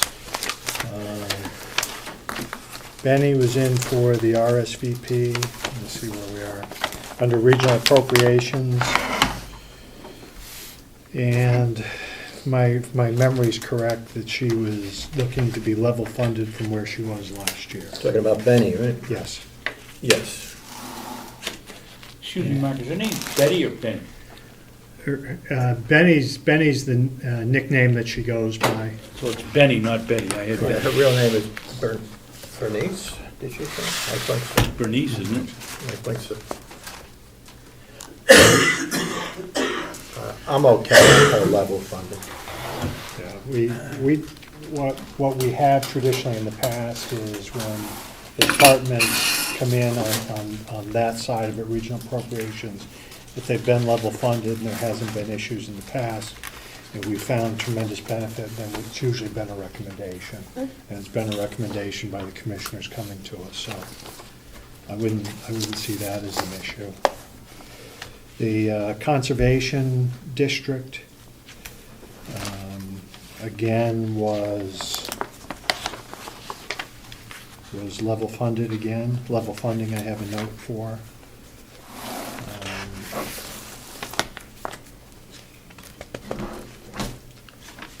I could just ask a question on that, and I was just, it just seems to me that those services might be somewhat redundant with the county extension, or am I off the mark here? You know, this is a one-person effort. You know, frankly, I don't know what she does. Can I answer that? Yeah, sure. Your first part of that, Representative, is they don't overlap because her organization gives out the money. Cooperative Extension doesn't give out any of the money. And they do they fund conservation projects across the county.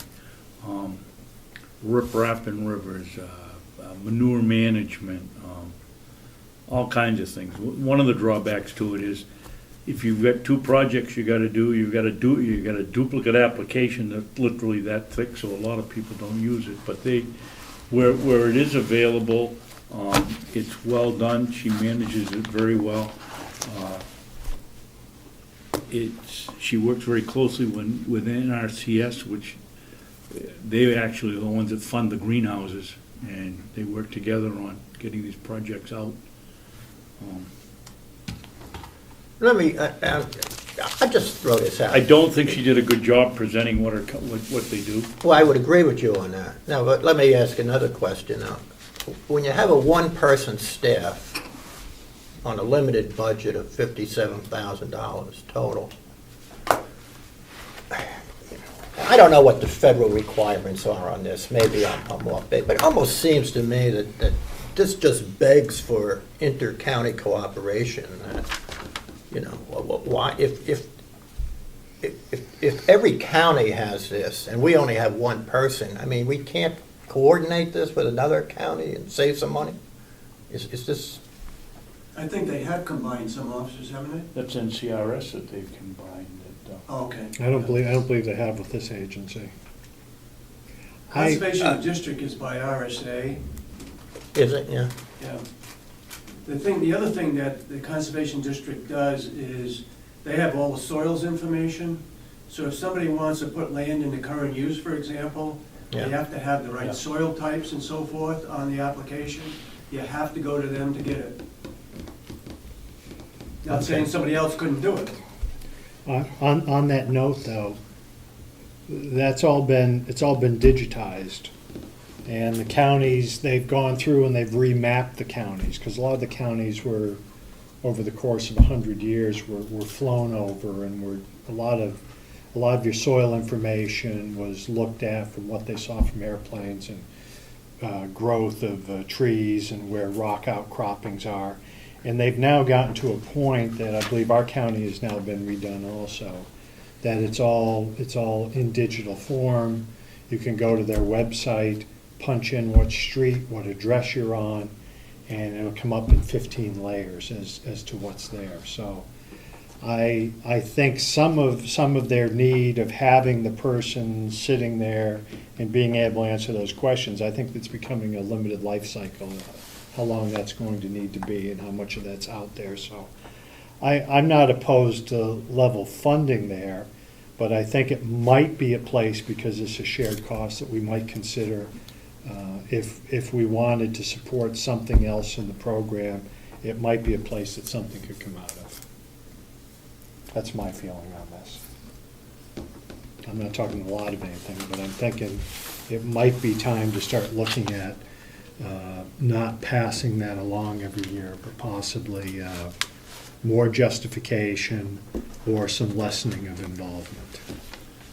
Yeah, like I say, I'm not that familiar with their output, and what her presentation didn't do anything for me, frankly, and I'm just wondering,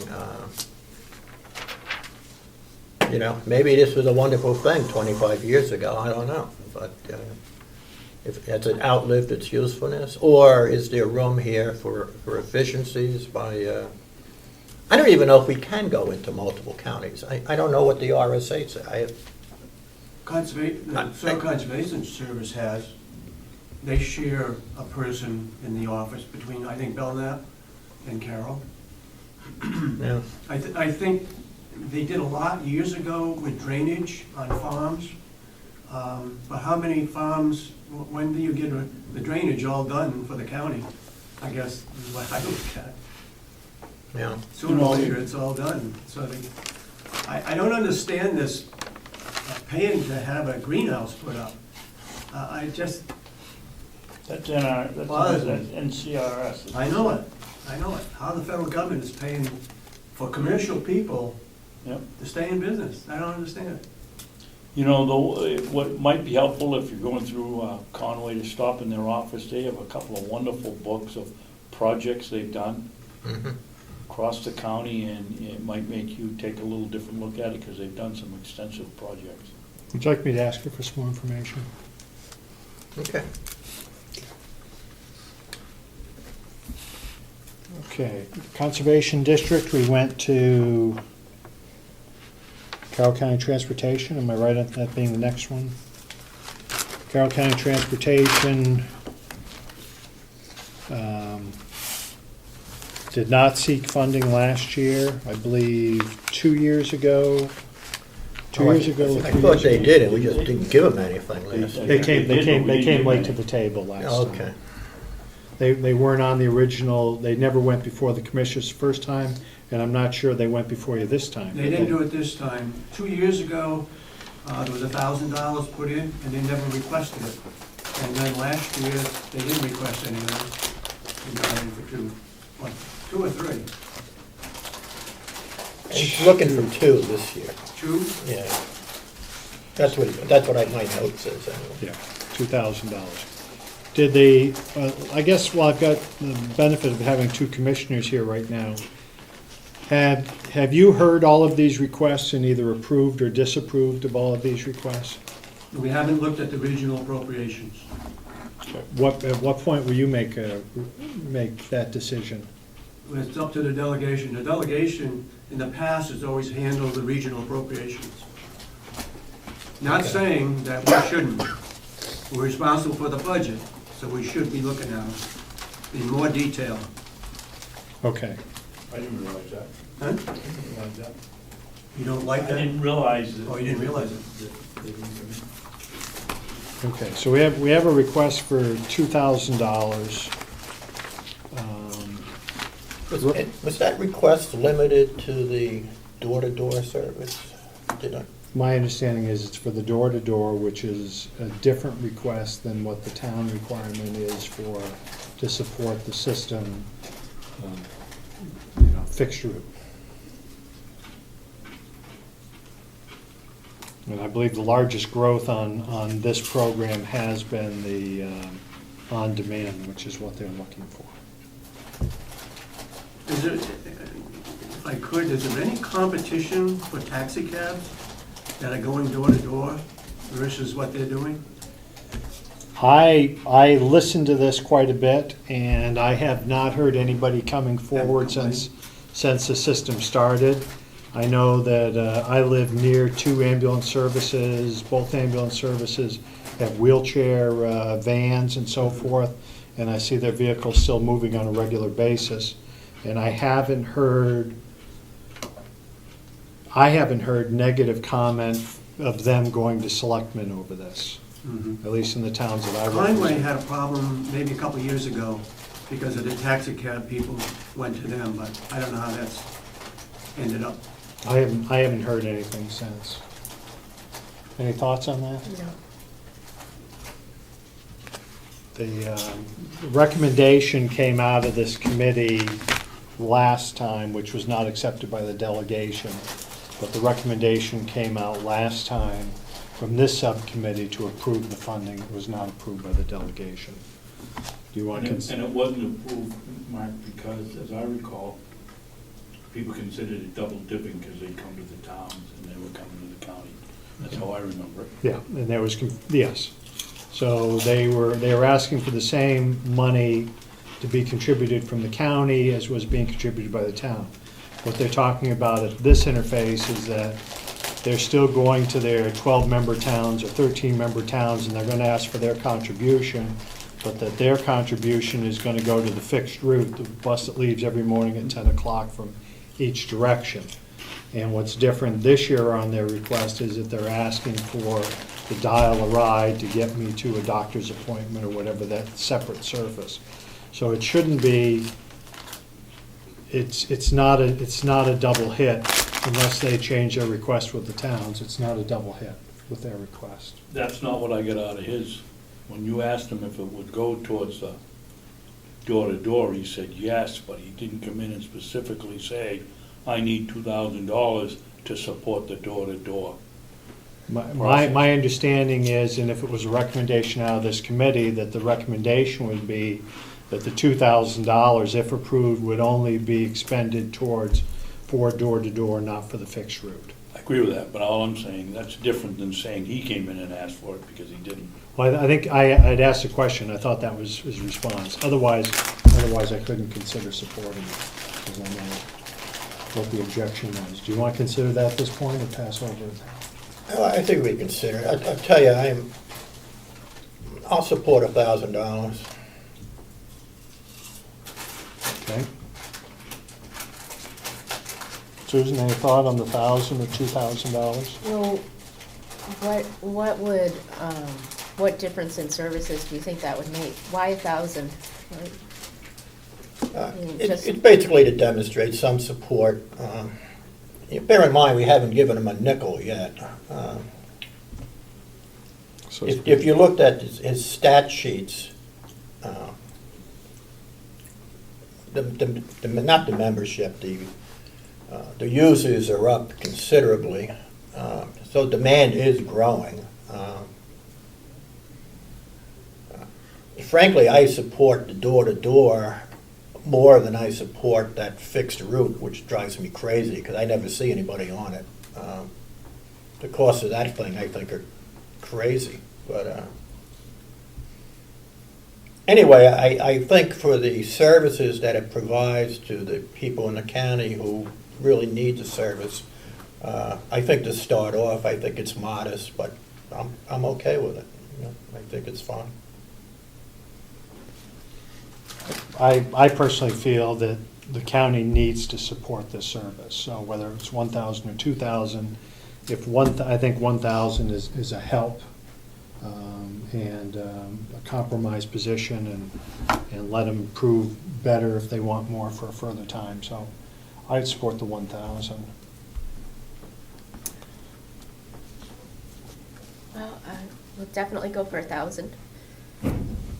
Let's if I'm hearing correctly, let's say that the subcommittee would support $1,000 to go to Carroll County Transportation for the on-demand service only.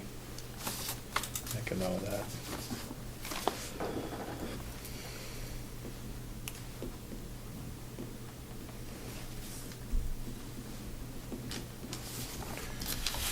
Okay. We then went on to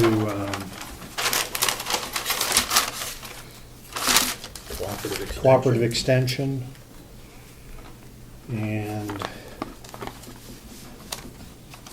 I think I asked for a combination of requests, that we'd asked for quite a bit more information to come back. Yeah. So I'd pass over that at this time, unless you want to discuss it further now. No, I'd just like to comment that I really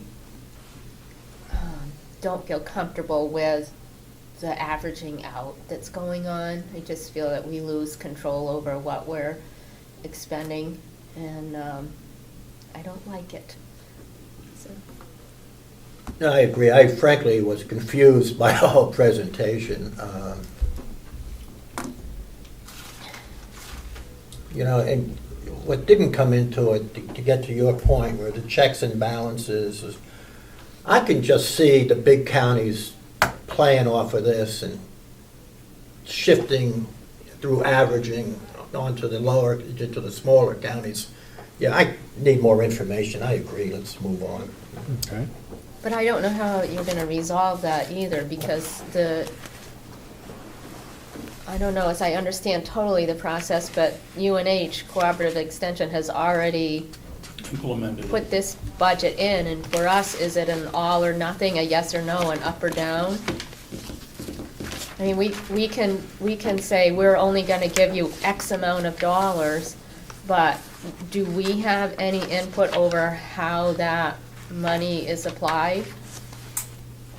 I don't think we do. No. I think Right. Durham does. So I can just not like it and not like it. I'm surprised they left out the federal portion of it. It used to be 1/3, 1/3. She didn't mention anything about the federal dollars. Interesting point.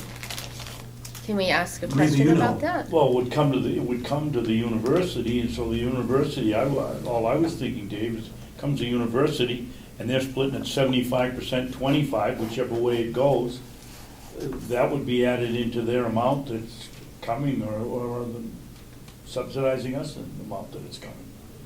It's the only way I can figure it, because usually they say this is the federal, this is the state, and Yeah. this is local. Okay, anyways, we have some questions out there, and it's gonna, if I remember right, it's gonna bring us some personnel and how that breaks down. It was nice to see a $5,000 request from the department, but we don't have enough information for us to make that determination right now, so we'll postpone that for another scheduled meeting. Give Tom a chance to review what we have here too, Representative Bucco. Registry of Deeds. I don't think there was much that we had asked or requested that we didn't have here. Nice to see the bump in revenue. Whether or not that'll carry forward, that's unknown. They've always been very conservative. I know there's been questions why in the past, when I've been on this subcommittee, if historically we're bringing in more money than we're projecting, then why don't we just go ahead and project it more so we don't have to raise the money? But I've always been cautioned backwards to continue on the path they've been. So her equipment is not coming from monies, as I understand, that we're going to raise. That comes out of fees that are paid when you register a document and so forth, and that's tied by RSAs, and it can't accumulate beyond that threshold of whatever it was, 50,000 or 500,000. So she makes a request for these items. I know there's a feeling of a bit uneasiness from the people working down there in that total open environment. And I like the idea that they're going to try video monitoring as opposed to bulletproof walls, which I'm seeing at some town offices and so forth. A simple door that locks walking back to where the ladies are working in the back. So that's all within her wheelhouse to request all those things. I think that's all appropriate. And unless someone sees something different, I think we would accept the recommendation of the budget she's brought forward. Yeah, I don't disagree. Normally a 4.5% increase, I'd question, but she has been so conservative, and But that includes what Commissioner... right, which he was just talking about. yeah, I'm fine with So it's it. less than that. Yeah, that's good. Okay. Okay, so we're unanimous in that. All right, moves us on to attorney.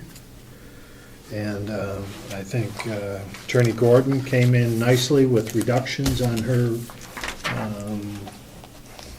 budget that she was presented, looking to reduce requested salaries by, as I saw, $12,500, and was taking out of the budget some building, cubicle building and so forth. Yeah, that wasn't in the budget to start with. It wasn't in the budget? No. Okay, all right. But there was a reduction in personnel. And she had a total bottom line reduction of $13,040. So It was 12.5 off the salary line, and it was $800 off something else. Telephones? Telephone. Which could be she's going to- adjusted.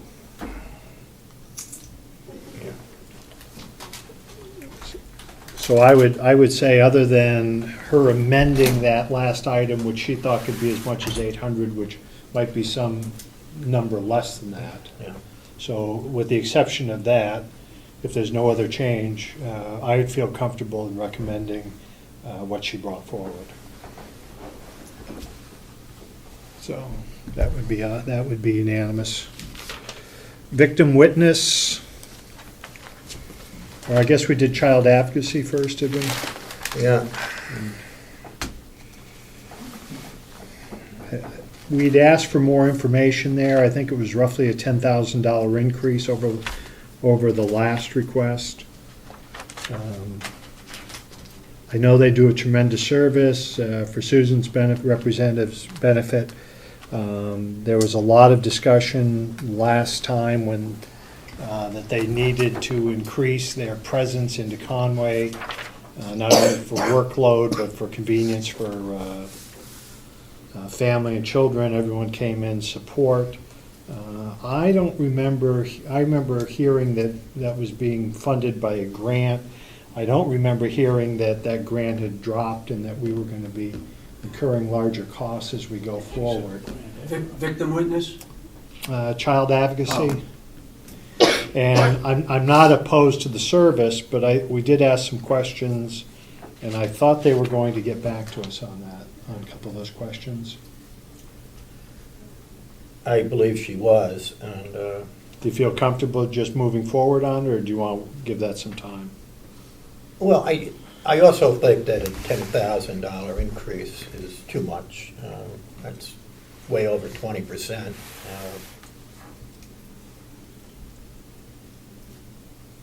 I think let's wait on it. We'll get their information, but. I would agree. 10,000 would seem to be excessive. But we know why that is. We know that's because of the second office. So it's a big dollar amount, but it's something that has already been committed to as far as services goes. Commissioner? Mr. Chairman, do you, before you make these decisions on your budgets, on any of these, do you ever take a break and go out and talk to people around and find out if in fact what you're hearing is what's really going on? Is Conway growing that much that they need another building? Is the demands, they say it probably is, but I would think you'd be more comfortable if you did a little research outside the office and hear what's going on. I believe what we're going to do is hold off this going forward, and so that we can take a little more time, and I'd like to see some more information. And but I would agree with the representative that it might have been unintended, or it was unknown, apparently, that that they weren't going to be able to receive a second stipend on the second office, or amount of monies as they're being given in the Wolfboro office. And I think we'd asked to look into that and see if they thought the future might develop more money on it. So I think we'll give it a little bit of time. So we'll pass on Hold off that. on that one. Victim witness, which was Melissa Smith.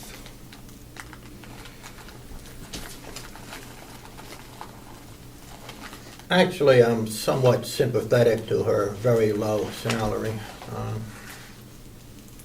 I think we need to do something there. The sheet she provided, she's the lowest paid one in the state. It brings her up somewhere in the middle. Now, what were you okay with giving her? What are you gonna, Say that again? what were you okay with on her? You came in and supported what on We the, supported what the what dollar amount? county attorney recommended. Which is what, the 10 or, I don't have the sheet. $5,000 increase. Yeah, 5 or 6. It's five. Commissioners were in support of moving her from hourly to salary. Right. So you must have had a lot of discussion about this, I would think. Well, it's because More so she than the others. puts in all kinds of hours. No, I understand the premise All of it. with what we need to do. But the commissioners, and with dealings with Attorney Gordon, you, as the representatives asked, you must be to some point, is her budget where you think it should be? Her Are you- salary, are- yeah, her are you- salary is where it probably should be. Keep in mind, ever since she was hired, every year we've had controversy over what she should be making. She always said she should be making what the past one was making, even though she didn't have that experience. She does a good job. I just question the part-time secretary. Didn't at one I time? kind of get overruled on that one. Yes. David, didn't we at one time, or Mark, you've been here that long, didn't we split a secretary That's between? It's part-time between the county attorney and the Oh, victim. part-time in that it's split It's a rather full-time than. person, but it's Okay. split. David, let me ask you a question, because she direct reports to the county attorney. Why do we even have a separate line on this? Why isn't she embedded in with the county attorney? I don't know, it's always been that way. She does receive 25,000, if not a 26,000, I think it jumped up 1,000 maybe, a grant from Concord. And that is earmarked for certain things within her budget, like travel and other things.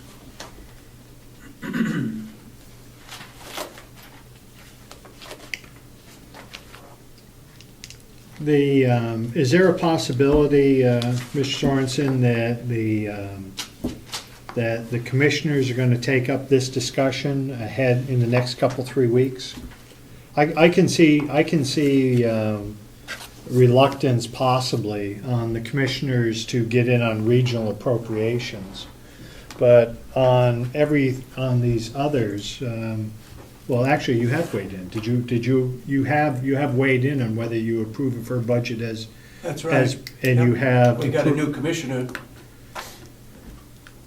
But at present, your recommendation is to go with the amount of money that. Do you see The that? majority of the board voted to do that. Okay. So we already have that before us. Mr. Chairman? Yes. Could you ask Chairman Torrenson if that vote was he said it was a majority, was it 3-0 or was it 2-1? Commissioner? It was 3-0. I compromised with the other two. That's what we've always liked about you, Commissioner. I like to get along. I like to be a team member. So, David, just talk one more minute about, you have issues with the dollars on the assistant secretary or Part-time secretary. part-time secretary? Yeah. I'm sorry, I didn't hear You that. said you have an issue with the part-time secretary here? No. I have an issue with the 6-point-something% increase. where everybody else is getting 6.7% 40 increase. cents.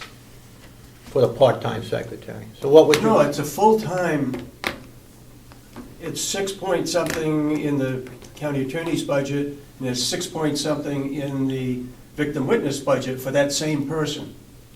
Okay. When So it's a everyone else full-time is person. receiving 2%? What's the average percent on the others, on their raise? I It's don't it's know, some by, 40 some by cents. 40 cents. an hour. We didn't go by percentages because the higher people would get more and the lower people would get less. So we went across the board 40 cents. Would the commissioners be able to, could you have someone look into that and get back to us and tell us what the difference, what that would equate to in a difference between yeah. 40 cents and 6.7? It may be On nothing. the average? Yes, it may be nothing, it may be a lot. Would you like to know that before you, or you want to just move forward? I'm not sure it's going to amount to much, but I guess we could wait if we're waiting for some I others. want a little bit of time on this one. Okay. Yeah, if you get that information, Okay. it'd be fine. But on the salary, the commissioners were in agreement Right. with that. And those were really the only two areas that were showing spikes. I think another item was retirement, but we have no control over it. And I think health benefits, I think she mentioned that. Depends on whether you're a single or a family. I know I'll lose that argument if I discuss that again, but perhaps I'll gain some No. ground with the new commissioner. But one other point, because she was also looking for, Melissa Smith was looking for a fairly large increase in her phone line. Yes. And to me, it was the same issue that the attorney raised in the stipend for her assistant attorneys. I think that should be consistent. So maybe you could talk to our county attorney and say, why don't you come up with a consistent policy between your what am I looking at here? Your victim witness director and your assistant attorneys, and apply the same. I think with her case, with the victim witness, she did not have a cell phone. And if she's over at the court and she gets another call, she has to come back over here. Or it was an inefficient system, and the past county attorney recommended that she have a cell phone and that the county pay for it. I believe that's what happened. Okay, but the way she discussed it, it sounded like she was paying that bill herself and then was being reimbursed at a rate that didn't make her happy. She was, that's at least what I heard. It seems like they should all be reimbursed, because they're all being reimbursed for their use. They're all getting a check. Yeah. So it should be the same. Yeah. And that was $20 a month. I think that's what she said the figure was, $20 a month. Well, They should be able to, and again, I would have an issue with that. I mean, not to pick on $20, but if your county attorney or your victim, if they come in with their phone bill and there's $40 of county business on it, they should be reimbursed $40. And by the way, if you voucher and reimburse that way, there are no tax consequences. That's what I was asking you about. Why not make it a business expense? Because a stipend is considered salary. Again, it's stupid IRS rules, but, if you have it built in automatically every month, they consider that salary. If you voucher then it's not. I mean, you're much better off as an employee to voucher. And plus, then you guys have the comfort of knowing that your nickel for nickel is legitimately being reimbursed for county expense. Because that's how I would do it. it would seem like the right way to go.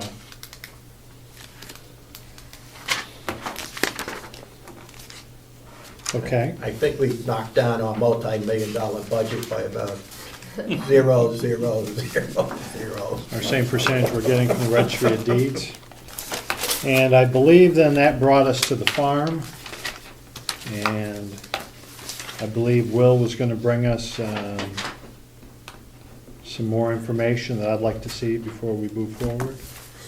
I think his request, his major expenses are on the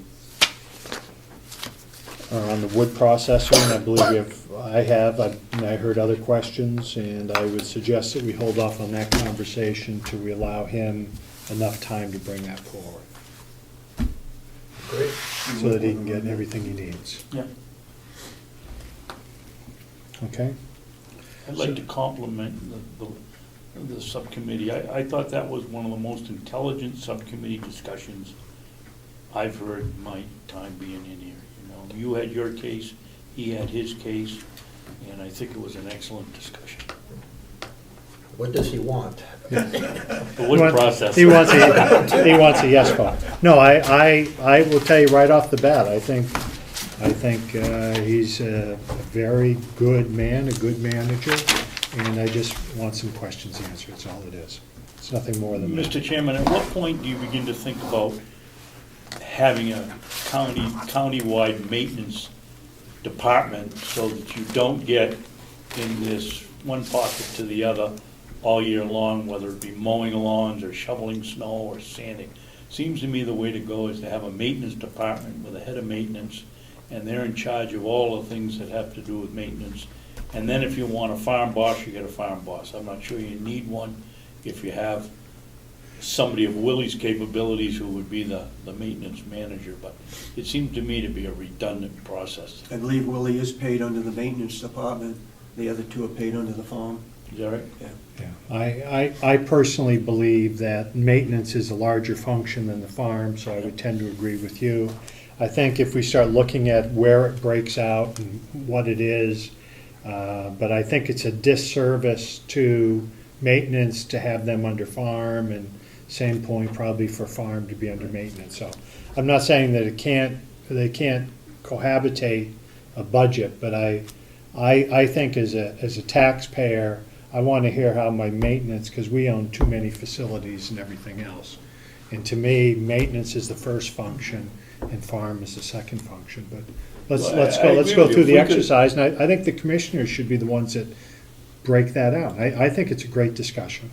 If we establish, I think the simple way to do it, if you could establish what the time in your so-called pie chart is, whether it's 50%, 75% maintenance, 25% farm, then you wouldn't have to go to this, well, I had the backhoe over here at $75 an hour, and that's what they actually do, swap it back and forth. I mean, the bookkeeping is enormous, and they ought to be able to get around that by coming up with some figures that make sense, 75, 25, 60, 40, whatever it is, and so that he doesn't have to spend all his time in front of the computer figuring out where his men were all day long.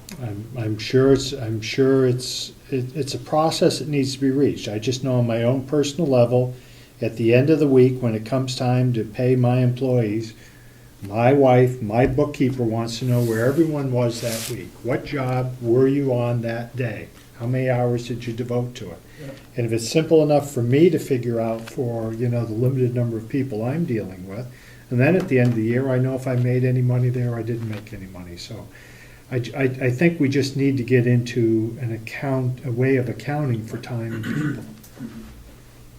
Yeah, I'm surprised. I was unaware that he changed it, because I was always asking him how much time people were spending in different departments, even water and sewer. And apparently because of the funds, he based it on the funding. Not enough funds, so they decided not to do it.